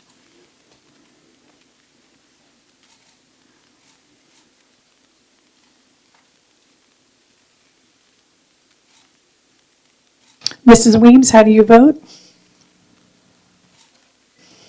Oh, yes, I had my hand raised. I just want to confirm. Mrs. Melnick, how do you vote? I also had my hand raised. I vote yes. Thank you. And Ms. Franklin, how do you vote? I have my hand raised as well. Thank you. We have 9 ayes, All opposed? and we have 2 nays with Ms. Hughes and Ms. Manning. So the motion did pass. All right, thank you all, and for the good questions, too. So now we'll allow Dr. Robertson to make some announcements with respect to the vote. Yes, thank you, Chairwoman Rye. I do want to make an announcement of some of our administrative recommendations that are able to move forward. Proud to announce that Rachel Curry, currently a teacher at Pembroke Elementary School and formerly a teacher in the Office of Programs for Exceptional Children, is the new assistant principal at Hermitage Elementary School. Proud to announce that Joel Goldenshoe, assistant principal at Virginia Beach Middle School and former administrator at the Virginia Virtual Learning Center last year, has been promoted to the principal of the Virtual Learning Center.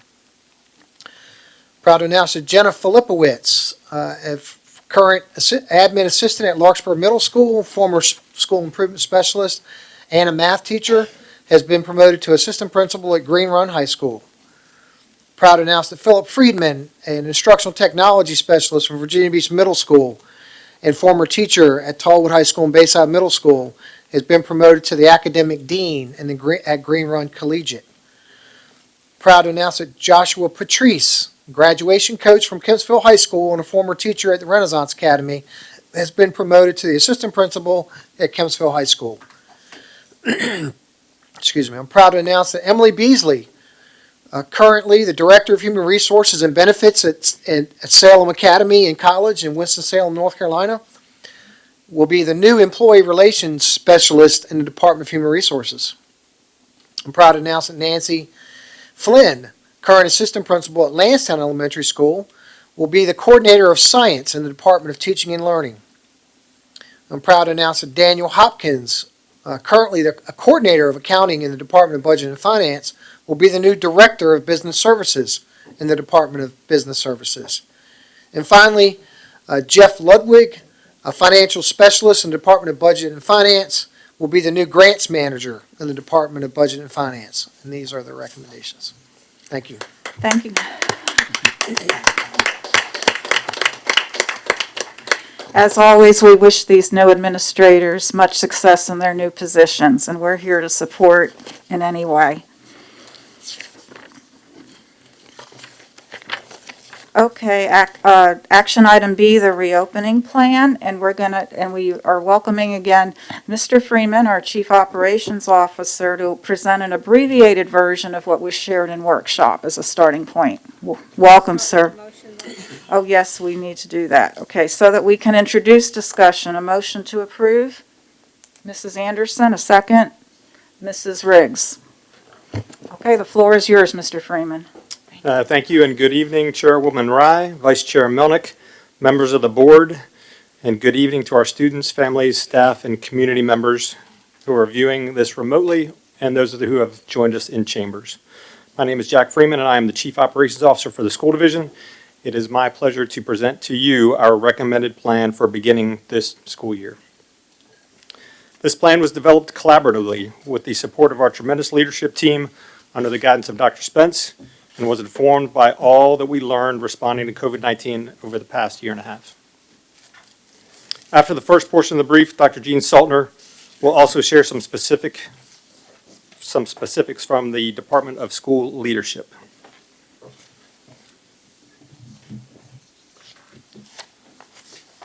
As we've been sharing with you for months, Virginia Beach City Public Schools is committed to 5 days of in-person learning, full virtual and fully in-person learning options, and offering a range of extracurricular activities in high schools and middle schools.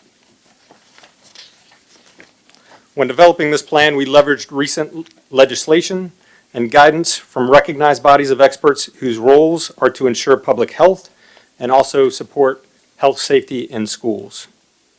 It is worth emphasizing that the guidance and recommendations from these bodies are in alignment. These resources include Virginia Senate Bill 1303, which was put into law last March, CDC guidance for COVID-19 prevention in K through 12 schools, Virginia Department of Health and Virginia Department of Education interim guidance for COVID-19 prevention in Virginia pre-K through 12 schools, American Academy of Pediatrics COVID-19 guidance for safe schools, and expectations set by Governor Northam at his press conference last Thursday. Here are some of his quotes. We expect them, and he was referring to school divisions, to follow the law. And the law that was passed earlier this year, and he was referring to Senate Bill 1303, says that schools will do 2 things this fall. They will offer in-person instruction 5 days a week, and they will follow CDC mitigation strategies. He further stated that the CDC guidance is that people in schools need to be wearing masks. And the CDC guidelines, which we've tried to follow all along, say that children in school, K through 12, should have masks on.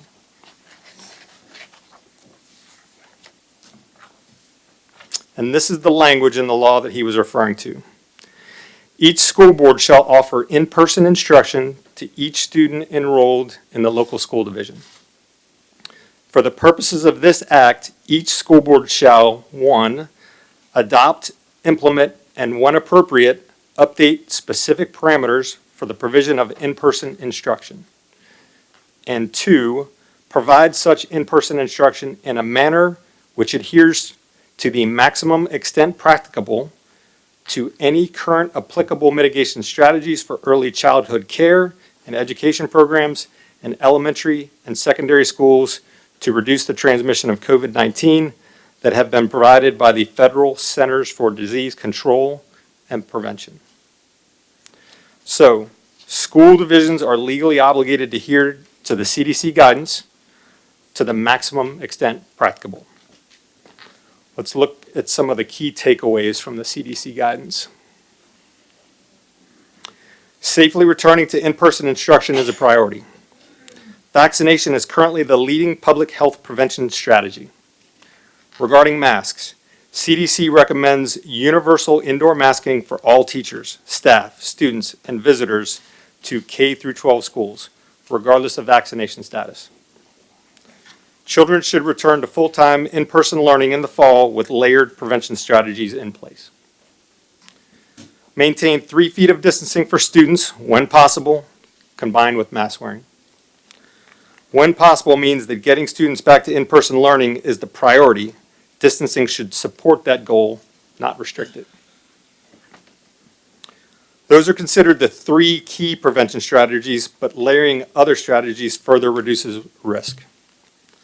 Other important layers to consider are screening testing, ventilation, hand washing and respiratory etiquette, staying at home when sick, COVID testing, contact tracing, and cleaning and disinfecting. To guide decisions on the level of layered prevention strategies, the CDC guidance further recommends monitoring community transmission, vaccination coverage, screening testing, and occurrence of outbreaks.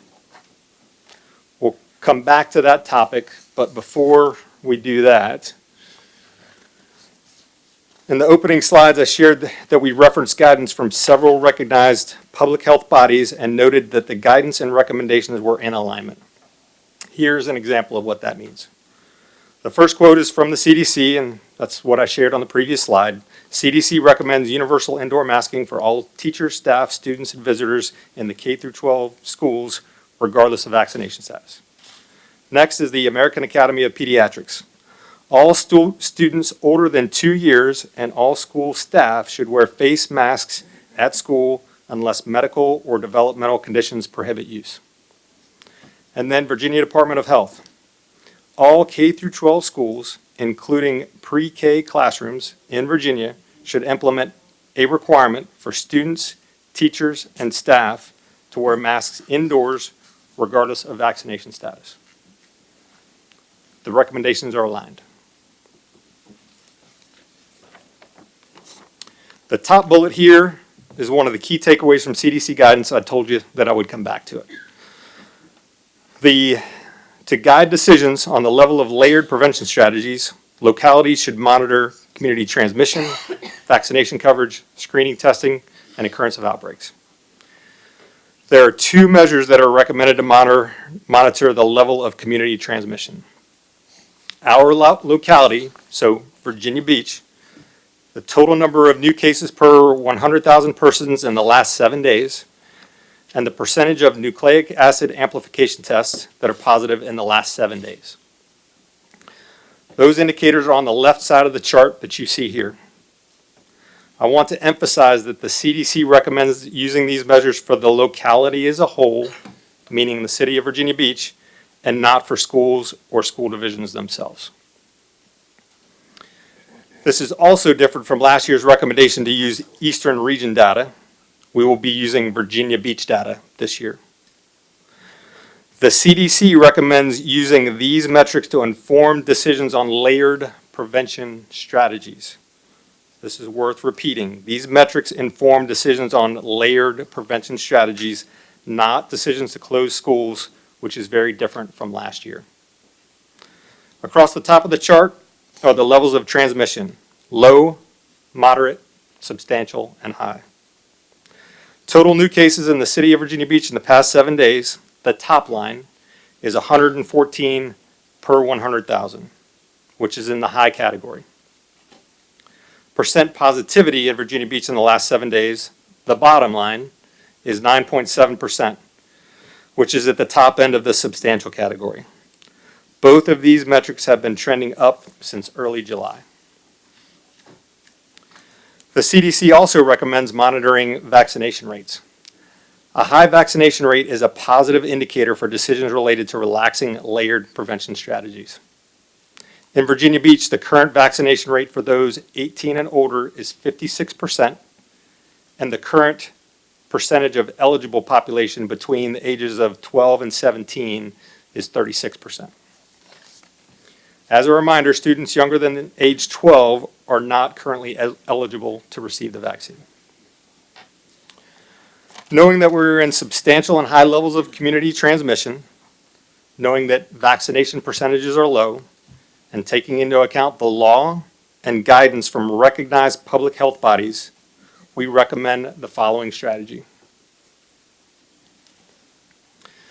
Begin the school year with significant layers of mitigation while accomplishing the primary goal of getting students safely back to 5 days of in-person instruction.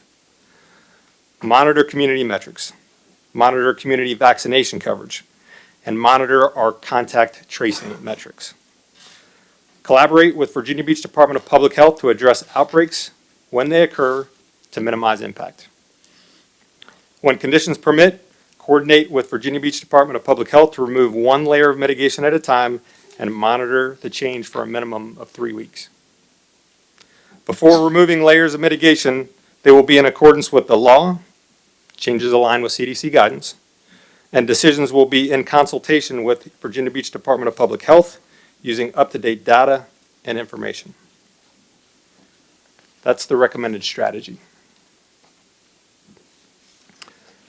So how do we recommend implementing that strategy to align with CDC recommendations in accordance with state law? As we previously committed, we will be providing 5 days of in-person learning. We will continue collaborating with Virginia Beach Department of Public Health to provide access to the vaccine.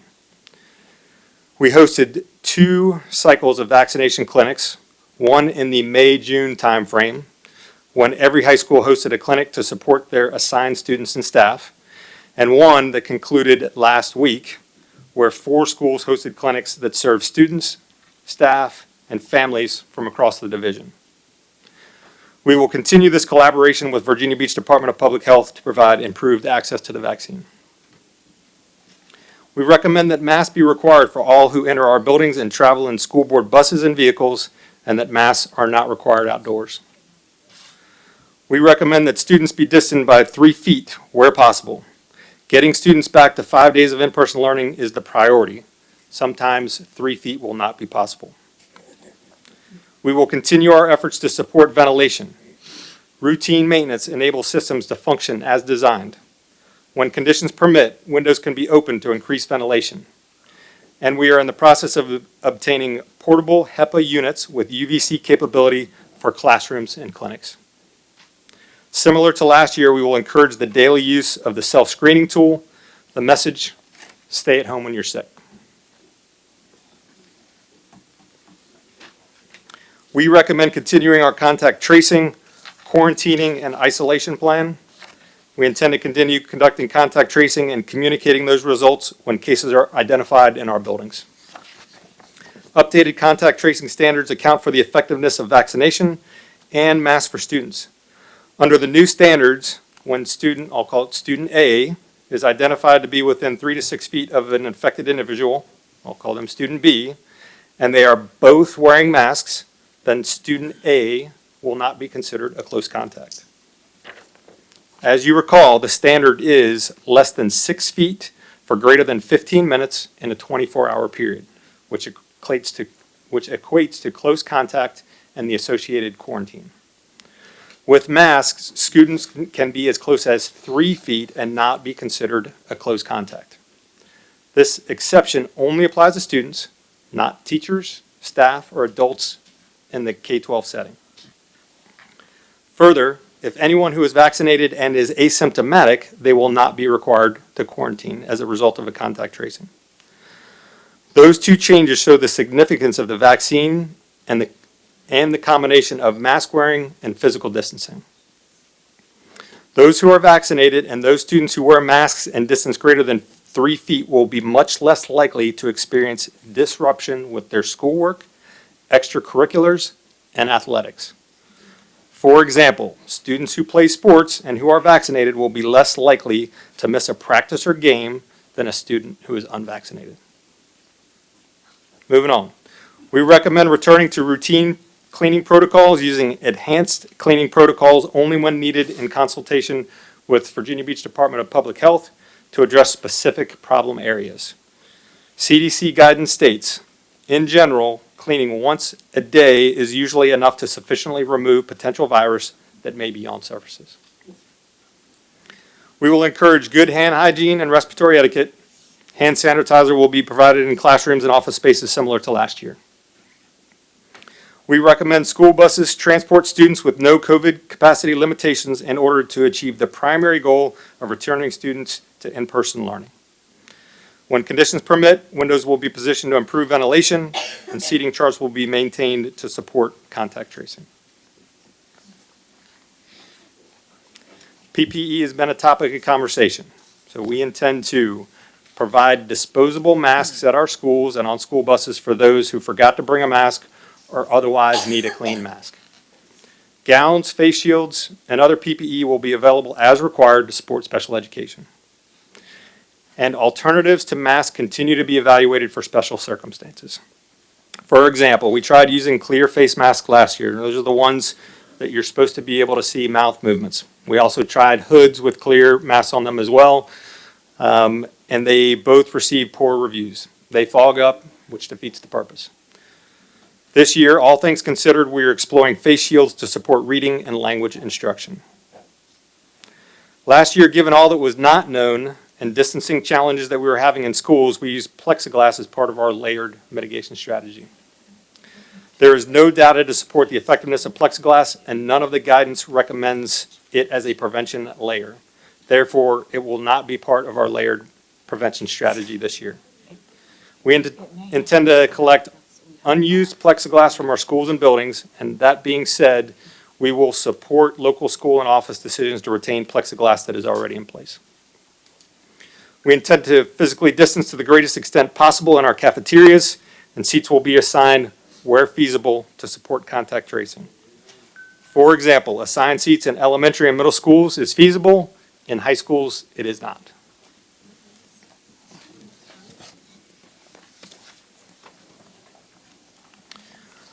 We recommend fielding varsity, junior varsity, and middle school sports teams with no COVID limitations on the size of the team.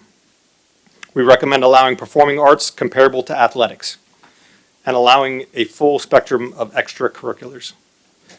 In accordance with the strategy to implement significant layers of prevention to start the year, we recommend against using volunteers to start the school year. But we do recommend that we allow scheduled visitors. As an example, short visits for parents and students to elementary school classrooms prior to the start of the school year will enable a smoother transition for our elementary school students back into the classroom. We further recommend curricular work experiences and community-based instruction be permitted with mitigations in place, and that field trips be virtual only to start the year. One last topic before I turn it over to Dr. Saltner. Much of what has been described is directly related to schools, and our minds naturally gravitate towards the impact of schools. Our plan considers our whole population, all employees, all buildings. As described earlier, our community transmission is high now, and it's trending up. Our recommendations apply broadly to the division as a whole. Therefore, we recommend that masks be required for all who enter Virginia Beach City Public School buildings starting Monday, August 16th. I would like to now invite Dr. Saltner to the podium to share some topics from school leadership.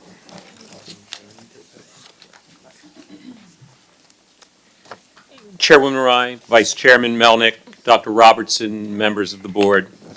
I want to expand a bit on our extracurriculars at this time.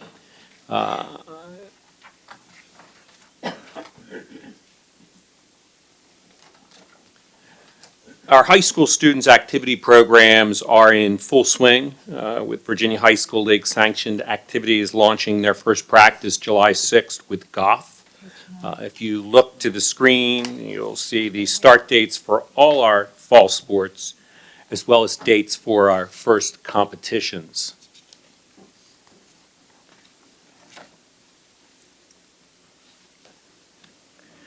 While varsity sports are open to all grades, only grades 9 through 12 are eligible to participate in the junior varsity programs.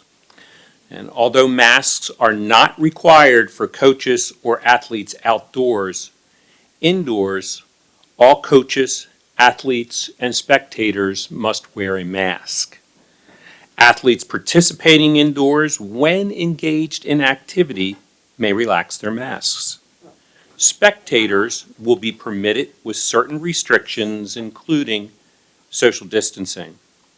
Again, as we did last year, streaming services of select events will be available. Know as well that the Office of Student Leadership is very closely monitoring student health. On a daily basis, our coaches are proactively tracking all absences to identify early any COVID-related illnesses.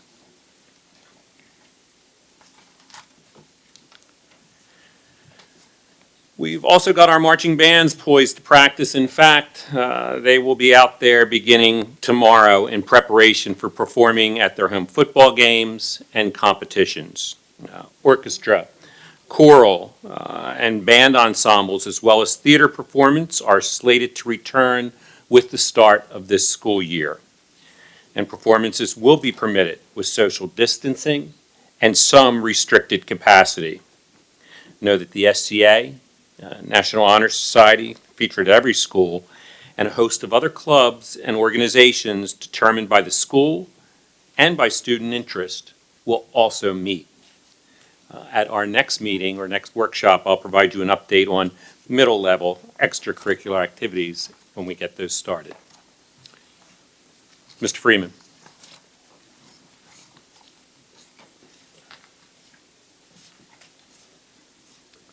Thank you, Dr. Saltner.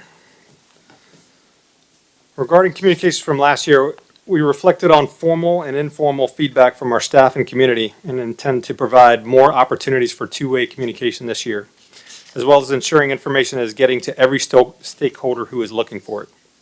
We recognize the importance of sharing information related to this plan to our students, families, and staff. Last year, our plan was packaged in a document, and it was a fairly long document. The utility of that document was challenged by its length and the difficulty with implementing and effectively communicating changes.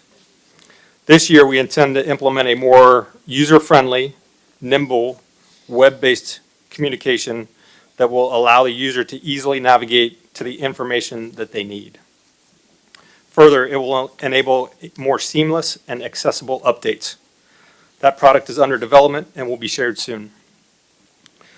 With all the focus on layered prevention strategies, we also understand the importance of layered communications. So in addition to that tool, principals will be updated on your decision tomorrow to enable their planning. We're also considering other communication tools to support our teachers, staff, and families, including the VB Safe Together webinars that were conducted last year. That concludes our recommended plan for beginning the 2021-2022 school year. This plan includes significant steps in our progression towards pre-pandemic school instruction and activities, including 5 days of in-person learning, more opportunities for extracurricular activities and athletics, and is intended to provide a safe and stable start to the new year for students, staff, and family. It follows the law and guidance of recognized bodies of public health professionals, and we are excited to see all of our students return back to schools very soon. With that, we will take your questions. Thank you to you and both of you, Dr. Saltner, Mr. Freeman. So we ended the workshop discussion with questions to Dr. Jabari. So we're starting with a fresh queue and a fresh round of questions or comments. So who would like to start? Ms. Owens? Thank you. With the fresh queue, am I doing one question, two questions? I only have four, but let's let you know. We'll go with our standard two to start. How's All right, that? Okay. that's fair. Okay. I'm not sure if Nurse Sawala's not here, and I don't know if this is a question that needs to be directed to her. I was hoping to get an update about the current quarantine timeframes. I know that that has changed some from where we were at the beginning of the school year, and if there are any guidelines that we'll be able to put out to families and that we all know about as far as how many days quarantine? Ms. Wallace should be with us by Zoom. This is Heidi Sawala. Oh, wonderful. Yes, current quarantine guidelines. We are still staying with the standard 14-day quarantine for anyone that was considered a close contact that was not vaccinated. Isolation of those that are positive still remains at 10 days. And then my second question is within that same kind of theme. I know that we talked about the vaccinated and asymptomatic people who are exposed, students or teachers who are exposed, will not have to quarantine. Is that kind of an honor system inquiry, or is there any attempt for verification as far as vaccinated status? At this time, we are not verifying the vaccination status. So we'll ask them and then we'll go from there. First two. During the investigation. Thank you. Elton and Mrs. Holtz. Thank you, Chair Rye. Dr. Mr. Freeman, slide 11, concerning the school buses, and you mentioned no COVID capacity limitations, but you have the windows ventilation and seating chart, correct? So right now, if you know the schedule, will the buses be running double shifts with getting, because I see that you said there's no capacity limitation, so that mitigate, there would be no double shift bus runs with bus drivers? So we received the feedback from all of our parents, or enough of our parents, a couple of weeks ago.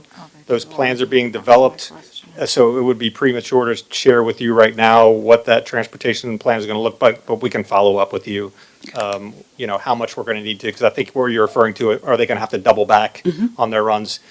I'll be able to get you the information for what the plan of that is, but as you all know, when we have a bus driver who's absent, that is a fairly common practice to either double up or double back to be able to account for drivers who are absent.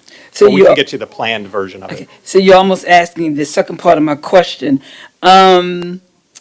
These are some of the concerns that the bus drivers have brought to me, and this is what they're saying. They are concerned about the double shifts. They're also concerned about the quantity of masks that they will be given on the bus, being able to pass this out to the students. They want to know would there be a limitation of that as well. And also with that question, when the student is found to be positive and they're on that bus, how does that affect the bus driver? And will they have to use leave will they have to use their personal leave when they're quarantined? So I think there's multiple parts of that question. It So we'll is. start with the, what is the contact tracing part of what you just described for school buses? So I'm going to turn that over to Ms. Sawala to Okay. talk, because she's the expert on contact tracing. Sure, thank you. So with regards, again, to the contact tracing, if the bus driver was identified as a close contact, that being within 6 feet, greater than 15 minutes to that individual that tested positive, if he was not, or he or she was not vaccinated, they would require to quarantine for 14 days. Okay, thank you. I'll come back with my other question concerning that. So, I think that the second part of that question was something that would be human resources related in how, what's the leave status, and I don't know that that's specific for bus drivers. Is that something that Ms. Woodhouse, you'd like to share with the question was related to? Yeah, I can if answer there were that, contact Mr. tracing? Freeman. At this point in time, we're no longer in the pandemic, so the policy we had last year to allow staff to have COVID leave is no longer in place. So if that staff member can't report to work, they have to take sick leave. so in other words, they'd be taking their own personal leave if they're being quarantined by no fault of their own. That's correct. That's correct. Okay, thank you. Okay, Mrs. Holtz and then Mrs. Manning. Okay, thank you so much. I actually have 5 questions, but they're all, Put your microphone on. oh, sorry. I actually have 5 questions, but they all relate to the same thing. I'm trying to establish the relationship between Virtual Virginia and Virtual Virginia Beach and how they relate to these students. Like you said that 93 of these students are in Virtual Virginia. However, they will have support from Virginia Beach teachers. And then the 53 that in Virtual Virginia Beach also are going to get assistance. So do you have a separate staff for Virtual Virginia Beach? Mrs. Holtz, I can answer that question. I'm sitting here. Well, let me follow it up with the next thing because it links into that. Does that mean that some of our regular classroom teachers will be teaching both face-to-face and virtual? And how will they be compensated for that? So that's my question. That's me. That's 2 questions. I'll answer the 2. I know you said you had 5 and they were all related, so I'll try to answer them all. The first question, we have 93 of our students with disabilities who are enrolled in Virtual Virginia. Virtual Virginia is the program, VDOE program that we've contracted, that we've partnered with to provide those who selected virtual learning for 100% of the time. We have just over 1,000 students who have elected to do that. Of that 1,000, we have 93 students who have been identified as students with That's my disabilities. point. Right. So those students with disabilities, those 93 students who will be learning through Virtual Virginia can be accommodated by Virtual Virginia teachers primarily with their accommodations. Now, there are some students that may require some specialized services that we will provide with Virginia Beach teachers. So, for example, we have some students who qualify for speech services, and they will get speech services from Virginia Beach City Public Schools teachers.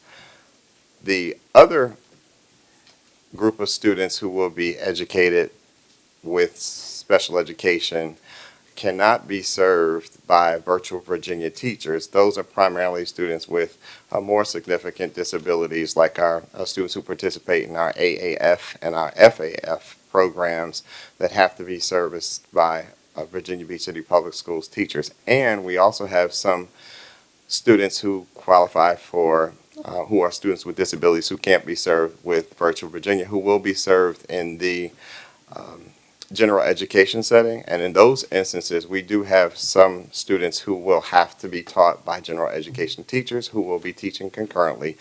And we are preparing to be able to compensate those teachers who will be teaching students concurrently. And that those numbers of students, is 53 students who will be educated by Virginia Beach City Public Schools teachers. Not all 53 of those students will have to be taught concurrently.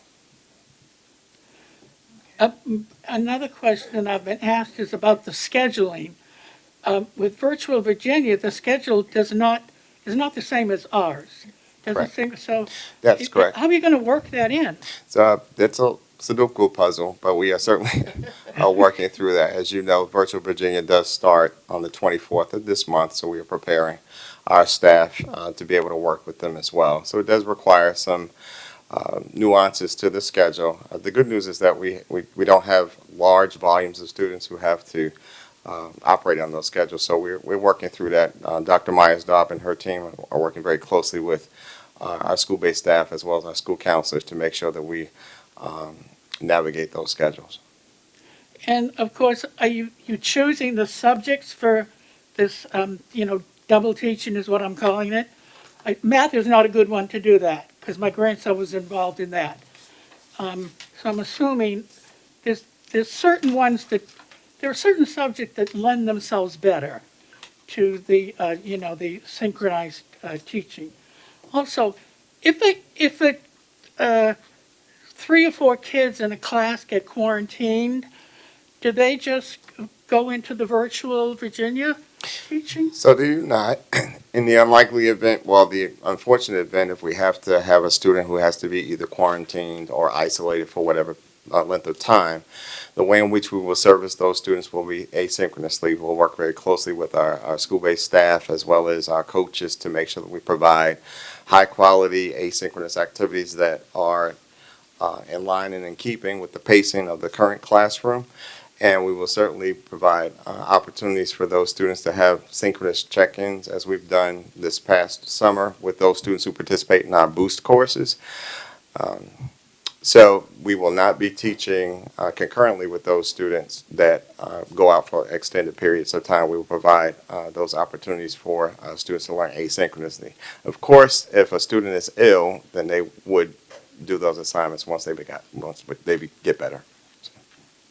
And, Mrs. Holtz, can we hold off on the rest so I can get through the queue and come back to you? all righty, Thank- that's fine. Thank you. Mrs. Manning and then Mrs. Anderson. Thank you. I have 4, but I'll ask the 2 and then you decide what you want me to do. So, Dr. Robertson, thank you and your staff for recognizing the importance of our athletics and clubs and especially marching band. I'm sure they're going to be very happy and I'm happy about that. My first question is regarding medical exemptions for if this is approved and students are required to wear masks, what is the process for parents whose students cannot wear a mask?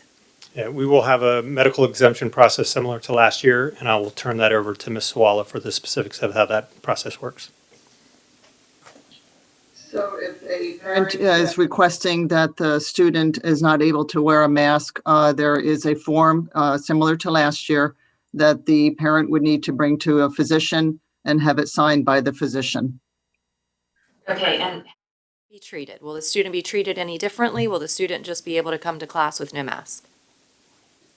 The student will be able to come to class without a mask. We will try to increase the distancing for the student, for the safety of that student and of the other students. So they'll be treated differently by being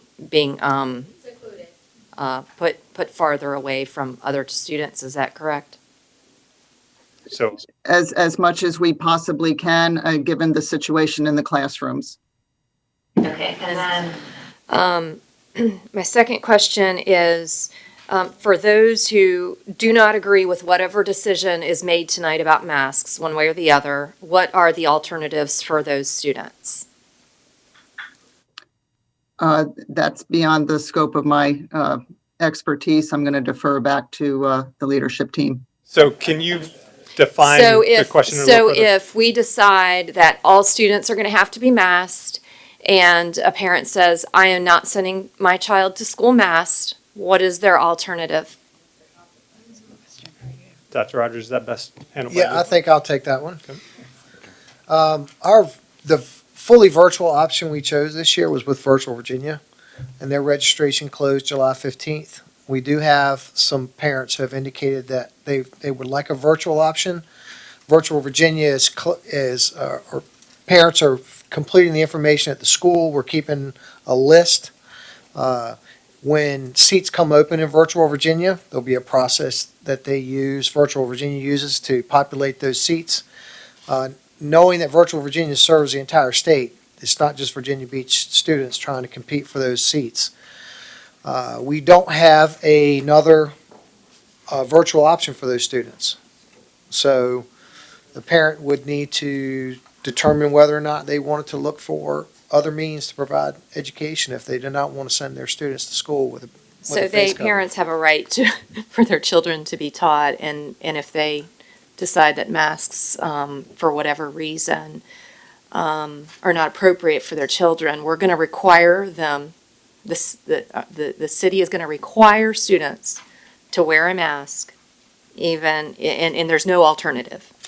Am I hearing that correctly? If the vote is to accept the recommendations that the administration has made, that masking is required, then for a student to attend school, they would need to wear a mask. Okay, I have more questions, but I'll let someone else go if I can be put back in the queue.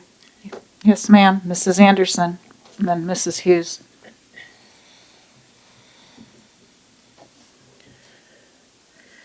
So, if you go back to the slide number 8, that shows the monitoring metrics. And are we utilizing this? I mean, we're actually utilizing this and this is part of our decision. Is that part of it tonight? I mean, what I'm leading to is this situation seems fluid. So if the numbers come down and we go to virtually hardly anyone getting COVID in the community, is it possible that we might go back to, masks are optional? Is that possible? I'm going to talk about it This in year. terms of layered prevention strategies. Is it possible to bring that slide back up just to make it so that everybody can see it?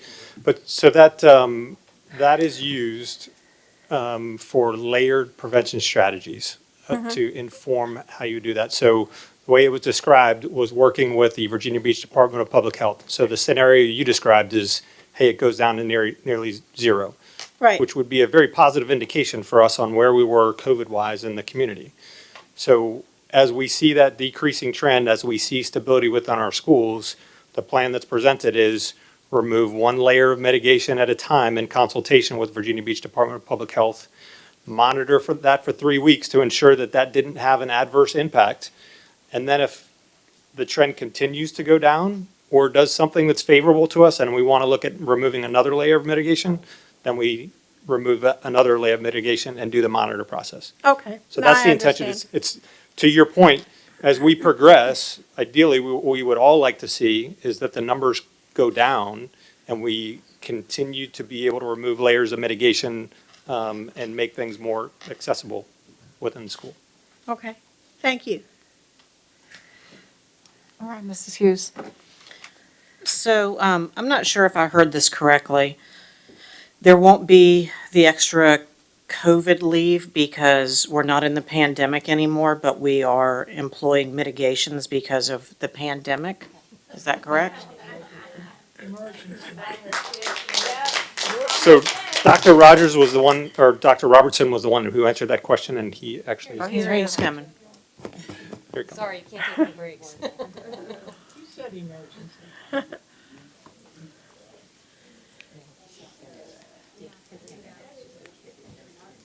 We need to repeat a question for you. So my question is that, if I understood you correctly, that there won't be extra COVID leave because the pandemic's over, but we're using mitigations because of the pandemic? So I see that as two separate issues. The leave that was created last year was a result of us being in a state of emergency as related to the pandemic. And it was suggested at the state level to consider granting COVID leave. They actually provided funds for COVID leave, so we utilized that opportunity for our staff. When the emergency was lifted on June 30th, we adjusted our policy back to what it was before. That's how we're addressing our employees and leave is completely separate than how we're creating mitigation strategies based upon the CDC, the Virginia Department of Health, and the AAP to ensure our students have the best possible chance to attend school 5 days per week, in-person learning as much as possible. So I see them as two separate issues. The AAP's kind of smoked its credibility since one of the manufacturers of the vaccine is their biggest donor. But my other question is, if we approve this plan, what I just heard is that parents who don't feel that their children should be masked, those children will just not be provided FAPE. Is that correct? No, students, there are requirements right now for students to have vaccinations to attend school. In 7th grade, to enter kindergarten, and without those vaccinations, you're not allowed to have those kids attend school. Well, there are people with exemptions to those, but those are also tested vaccinations. And so in this particular situation, we've created a recommendation on a plan to bring back all of our students safely. And if a parent wants their students to come to Virginia Beach City Public Schools, just like if they wanted to go to Norfolk Academy or Cape Henry or any other school that's also requiring face coverings for all adults and students when they're indoors, then they're going to need to make that decision. Right, but we're discussing this a month after their option closed. We had nothing to do with the scheduled date for Virtual Virginia. But we had July everything to 15th. do with when this came out. That's correct. Hey, Miss Owens and then Mrs. Manning and Mrs. Felton. Thank you. Sorry, Madam Chair, we also have Ms. Franklin has her hand raised and Ms. Weems has her hand raised. Why don't we go with them first? I don't think we've heard from them yet, if Okay. that's okay. All right, so Mrs. Franklin and then Mrs. Weems. Thank you. When you were talking about, and I'm glad that you still have the slide up there, in terms of the monitoring the metrics, what metric do you intend on using in order to figure out when we would be able to peel off one of those layers? Do we have a number or a color in mind when we will actually be able to start doing that if we have to go mask mandated? Yeah, I understand the question, and that's why it is worded that we will coordinate with the Virginia Beach Department of Public Health on those. It is such an incredibly complex interplay between all of those numbers. It would be inappropriate for us to say in advance, hey, this would be the number, because I think as somebody shared earlier, things change so much. Since early July, less than a month ago, lots of new updates, a recommendation, lots of changes to the way the metrics performed locally and across the country. So to your question, no, we are not recommending at this point in time to have any specific requirements related to substantial or moderate community transmission with regarding removing layered mitigation strategies. But we will coordinate with Virginia Beach Department of Public Health and make recommendations based on those, that conversation. Okay, and then I do have one other question, and then I would like to get back in the queue. But right now, I'm sorry? You can go ahead now with your second question. Okay. How possible and realistic is it right now to be able to socially distance? We should have a good number of on who's going to be coming back face to face. How possible is it to socially distance right now at the minimum 3 feet? So I understand the question. We have 83 schools, a lot of different variability.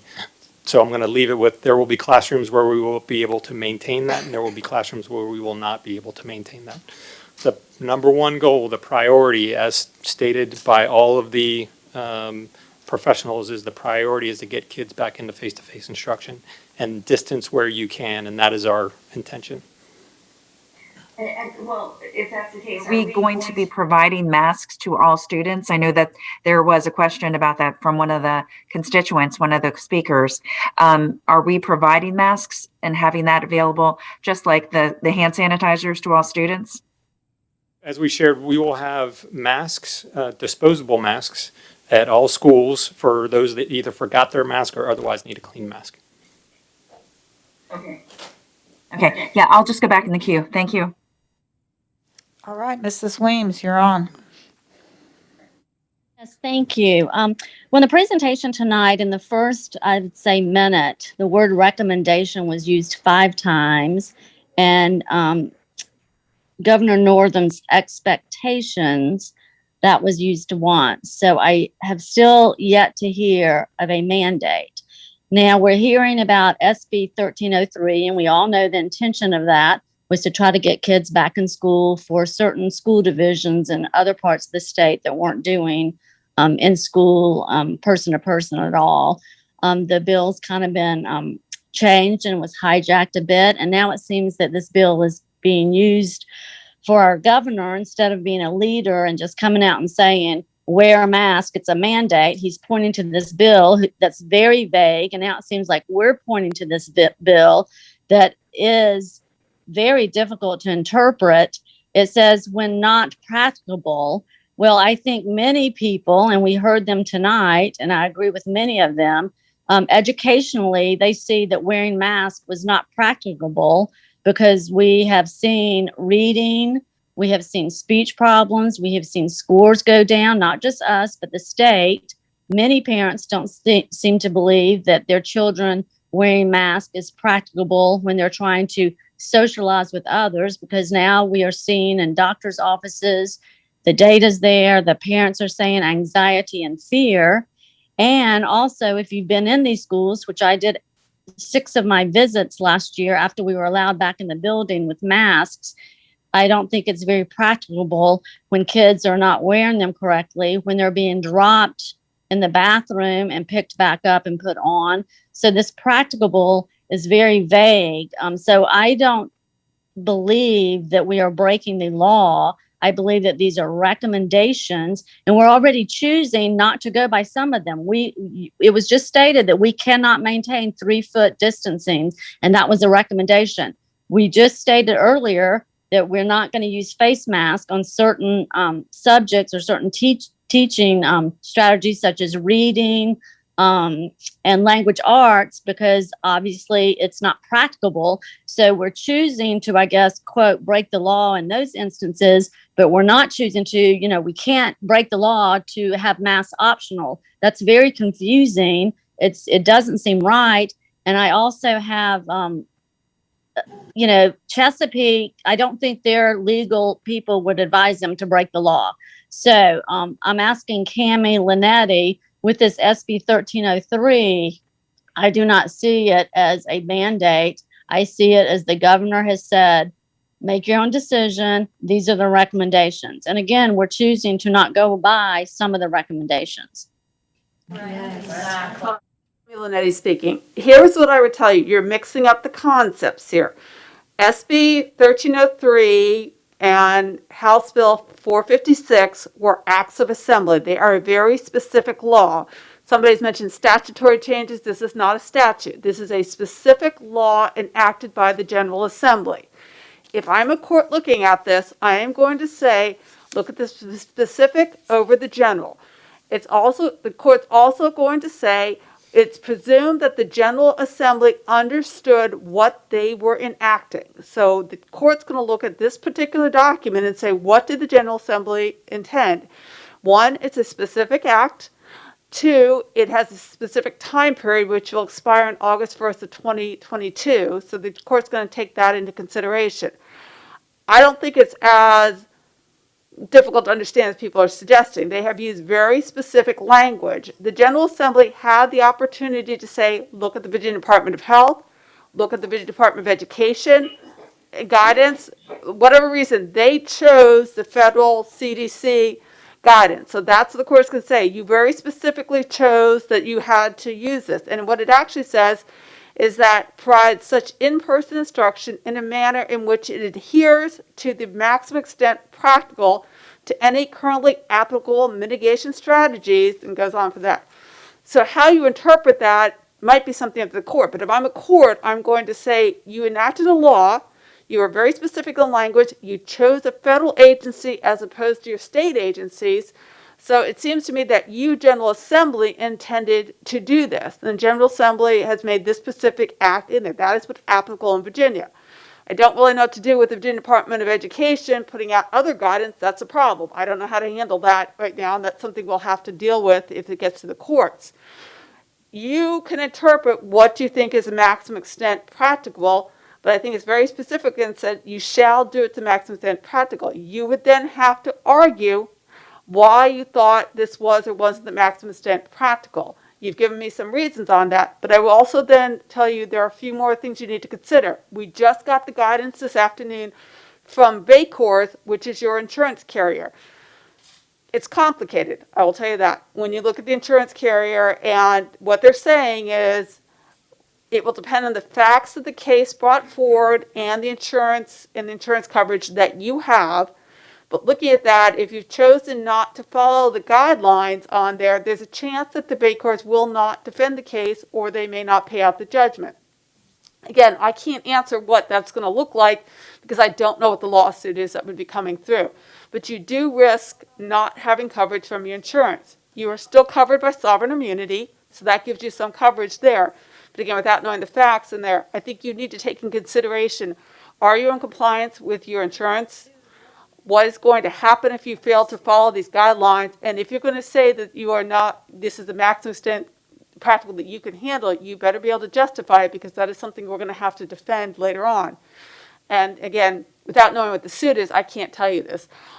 I run into a few problems. How do we interpret this? I agree. It is complicated. We do not know what it is. I have no idea why Virginia Department of Education put out something different than what the General Assembly put out, but we're trying to interpret this at the moment.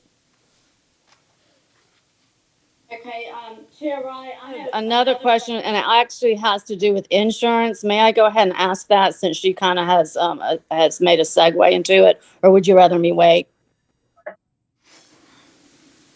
Excuse me? Certainly, go ahead. Okay, yes, Ms. Linetti, I'm glad you brought that up, because I was told also the other day that we would be setting ourselves up unless we mandate masks for legal action in case we got sued. But, you know, I've kind of talked to some experts in the insurance field that do this for a living, cover big school systems. So, I mean, there seems to be an exclusion clause for communicable diseases, but that's just not limited to COVID. And the way I understand it is if we take either side, either stance, either position, we're up for liability. Like if we say, okay, you don't have to wear a mask, you don't have to wear masks. Then somebody gets sick, they can sue us, we're not going to be covered, they're not going to defend us in court. If we say you do have to wear masks, they're mandated, we've taken a position, somebody gets sick, somebody has anxiety, somebody has something wrong with from wearing the mask, we get sued, we're not going to be covered. And so therefore the neutral position is saying let the parents choose, let parent choice, and that liability actually goes to the parent, which as a parent I accept that liability because I do want to take those positions and make those choices for my children. So it seems obvious that we should take the neutral position to give parents the choice to do that. Am I correct in this, or can you show me the statement that says in our insurance policy that if you don't mandate masks, you will be open for lawsuits, but otherwise we'll cover you? I mean, can you show me that, or can you send that to me? I will send you the VACOR's explanation that they provided to all their covered clients today. Again, we got that this afternoon, so we haven't had a lot of time to ask any questions. My understanding is Versa, which is also an insurance carrier for many school divisions, has provided similar guidance that came out about a week or so ago. I need facts as to the lawsuit.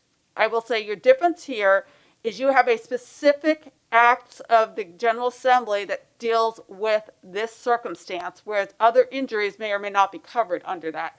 So I'd have to know what the facts are to be able to answer whether you'd be liable for it. I'm not saying you would be liable for this necessarily. Because you're just looking at the mask, there are other mitigation strategies in effect. If you are looking at you used your monitoring metrics, which is what we're seeing right now on the monitor. If you are in a low transmission area, you've been that way for a while, you have got other layers in place, and you're not seeing the transmission, you might be able to say no mask to do that. It may be reasonable. If it's a high area, you're seeing extremely high numbers, and you're not following the other mitigation strategies, there may be more potential liability if you are grossly negligent in what you're doing. Again, I would have to look. It's not just masks. Masks are one aspect of this. What else are you doing? Are you monitoring? Are you doing contact tracing? Are you cleaning? What else are you doing? Social distancing to the extent you can. What is causing this? If we fail to do one of those, we might be liable for it. It would depend on the level of what we're doing. So negligence is a little bit more complicated in fact. So I can't tell you that. I would say we'd have to talk with our insurance carrier based on the choices we're making. If you're going to say that we don't want to do this, you just need to be able to articulate why, and then we would just attempt to defend it if we could later on, and it would be up to a court to determine whether you complied with the applicable law or whether your insurance carrier might argue whether they were going to cover it under the policy. Again, without knowing the facts, it's kind of hard for me to tell you exactly how you would or would not be liable.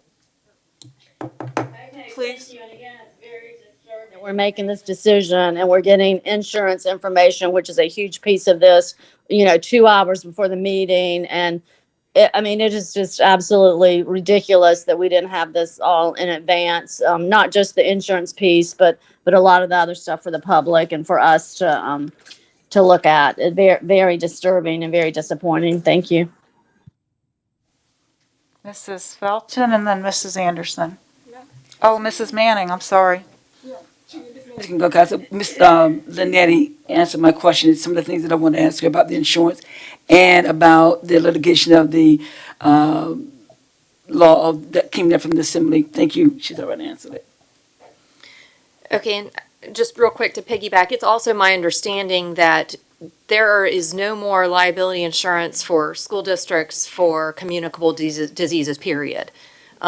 So that's my understanding. I would really like to see a copy of the policy if you could send that to us as soon as you can. I'll have to talk to your risk manager. Okay. So I have two questions and then I have some thoughts and ideas. So Madam Chair, you tell me what you want me to do. So my first question is, so I don't support testing our students for COVID, but testing for COVID is one of the CDC recommendations. So why isn't that a staff recommendation if it's required by law for us to follow CDC recommendations? So are you talking about testing once somebody has symptoms, or are you talking about screening testing? Screening testing is a CDC recommendation. It's there with all the other ones, with the masking and everything else. Why have we excluded that one, but we haven't excluded the masks? All right. We talked, so I'll talk a little bit about this, and then I'll turn a little bit over to Ms. Sawala so she can talk about it. We've had extensive conversations with the Virginia Beach Department of Public Health on the topic of screening testing and its ability to be able to provide an effective layer of mitigation in our strategy. It is, there's been a lot of funding that's been provided for it. That's in a lot of documents. It's challenging to be able to implement screening testing, and there's a lot of load that comes on the system in order to be able to conduct that screening testing. So with all of the things that we've talked about, a general check of 10% of our population on every week did not appear to be a significant layer of the mitigation strategy that was going to help our cause. So what we are talking to them about is high-risk activities. Athletics is a high-risk activity. Performing arts, another high-risk activity. Being able to look at those places to be able to do screening testing to be able to help focus in those areas. Additionally, if we were to experience an outbreak or a localized problem within schools, we would work with Virginia Beach Department of Public Health to bring in that screening testing to be able to address those specific outbreaks. Okay, so that's a whole nother topic here. I didn't know that you were going to recommend screening testing in any form. So that's not something that I support, as I said. But I guess this is more of a legal question of if we're saying that this is required by law, that we have to follow CDC recommendations, it sounds like we're picking and choosing here. So if it's required by law, why are we not doing the screening testing?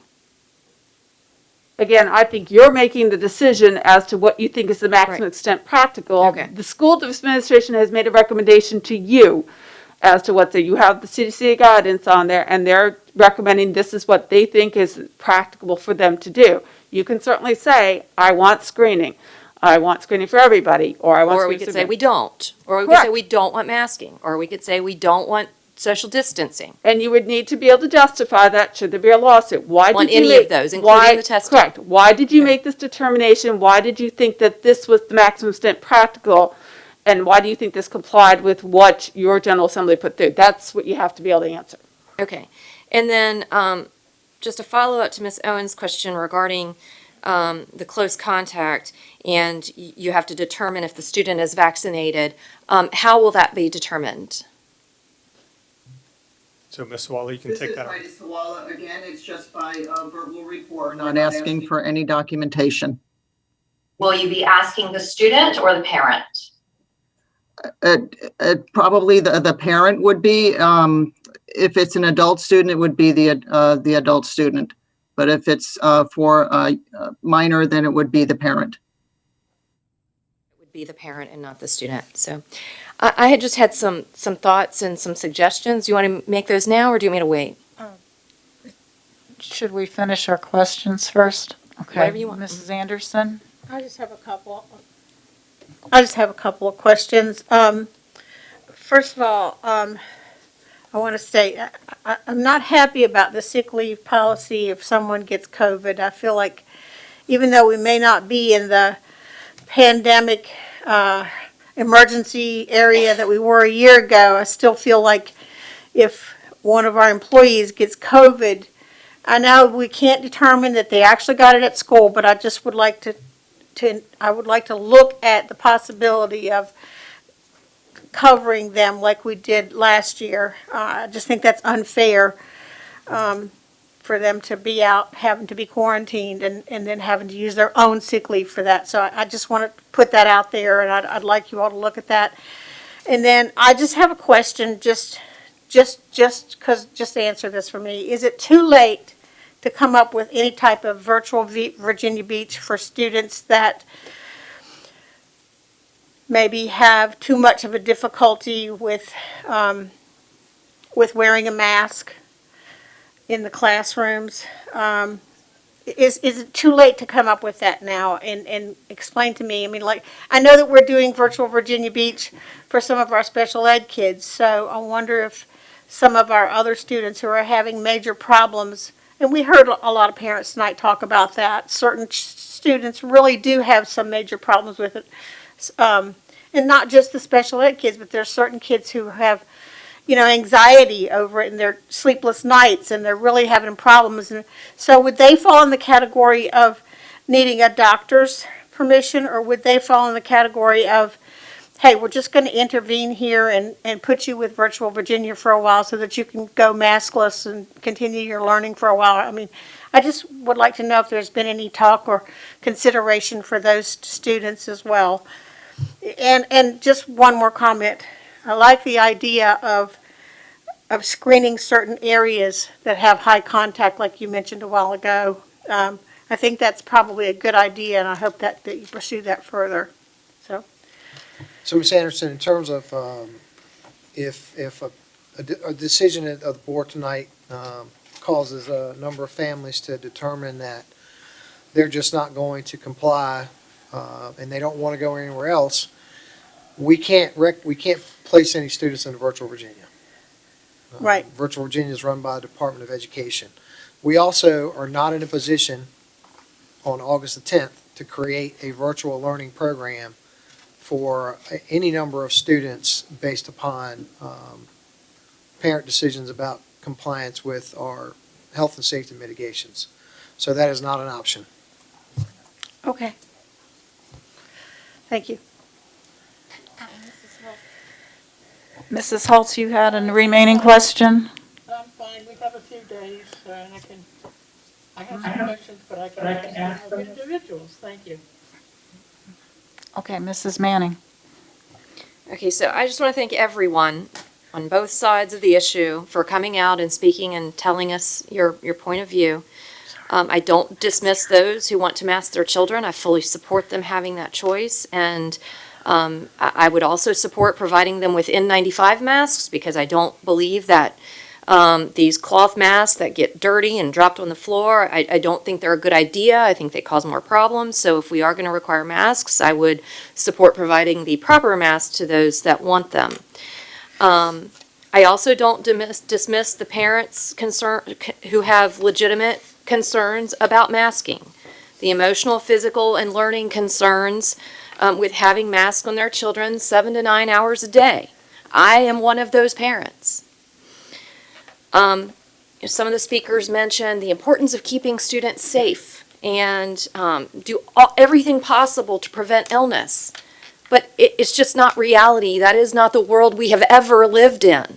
We cannot prevent illness. Dr. Jabari said that symptoms of COVID that we're seeing right now are very similar to that of the flu and RSV. I had to look up RSV because I didn't know exactly what that was. And it said that it's usually causes mild cold-like symptoms. So those are the symptoms that are out there. I looked up the flu deaths in our state over the last 7 or 8 years, excluding last year when apparently we didn't have flu last year. But there were 4 to 6 children who died every single year in this state of the flu. Yet we never required masks. We never required testing of everybody. We never required social distancing. Yet this illness that's going on around right now is similar to that of the flu and the common cold, and we're requiring masking for every single student and staff member. Concussions are a huge issue for our students. My son got a concussion while playing sports in Virginia Beach City Public Schools, had to be taken to the hospital by ambulance. It was scary. I know many students who've had concussions. We probably all know students who've had concussions. But we don't say we're no longer going to have sports because it could cause lasting effects. Concussions can impact you for the rest of your life. But we don't say we're not going to do that. This is about risk. We take risks in every single thing that we do. We're going to take a risk driving home tonight. And it's more risky because it's late. But we're still here. We didn't end the meeting early. The CDC recommends that every single person in a moving vehicle wear seatbelts. Yet we don't require our students to wear seatbelts in our buses. Because we as a school board determined that we didn't agree with the CDC on that. Yet we're requiring it. Or yet we're requiring masks. The negative impacts of masks are real. Whether you believe it or not, there are perceived and real impacts of masks. It's difficult to be here and be heard. I noticed that this evening when Dr. Rogers was speaking to me, I couldn't hear what he said. He had to take his mask off and further explain to me what he was saying. Headaches are real. We've heard this from students, from so many parents telling us their kids have headaches. We've heard it from doctors. The headaches, wearing masks all day long, are real. Soiled masks, we heard that today. The problems with soiled masks that cause other illness. Anxiety, that's really, it's very real. I get anxiety if I wear the mask for too long. Developmental delays, we all know that. We all know that. It was recognized by people who are in the pro-mask side. Developmental delays are real. Parental rights, that's real. Parents believe strongly that they should have the rights to make that medical decision for their children. You can't see smiles and facial expressions. That's probably one of the things that breaks my heart the most about wearing masks. You can't judge what that other person is thinking, and you're going to perceive things in a different way. Wearing masks induces fear for some. We heard that this evening by a speaker. We heard a mom say that her daughter said, "I feel hidden because I have a soft voice, and so I don't speak up when I'm wearing a mask." It's hard to breathe when you're wearing a mask. I have allergies. It's very hard for me to breathe when I'm wearing a mask. Face breakouts. We've heard that multiple times. Now, here listening to my colleagues, seeing my colleagues wearing a mask today when they've never worn masks in the last couple months in our meetings, I anticipate that I know how the vote's going to go tonight. So I don't think that I'm going to win the vote on choice, but I beg of my colleagues, please consider something different. One suggestion that I have is let teachers, if they can be 6 feet away teaching in their class, in front of their class, let them take their masks off so their students can hear them and see their face. Please consider allowing students to take their masks off when they're seated and when they're talking to their teacher.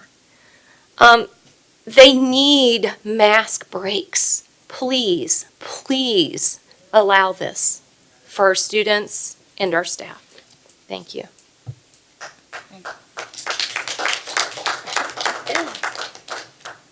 Okay, Madam Ms. Chair, Ms. Franklin has her hand raised. Okay, Ms. Owens and then Mrs. Franklin. Thank you. I actually had the 2 additional questions that I didn't get around to the first round, but they both have to do with numbers, so if the numbers are available, that'd be great. If not, you can get them to me.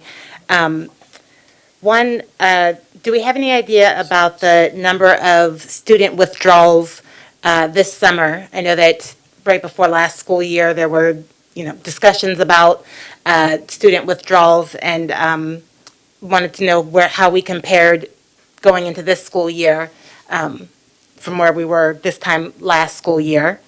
And then the other question is in regards to staffing for contact tracing. Again, last year, we had questions about making sure we had the amount of people necessary to do the contact tracing in a time frame where it was going to be efficient and make a difference. And so I wanted to know how prepared we are with that. I can answer the question on enrollment. So a week and a half ago, I asked our demographer to resend our projected enrollments versus what our enrollments were at that particular moment. About, I think that was, I'm going to say July 30th was the date when that first report was given. We had about 1,100 kids in virtual Virginia and roughly 63,200 in face-to-face. We're still over 1,000 in virtual Virginia. That number hasn't changed, but we're now up to 63,760 some students as of Monday morning. So our enrollment's going up, and we are now above our projections for next school year that were created in the BUC committee. Okay, thank you. And then if I could just go ahead and do my comments and they'll be out of the way. There was a couple mentions today about board members wearing masks today versus a different day versus a different meeting. I can only speak for myself. I wasn't present last meeting, so the last meeting I was at was 5 weeks ago. 5 weeks ago, our city was in a different place. One of the things that continues to come about in discussion is calculated risk and needing to look at our statistics and our metrics and make decisions on our health based on the risk factors that we have going on. So yes, today I have on a mask. Last time we were here, we were socially distanced. We weren't sitting 18 inches from each other's face during a different metric. So yes, I am going to make calculated risks, and I encourage all of us to make calculated risks that are best for themselves when we have the ability to make those decisions. And that's where we are right now. It's a choice, and I have put it on currently. Children, we talked about the flu shot and why we don't put masks on during the flu season. I anticipate that once all children are able to be vaccinated, like they have the ability to be vaccinated with the flu, that next year, this is going to be a different conversation. But right now, we don't have the same abilities for our children to be protected from COVID that we do for our children to be protected from the flu. I understand that it's less than ideal. It is less than ideal to have elementary students having to wear masks throughout the school day. I have an elementary student who is going to have to wear a mask during the school day. She's at an age where seeing facial expressions are important and reading skills are important. And as a caretaker, I'm going to have to supplement to make sure that her needs are met. We did virtual last year. Parents are going to have to make some decisions about what is best for their children, and there are going to be some difficult decisions. And I don't take that lightly for myself. I don't take that lightly for the community. It's unfortunate, and it is what it is at this point. It is unfortunate that we are having to make this decision after the virtual option has closed. I think it's unfortunate for parents on both sides of the issue that they are forced to make a decision after there's not the full options available to them. It is what, I won't deny that is unfair. It is unfair on both sides. And that's where we are. And so right now, the decision that we're left with is what's going to be safest for all children to be able to stay in school with the least amount of quarantines. And I understand that opinion is going to be different for different people on the board. And so I ask each board member to make the decision that you feel is best. Excuse me, Mrs. Franklin, then Mrs. Holtz. Thank you. There was one question that was raised that I want to get an answer to if you have it. And I know that this is kind of a loaded question because, it was brought up tonight and I'm not even sure that we would be able to answer, but how possible is it to potentially put the masked kids in elementary school? Because I think that was particularly with the elementary school kids, since there is no vaccine, how probable or possible would it be to be able to put a group of masked kids together in the same classroom and let some other kids be unmasked in other classrooms? Is there any possible way to make that even work? This is Mrs. Linetti. I have some concern that we might be running into some discrimination areas. That's an issue for us to classify people based on their medical condition or lack of medical condition. Choice, really. That choice might be one way to do it. Again, that might be one possible way to do it, but if you were automatically segregating people based on their medical status without taking into account the necessary accommodations, that could be a problem for us. Okay. Well, okay, so thank you for weighing in on that. I just wanted to also just give a couple comments here. I'm a little bit frustrated that they've kind of punted the burden to the local school boards and divisions.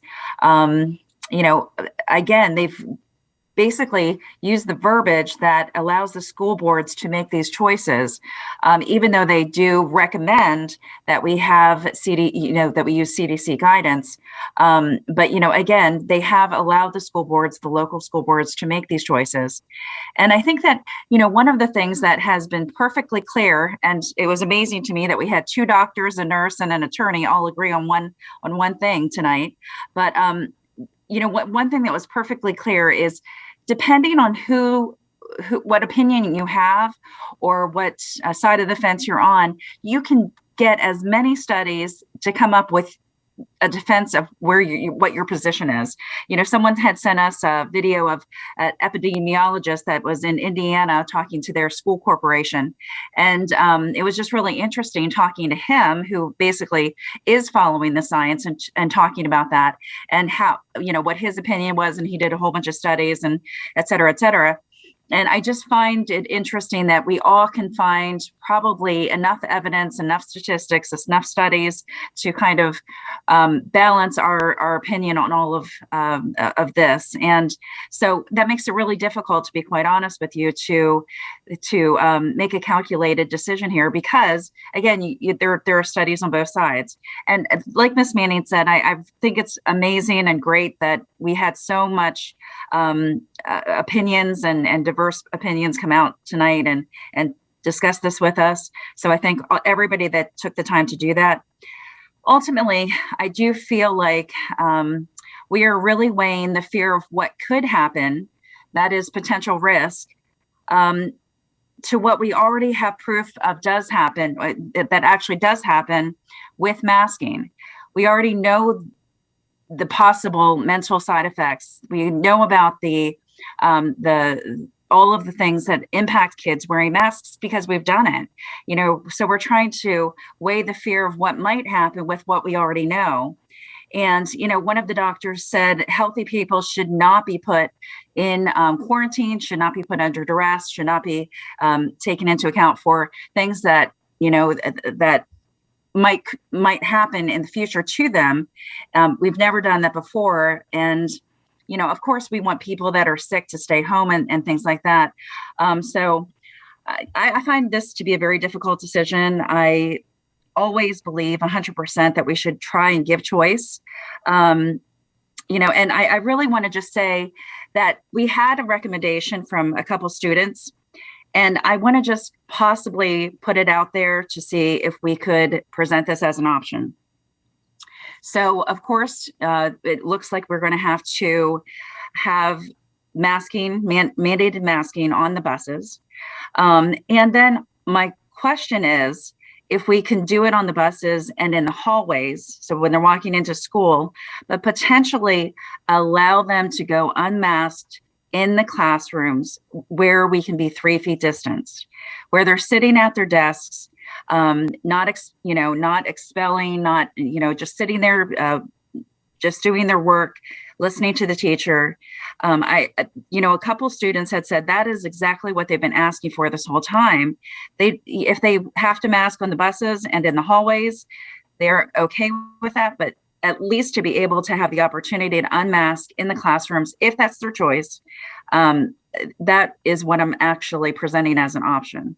I don't know if I need to do that as a substitute motion or whatever, but what I am asking is for us to consider that possibility. That's all I have. Thank you. Good proposal. I'll mention a few things before we get back to our short queue. I was thinking, because I know everybody realizes this, and that's part of the frustration level because of the length of time, but our kids were all masked for almost a full school year. And so we're not talking about something new, but I do understand why that elevates it for many who feel, well, we did it for this long and we're at the point now we just don't want to do it anymore. We overall, our plan last year was overall very successful, and we'll never know for certain which of the mitigation factors, was responsible. I think a betting person would say it was probably a combination of all the above, but the mask use was part of those strategies last year. So, we can't sit here and say how many lives or illnesses did the masks prevent. But again, I think it's just reasonable to assume that the mask use contributed to the overall success of the plan last year. And by success, again, I mean in the context of all the thousands of students who were back in person when they were, that we did keep the numbers very low in terms of contracting illness. So we're looking now at a new year so what I also wanted to say was, if the transmission levels had never been reduced, we probably wouldn't be here talking about this. It just would have been a continuous thing and expectation, but they were greatly reduced, and we all had all these high hopes, and we all did even personally loosen up in our own lives, these mitigations. So here we are now with, though, the new reality of present transmission levels that I, as a school board member, I always feel I need to be responsible in how I approach something. And when I see transmission levels that now have risen to a level of high and substantial, and couple that with the fact that we're going to have more bodies in the school buildings this fall than we had before. So that's going to be different too. We have the experience of last year where we had, and it varied by school, but whatever it was, from 40% to as high as 75% in certain schools. But now it's going to be close to 100%. So the principals and everybody else are now, when they're welcoming back a full school of children, but that's going to be a difference too. And so I think, again, from a responsibility standpoint, to recognize that, so the present transmission levels, the additional bodies in the school buildings that were not present in person last year, and I do think I feel this does acknowledge the concerns of many when our goal is always to, this would be a plan to start with, but to start weaning off one layer at a time, and I think that would be the goal, the constant assessment, and that we would hope that we could.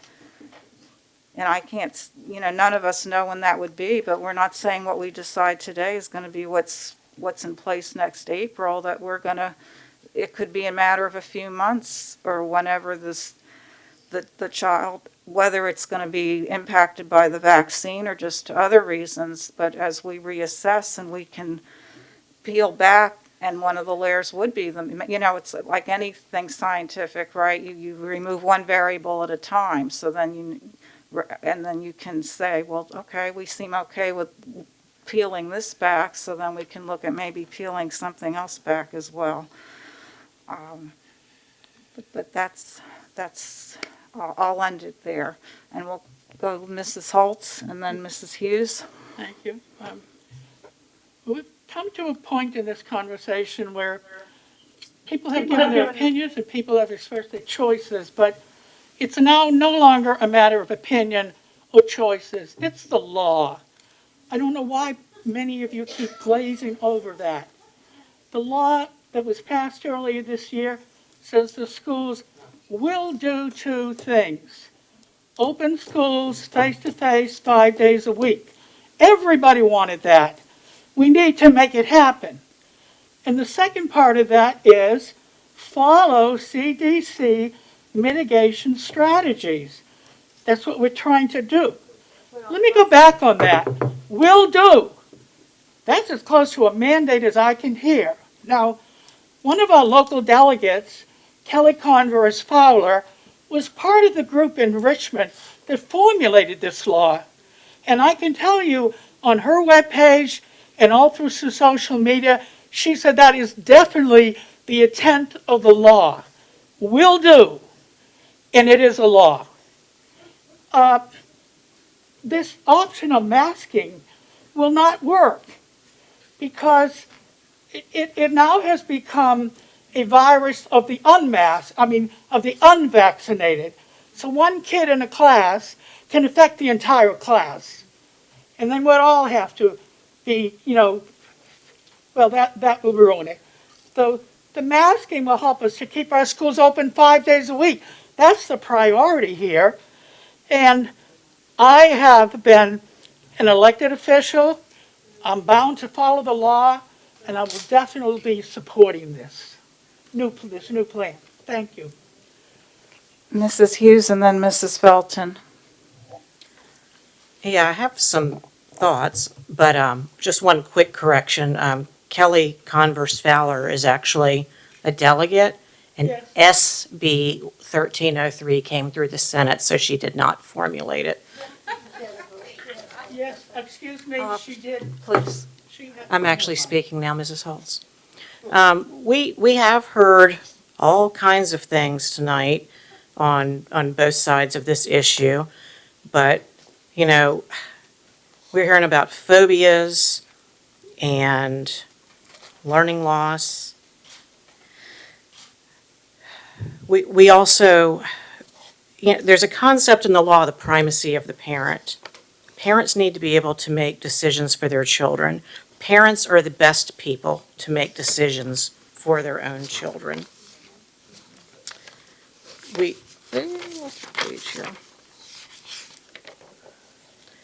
And as Mrs. Weems had mentioned before, students are not responsible for keeping society safe. Children are not responsible for keeping society safe. Their job is to be children. So we're looking at two kind of schools of thought here. And the choice side feels that parents, no matter where they fall on this, should be able to do whatever they want, should be able to decide for their own children. And they're not shaming people who are masking. They feel if you want to do it, you should. The people who want to mask are demanding that everyone do exactly what they do.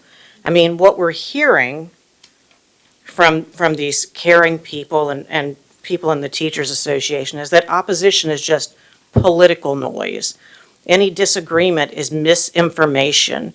People who disagree are selfish. And part of it changed, suicidal death cult and homicidal death cult and weak-minded. Not wanting to wear a mask shows how heinous people have become. None of these show any caring for children whatsoever. These are all an act of control, and that is hugely problematic. As far as masking last year, nearly 50% of our students were virtual. So there was a choice. And to be fair, some kept their children at home because they felt that schools were not safe. Some people kept their children at home because they didn't want them masked all day. And I mean, you'd have to actually poll them to get what percentage there is, but they had a choice. And now we're deciding things after they have no choice whatsoever. And, you know, finally, I would say Fauci, who seems to be, well, anyway, even Fauci is saying, hopefully, masks will not have a long-term impact. And as one parent pointed out, that wing and a prayer is just not good enough. And I think the most profound thing that was said tonight is, we follow the guidelines is no longer a good excuse. I'm okay with the people in Richmond, you know, kicking the can to us. Public policy is political. You're elected to make these decisions. And, you know, clearly we have two schools of thought on this stage, but I would hope that everybody would be voting on the side of the children and respecting parents as making decisions for their children. Okay, Mrs. Felton, I'm hoping we're getting to the point where we can wrap this up for a vote to get through the rest of the agenda. But Thank I've you, tried, Chair. I Thank didn't you. want to cut off conversation because of the gravity of the. Mrs. Rye, I'm sorry to interrupt, but I just wanted to say that my hand's been up for a while too, so just make sure I'm in that queue, please. Go ahead. Mine- Mrs. Rye, this is Carolyn Williams. All right, we'll take Mrs. Melnick and then Mrs. Felton and Mrs. Weems can have the last two final cracks at this. Go ahead, Mrs. Melnick. So, for the record, I'm very silent. I've been very silent on all of this. I know this has been very difficult for the community, but I feel that I'm a great listener.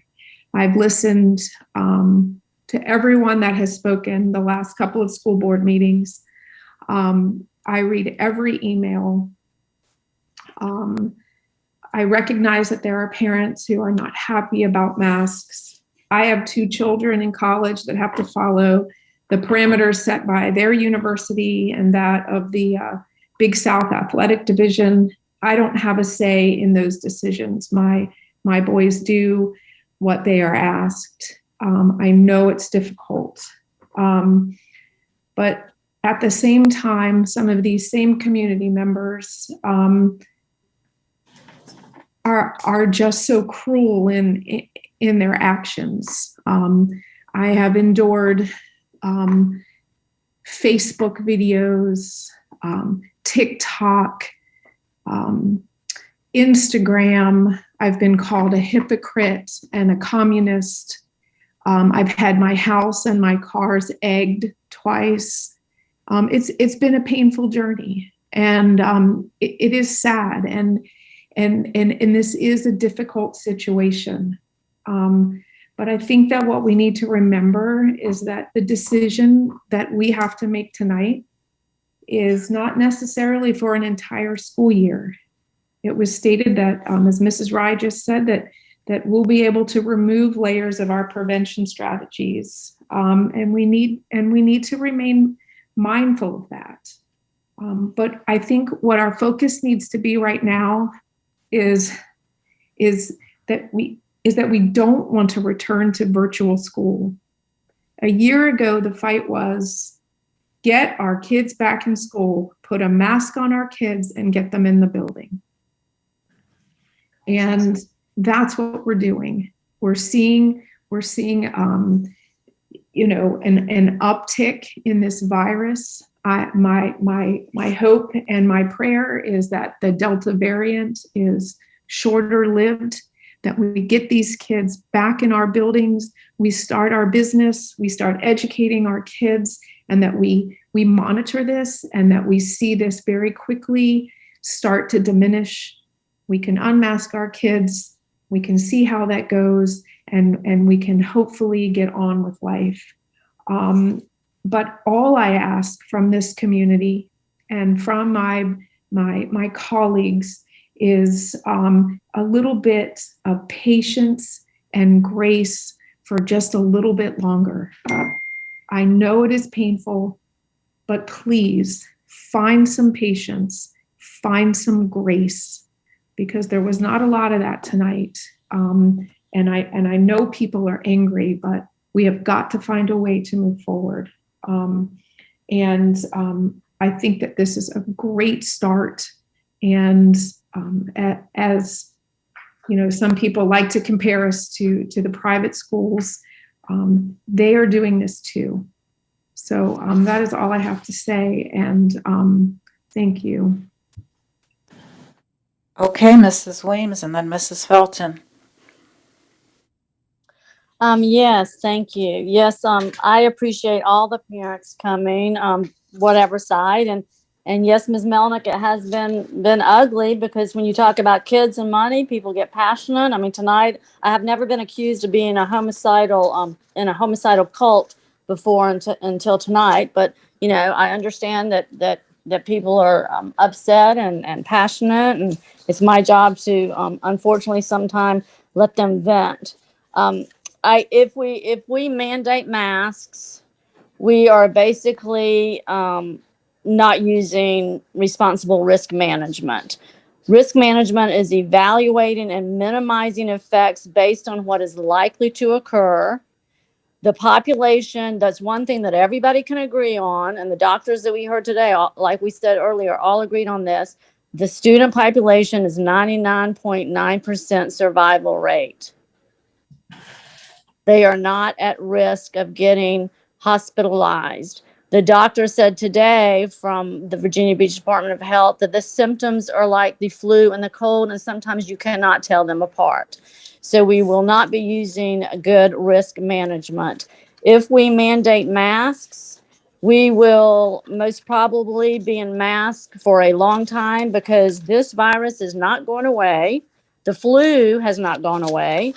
The flu comes back in different strains. You get your flu shot, and about 50, sometimes even as high as 60 and 70% of those that get the flu vaccine get the flu because another variant came out. That is probably what's going to happen with COVID. So if we mandate masks, I have a feeling they're going to be here for a long time. If we say we're going to mandate them until all children can get vaccinated, again, they'll be here for a long time, because a lot of people are not going to have their 5 and 6 and 7-year-olds vaccinated. If we pick and choose, again, it's very problematic that we're picking and choosing which recommendations to agree with. So that just kind of throws the whole, we have to do this because we'll be breaking the law. That completely debunks that. Final say so is I trust parents. I think moms and dads know best, not the government. When you're talking about what's best for your child, I think moms and dads can make that decision. And that if you want to mask, if you want to wear 2 masks, if you want to get vaccine and wear a mask, that is just like school board members tonight. Some are wearing masks. That is totally the parents' decision. I trust that parents can do what's best. Of course, you want to get in school. I hope that we would give this option to parents to make the best decision on their children. If not, I would hope that we would do some sort of slight change, like Mrs. Franklin and Mrs. Manning brought up, that wear the masks on the school bus, wear the mask on crowded hallways, but do not have to wear the mask or relax the mask when you're sitting in your classroom and listening to the teacher. So I hope that if we don't decide to give parents a choice and an option, that we will definitely consider that. Thank you. And Mrs. Felton. Thank you, Chair Rai. And I'd first like to say that I respect every speaker that came tonight. And if it was some concern, it was deep conversation, especially the students. All the students that came, I listened very carefully, very passionately because it is about them. Even the ones online, I think that the one that was online didn't get as much respect as the one that came before the podium. But I just feel that all student has a great voice and they should be heard. Number two, I don't have to look at CDC numbers. I can pull out all of my obituaries, hard copies, online. And yeah, I know all you're thinking, you're right. But it's a true fact. I can look at all of my obituaries and let you know how many people died related to me. Not strangers, but related to me. Also, I had 2 grandkids to get COVID. One had mild symptoms. One got really sick. And I had to watch her take a breath, fight for her breath. I did. And that really jerked at my heart to watch her do that. She's coming out of it, but she has long haul symptoms as well. She don't like wearing masks. But being what she's gone through with, she has considered wearing a mask. We all come from different perspectives as we go through this situation about masks and kids out of school. When COVID first hit, it was a hard decision for me to say yes, close the school, because I knew that we were learner lost. I knew that we had students at risk. I knew that there were students that actually took their school buildings or those cinder block walls for a secured place, a place that they could go, a place that they would see a smiling face, and most of them where they would get a good meal. Those students, it was hard for me to just revel myself, say, yeah, let's shut the school down. It was really hard. But this one thing I do know. I don't think our society or our students can go to another school shut down. I don't think we can do that. It is too much. And where I stand is, I want to do everything necessary that this doesn't happen again. Yeah, our numbers went down. I was praying, oh God, please just let the numbers stay where they are and not shoot up so we can get our kids back into the classroom, because this is where they need to be. I agree with you wholeheartedly. I do agree with that. But then whatever things that we need to do to mitigate that we don't have an uprise like we've had that took place in March 2020, I can't. I can't handle that. So as a school board member, as an elected official, as a parent, as a citizen, and like one gentleman said, he said, if they cared, they would be here talking about it. When I leave this school building and go out into my life, I get as many calls as people that were standing here tonight about saying about masks. Are they not going to let them wear masks? Or my children, will they be able to come out of school and wear masks? You have never really, if you ever witnessed a child and you have to embrace them and hold them while they're trembling because they've lost a parent, sometimes 2, or they've seen their parent go through COVID. If you've never experienced that, I wouldn't put that on anyone, but I had to do that. Several occasions. Several.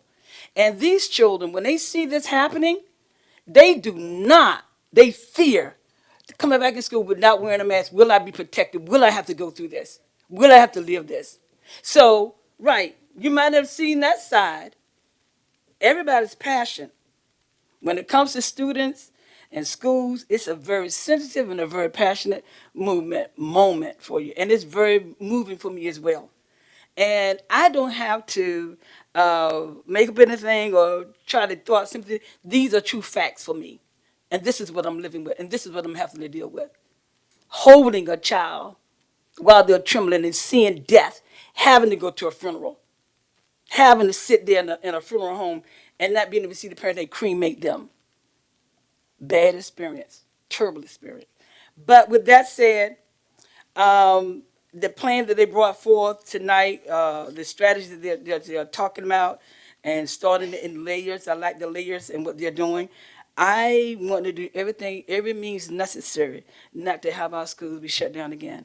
So I am going to, Miss Manning, you brought about the mask. You're right. I wore a mask tonight, but it's not because of any kind of display. Over 14 days ago, I had to go be with a young lady that was a sister to me. We grew up together, ate at the same table, and we shared things. I watched her, and it was over 14 days of that, and I decided to put on a mask to protect my colleague. She passed away. She passed away as well. So this is why I wore the mask, not just for a display, but just to protect and just to say, because I was in her presence. And her presence declined. It didn't just happen, but it declined. And when she got to the hospital, she just passed away. But this is why I wore the mask. So with all that said, I do want to do everything in all means necessary to get our students back into the classroom. That is my goal. Thank you. Mrs. Riggs, you have not spoken, so your hand was up.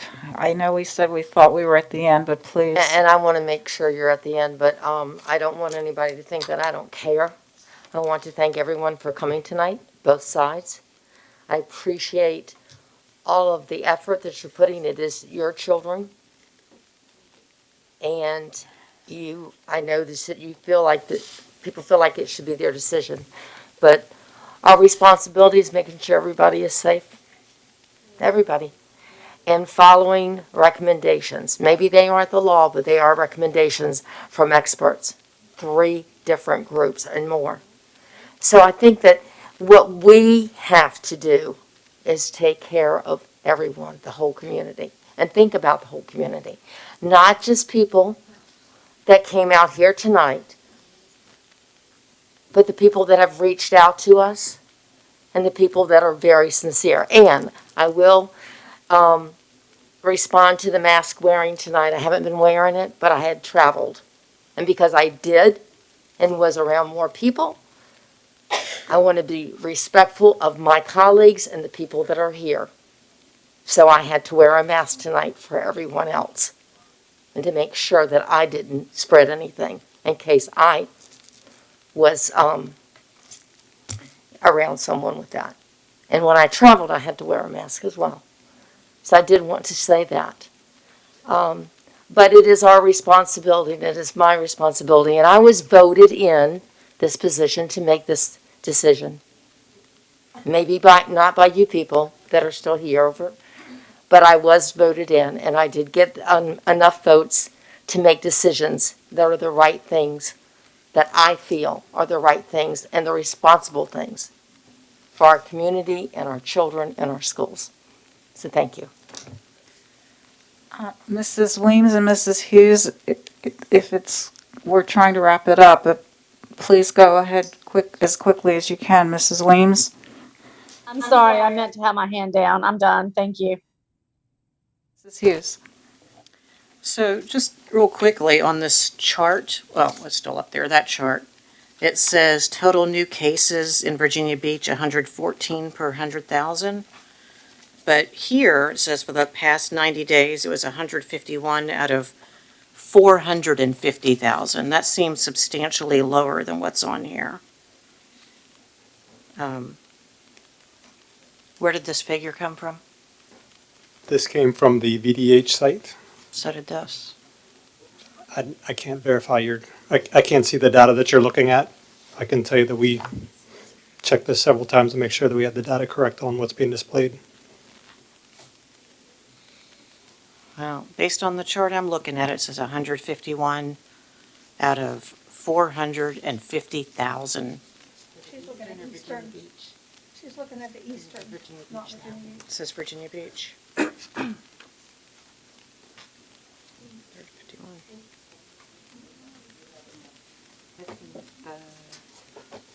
August, before August 1st, that 151. Last 90 days. Right, but see where this is and where the number is more.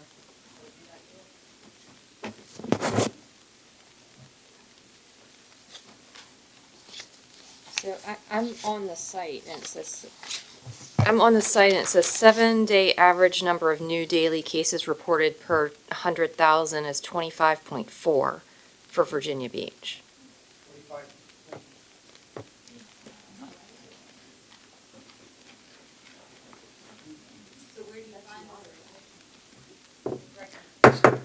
So 25, not 114?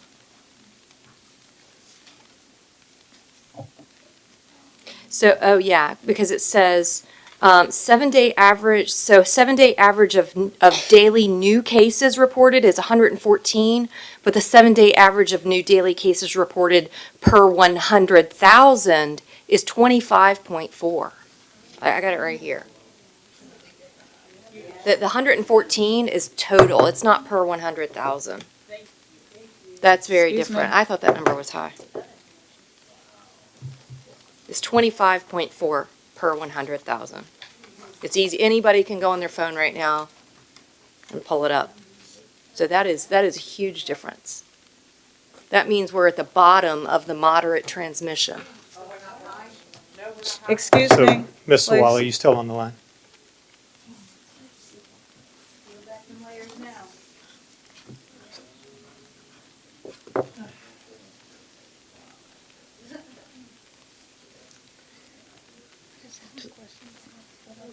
Ms. Sanderson in the meantime.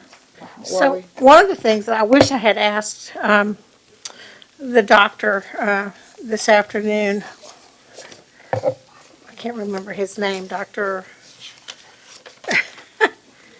Jabari. Jabari? Dr. Jabari, I meant to ask, and I don't know why I was thinking that because we ran out of time, but what I'd like to know, because I keep seeing on the news that hospitals now are seeing more children, and I just really wish I had asked him, and I don't know if you mentioned it to him or not, but have we seen an uptick in our pediatric wards? As they're reporting on the news and other places, I'd just like to know if our pediatric wards have seen more children lately. Supposedly, this new variant is attacking the children more than it is adults. Like children, I mean like under 12. And that worries me a lot, especially considering that students under 12 cannot be vaccinated whatsoever right now. So it really, really bothers me. And as far as wearing a mask goes, I reiterate what Ms. Owens said earlier is that, 2 weeks ago, we weren't where we are now in the community. And we are hearing more and more and more every day that our numbers are going up. And they continue to go up in Virginia Beach. And until they start coming down again, I'll be wearing a mask even to go to Kroger's or wherever it is I shop. So that's where I'm at. I started wearing a mask last week because I traveled also, and I was glad that I did because I came in contact with some people that I wasn't sure whether they were carrying the vaccine or whether they had been vaccinated. And so I think it's important that, you have to look at your circumstances. And of course, when you're in the airport and when you're on a plane, you don't have a choice. Those are the guidelines, and that's what you have to do. It's not guidelines. It's on the airplanes and in the airports. It's the rule. And if you don't do it, somebody approaches you and they'll make you get off the plane or whatever. So you do what you're told to do when you're in those circumstances. And when you're in a crowd of people where you don't know if they're vaccinated or not, you see a crowd of people who are not wearing masks, you have no idea. You have no idea what their status is. So for a couple of days after you travel, you really, I started wearing a mask last Tuesday after I came back. So that. Well, if I could just interject, I mean, the recommendations remain, but I know the media for over a week has been reporting this area as a high transmission area. So I don't know where the disconnect is here. I mean, but whether local or nationally, we were always in that zone. And so we're talking about the difference of how many cases? It's significant. Potential difference? It's according to this, cases per 100,000 population 7-day average for Virginia Beach, 25.4. Per 100,000. Total cases is 114, but this says that it's per 100. Just confirmed if that is correct. Yep. And who was that speaking? That was Ms. Franklin. Well, basically, we don't have 100,000 people living in Virginia Beach. We have 450,000. Right. Yeah. So out of four, if it's, But if, their metrics is per 100,000. Why would they even use that metric if we didn't have that many people? I don't know. So we have anybody else in the queue? Ms. Rye, this is Carolyn Weems. Being virtual, I can't really understand what the correct number is. Can you just clarify the data? Have we been using the wrong data? Staff is trying to look into this. This metric was an additional piece of information here, and now that's been brought into question.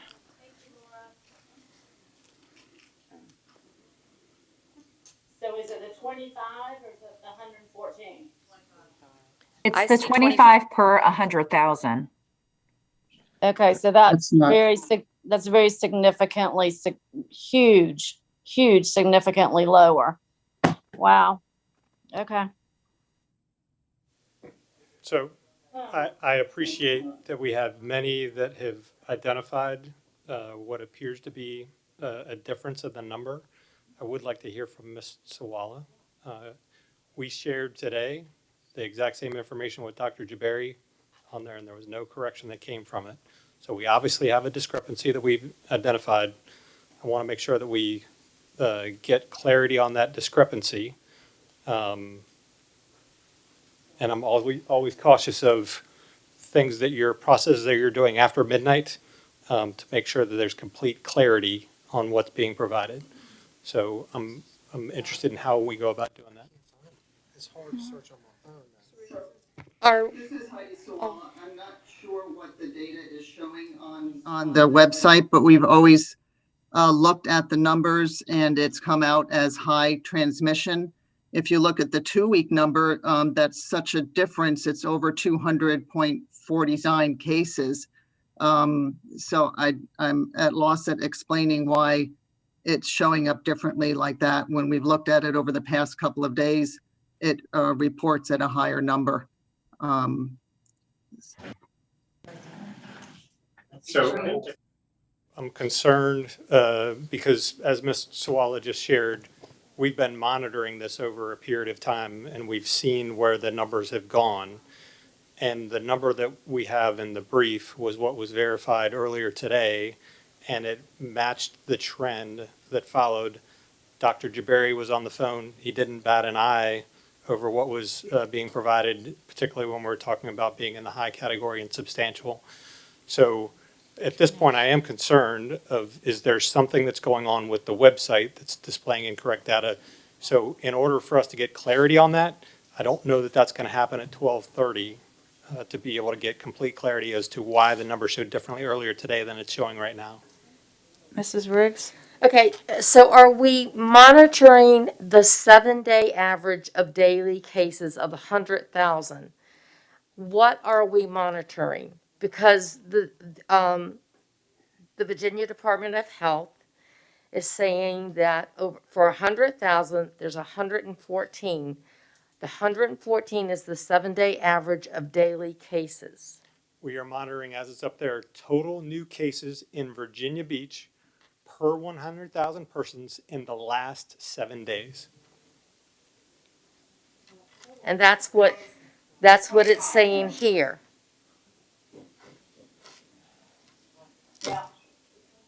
For VDH.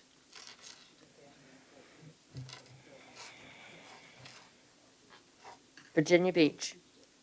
So again, I'm concerned for the data that we're seeing right now, because what we shared earlier today was verified, and that had matched the trend that was occurring.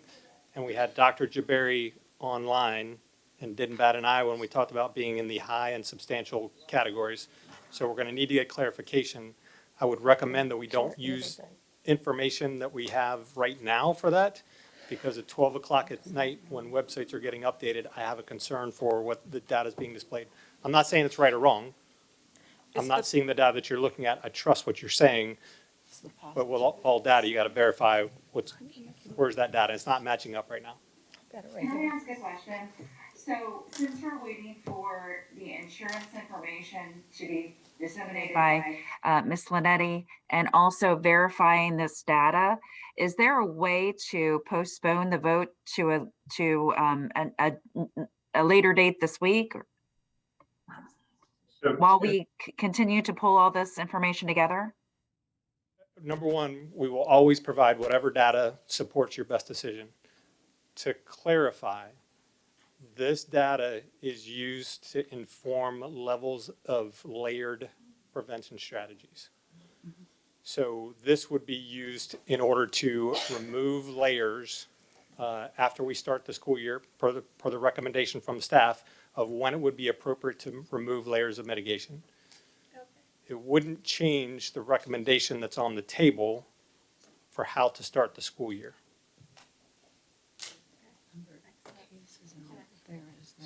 Can I ask a quick question? So right now, What, excuse me. Who's on? She's been waiting. No, I already said, I had a chart from today. Is the positivity rate listed on what you're looking at? I don't see that. So, Mr. Freeman, I was able to pull it up now. The 7-day average number of daily new cases reported is 114. However, the 7-day average number of new daily cases reported rate per 100,000 is 25.4. Did you see positivity? And I'm gonna look for positivity. Okay. Does it also show a color of Virginia Beach? When you look at the graphic? It just had a chart. Because one of the graphics also has color coding with it, and it was listed in red on the graphic. That's what I've seen. Ms. Sawala, are you able to look while we're?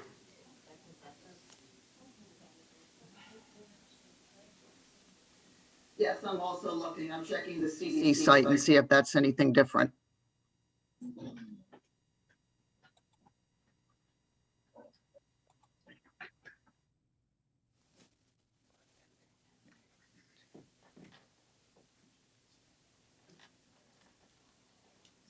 Madam Chair, further CDC, the Virginia Beach is at 172.5 cases per 100,000. Yes. That's what the CDC is reporting, you're saying? Yes, at a high transmission. Yes. Would it, I confirm with that. So that's not, for whatever the reason, these two sources are are not, are they talking about the the same 7-day period, trying to determine why this discrepancy? It's one of the topics that we've had conversations on is which data are we following? And we, in conversation with the Department of Health, we were going to use the Virginia Department of Health data, acknowledging that there is a difference in the tracking, again, the data that's associated with it. Well, I'm trying to understand why we were using VDH when it was high enough to merit all these mitigations. And now that we find out that the numbers are lower and that might be incorrect, now we're going to go to the CDC website. I mean, are we just looking for where we can get the answer we No, want? I never said that we were going to the CDC. It's I just what's acknowledged that there was a popping up as difference in the people are data looking. and that we were, that we've had that conversation. And the intention is to use the Virginia Department of Health data. Can I make a suggestion? Ms. Linetti, it's late and I can't remember exactly what our bylaws state right now, but it's my understanding that our bylaws state that we can continue a meeting until the next day if we don't finish it. Or to another time if you want to set another So time if we for it. wanted to say, give staff some time to look this up and, come to an agreed upon time that we're all available, say tomorrow at 1 or something like that, we could do that rather than trying to figure this out when we're all tired at 12:45. And I would suggest we have a history of not making really good decisions after 1 o'clock in the morning, so perhaps that might be a motion you make. Well, what time would be good for you? I mean, I'm flexible. I mean, that's a suggestion if, You got the PCR meeting, or PRC meeting. 1 o'clock in the morning. Ms. Well- Lynn, will you also have the insurance information you were speaking of earlier? Not sure how relevant the insurance information. Are we Get the getting- policy. I will tell you, there's some things we don't always make public on some of these policies. We'd have to talk to the insurance company about it. I'm not sure that's going to make a significant difference to you. What they're telling you is it will depend on the facts of the case brought and what you've chosen to comply with. I can get that information for you tomorrow, but again, I'm not sure that makes a significant difference. What they're telling you is based on the facts and the nature of the case, they're going to have to evaluate how it applies to the policy and how you have defined your compliance or decisions to comply with whatever law is applicable at the time. So I want to just ask again, because these recommendations aren't based on any particular metric measurements, these agency recommendations. When the staff arrived at their recommendation, to what degree did this factor into it versus all the other things that you factored into the decision?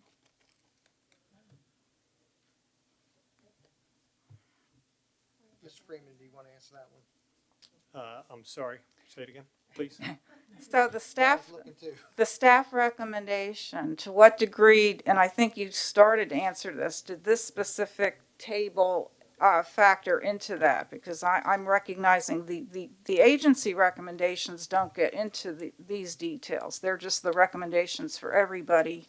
You all added this metric consideration, and I'm just asking, to what degree did that factor in the grand scheme of things to the overall recommendation?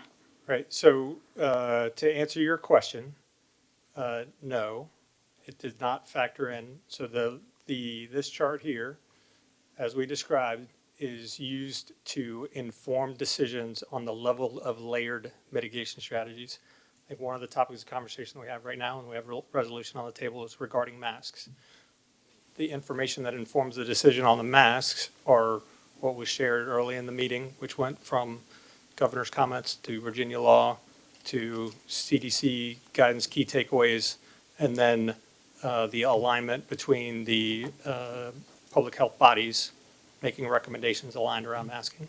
So no, this data does not affect the decisions and the recommendations that were made for the board, but it would affect removing layers of mitigation once we start the school year. I mean, given that, I'm comfortable with proceeding with a vote, knowing that this will get clarified as a baseline for moving forward for when we do start to remove the layers. I agree with that.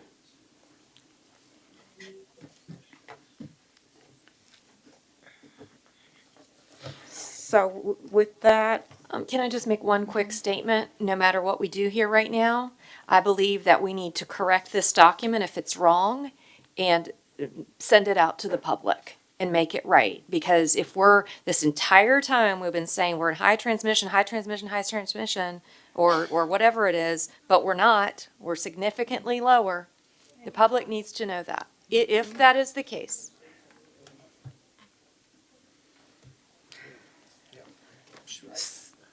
So we will press forward with a vote now with that understanding that we will get this table adjusted so we have a proper baseline to work from. That's the. All right, so then we are back to voting on the 2021-22 reopening plan with that understanding. And we'll ask for a show of hands for those in favor.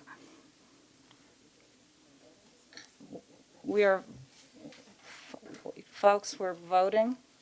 Is there any question again on? Okay, so I'm asking for a raised hand to vote on the reopening plan at this point in time. This is a yes vote.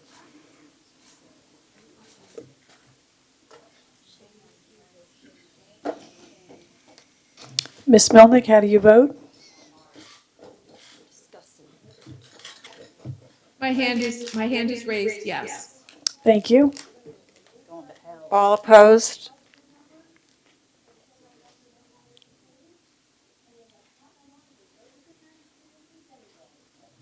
Ms. Weems, how do you vote? I oppose. My vote was no. Thank you. And Ms. Franklin, how do you vote? Sorry, I had to run to the restroom. I vote no. Thank you.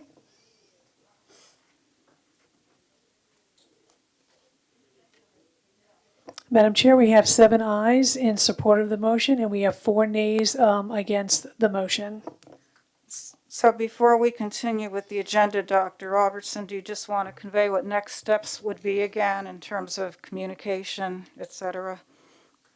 Yeah, next steps will be, we'll update slide 8 on the monitoring metrics to determine the accurate number that should be reported here based upon the indicators on the chart. And we can resend that out, make it available to the public. And as far as communication, I'm sorry, did you mention about communication to the schools or the principals? Is that, I went, Not for this. no, This- the reopening plan, how will that be communicated? Tonight's vote officially to the school division. Dr. Ms. Saltner has a Allen? meeting with principals. Each of the individual senior executive directors are meeting with their level. And we'll be getting it out to the community via an Alert Now email once we have finalized information. Okay, I thought it was important to document all that. All right, we have an information item. We have another agenda item. I apologize. So we have agenda item C, resolution, mask face coverings. Motion to approve. Madam Chair, just give me a moment to get to that slide.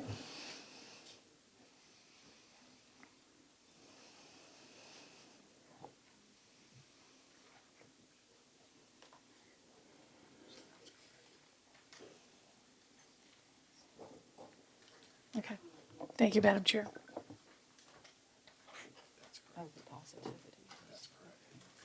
You may want to announce that or not. Okay.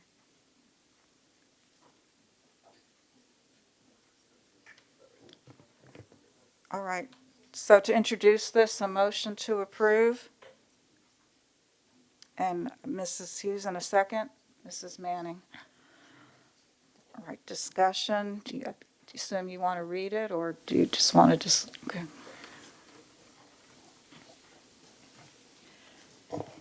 Whereas the School Board of the City of Virginia Beach, Virginia is committed to the physical safety and emotional well-being of all students and staff, as well as being committed to providing the least restrictive environment for all students.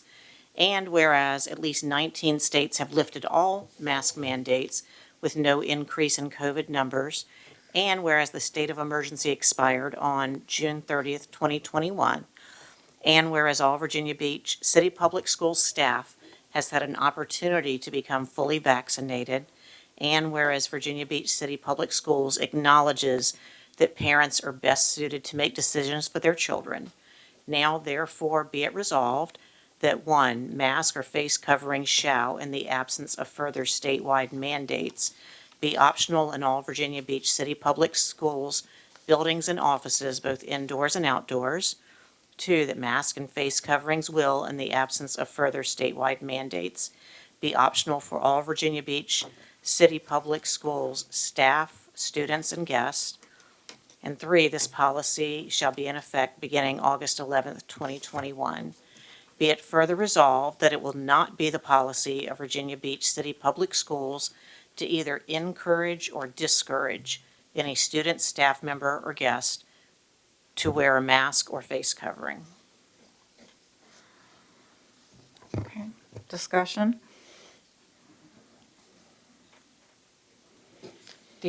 well, can I just make one comment about it and then move on? It does say in the absence of other mandates. So even if you believe a mandate is going on, this would make it optional without a mandate. So this does not conflict with any real mandate.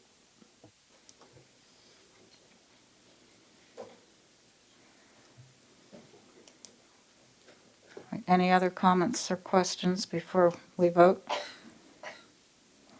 Can I just ask for clarification though? So Laura, when it comes to this CDC recommendation, how does this resolution weigh in regards to that?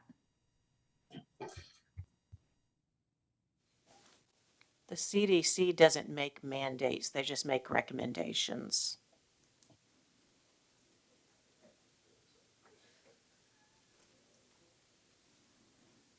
Is that it, Mrs. Franklin? Yes, thank you. All right. All right, then, all in favor of the resolution, please raise your hand.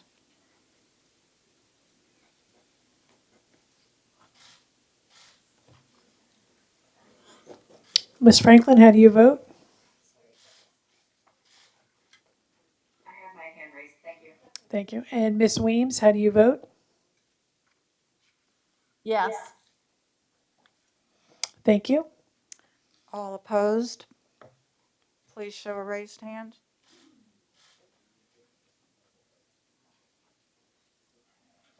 Ms. Melnick, how do you vote? I vote no. Thank you.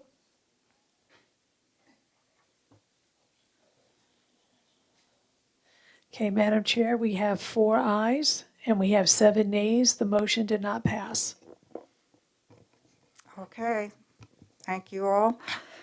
And from now on to information, and this is our unsolicited PPEA, which I'll let you define the acronym. I don't trust myself at this.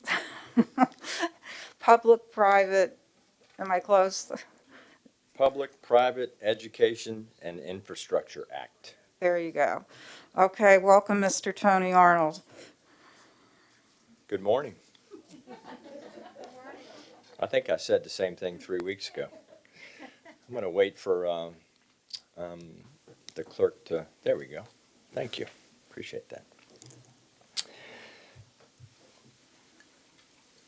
So staff received an unsolicited PPEA proposal from SB Ballard Construction on June 4th, 2021. So what is a PPEA project? The Code of Virginia in 2002 allowed public bodies to create public-private partnerships for a wide range of public projects. You've seen a fair amount of transportation projects in the Commonwealth and throughout the country that have been built through public-private means, and also a fair amount of public education projects. The school board put together a policy about 4 years ago, Policy 3-71, that deals with the PPEA facilities here in the school division.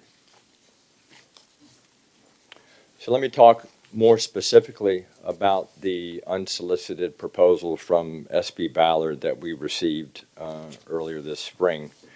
It deals specifically with 3 capital projects that are currently in the capital improvement program that the board adopted earlier this year, and that was adopted by council in May.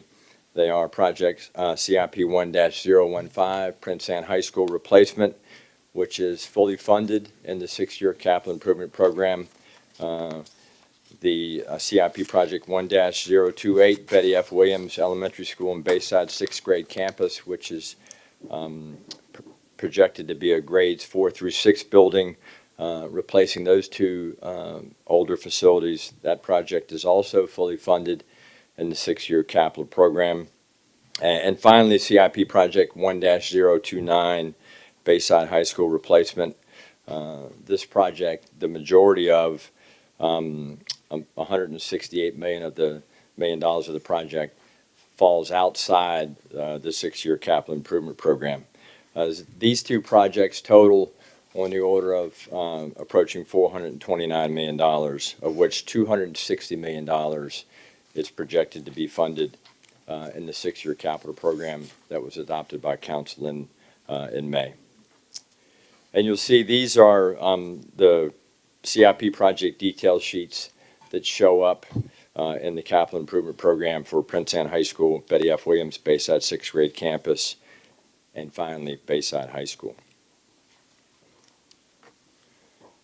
So a little more specifically about what does the unsolicited proposal from Ballard propose. It proposes to accelerate the schedule of Prince Anne High School and advance the opening date from what is shown in the capital program of 2027 to 2026.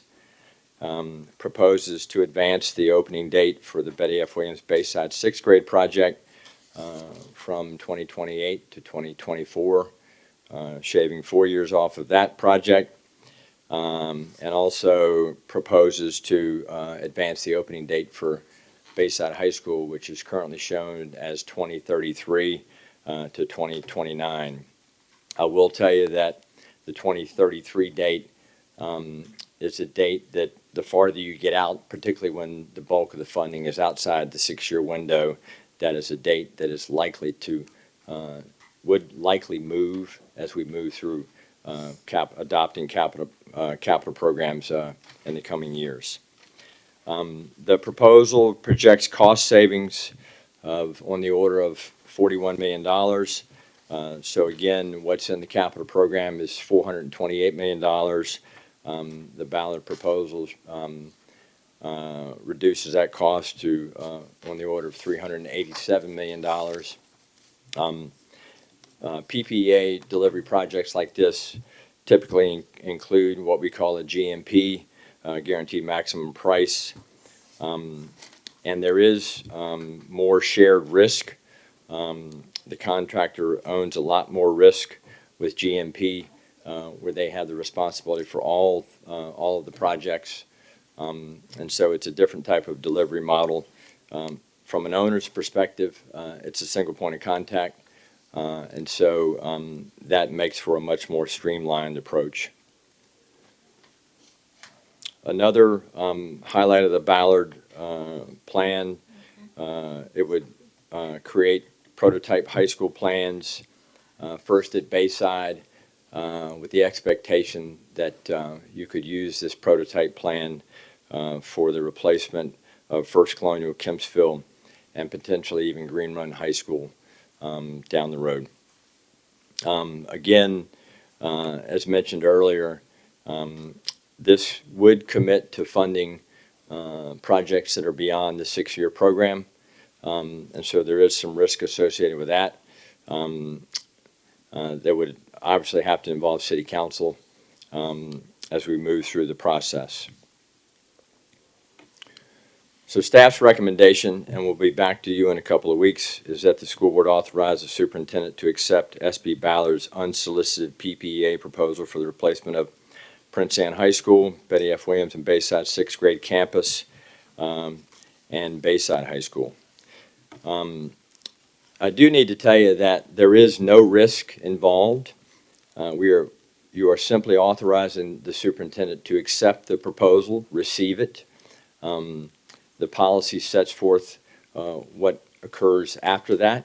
And so assuming that the board authorizes the superintendent to accept the proposal in 2 weeks, within 10 days, we would post the non-proprietary information from Ballard's proposal publicly, and then we would move forward with developing an RFP for the private market to go out and compete for these projects with this type of delivery model. So there's no risk for the school board or for us to accept the proposal.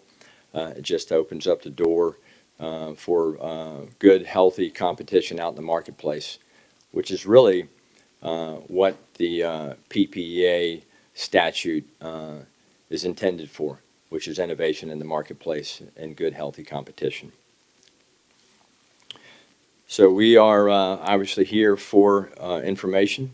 Well, it's actually August the 11th, so we'll be back in a couple of weeks for you to take action, hopefully authorize the superintendent to receive the proposal. And then, assuming that occurs, we would move forward this fall and into the winter with posting Ballard's proposal publicly, and then opening up an RFP process and working with Crystal and Kevin Beardsley, our purchasing director, opening up an RFP for the marketplace to compete. Madam Chair, that completes our presentation. We'd be happy to answer any questions that board members may have. Thank you. Yeah. So thank you for the benefit of the public, because we did have a speaker earlier who referenced this, and to restate that this is accepting and receiving a proposal, but then we are authorizing next steps, which would include getting other bids. This is far removed from any commitment at this point. There is none.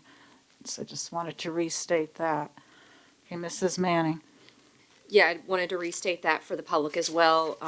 RFP stands for Request for Proposal. Correct. And so this will be put out for a competitive bidding process. I want to make sure everyone knows that. And I just lost my train of thought. I'm sorry, it's late.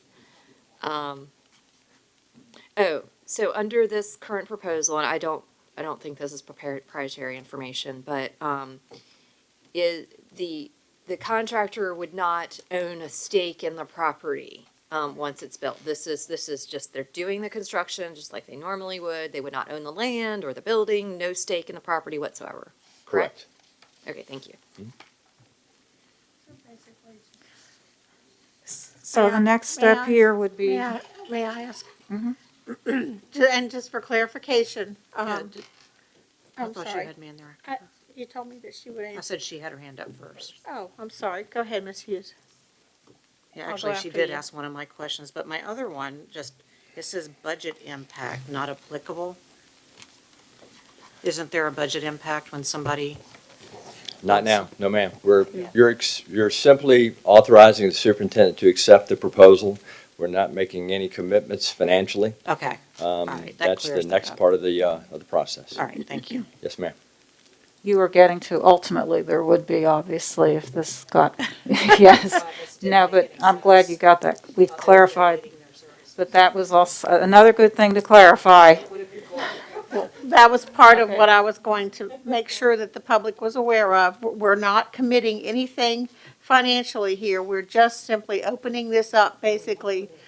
And we'll be able to accept bids from other vendors out there who may choose to maybe come in with something similar, or at least something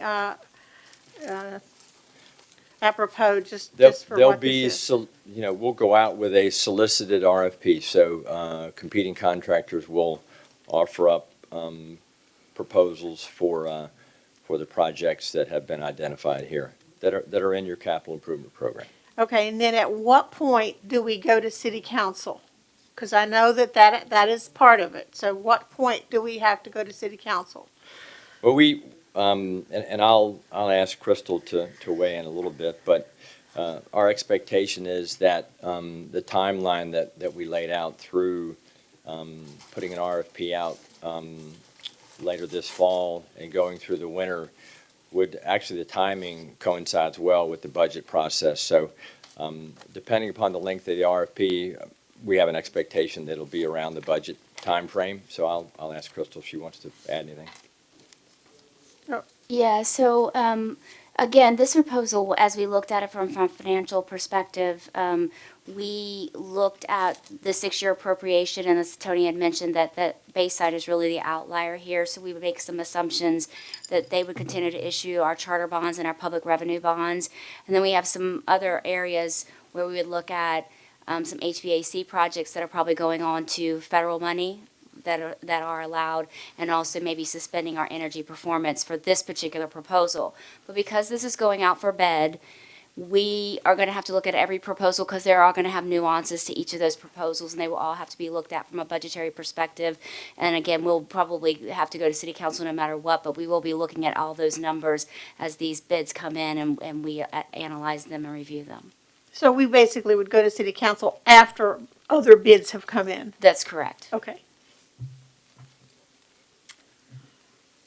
Okay, so the next step would be action item on August 24th to just keep this process moving forward. Yes, ma'am. All right? Okay, thank you. Thank you. So,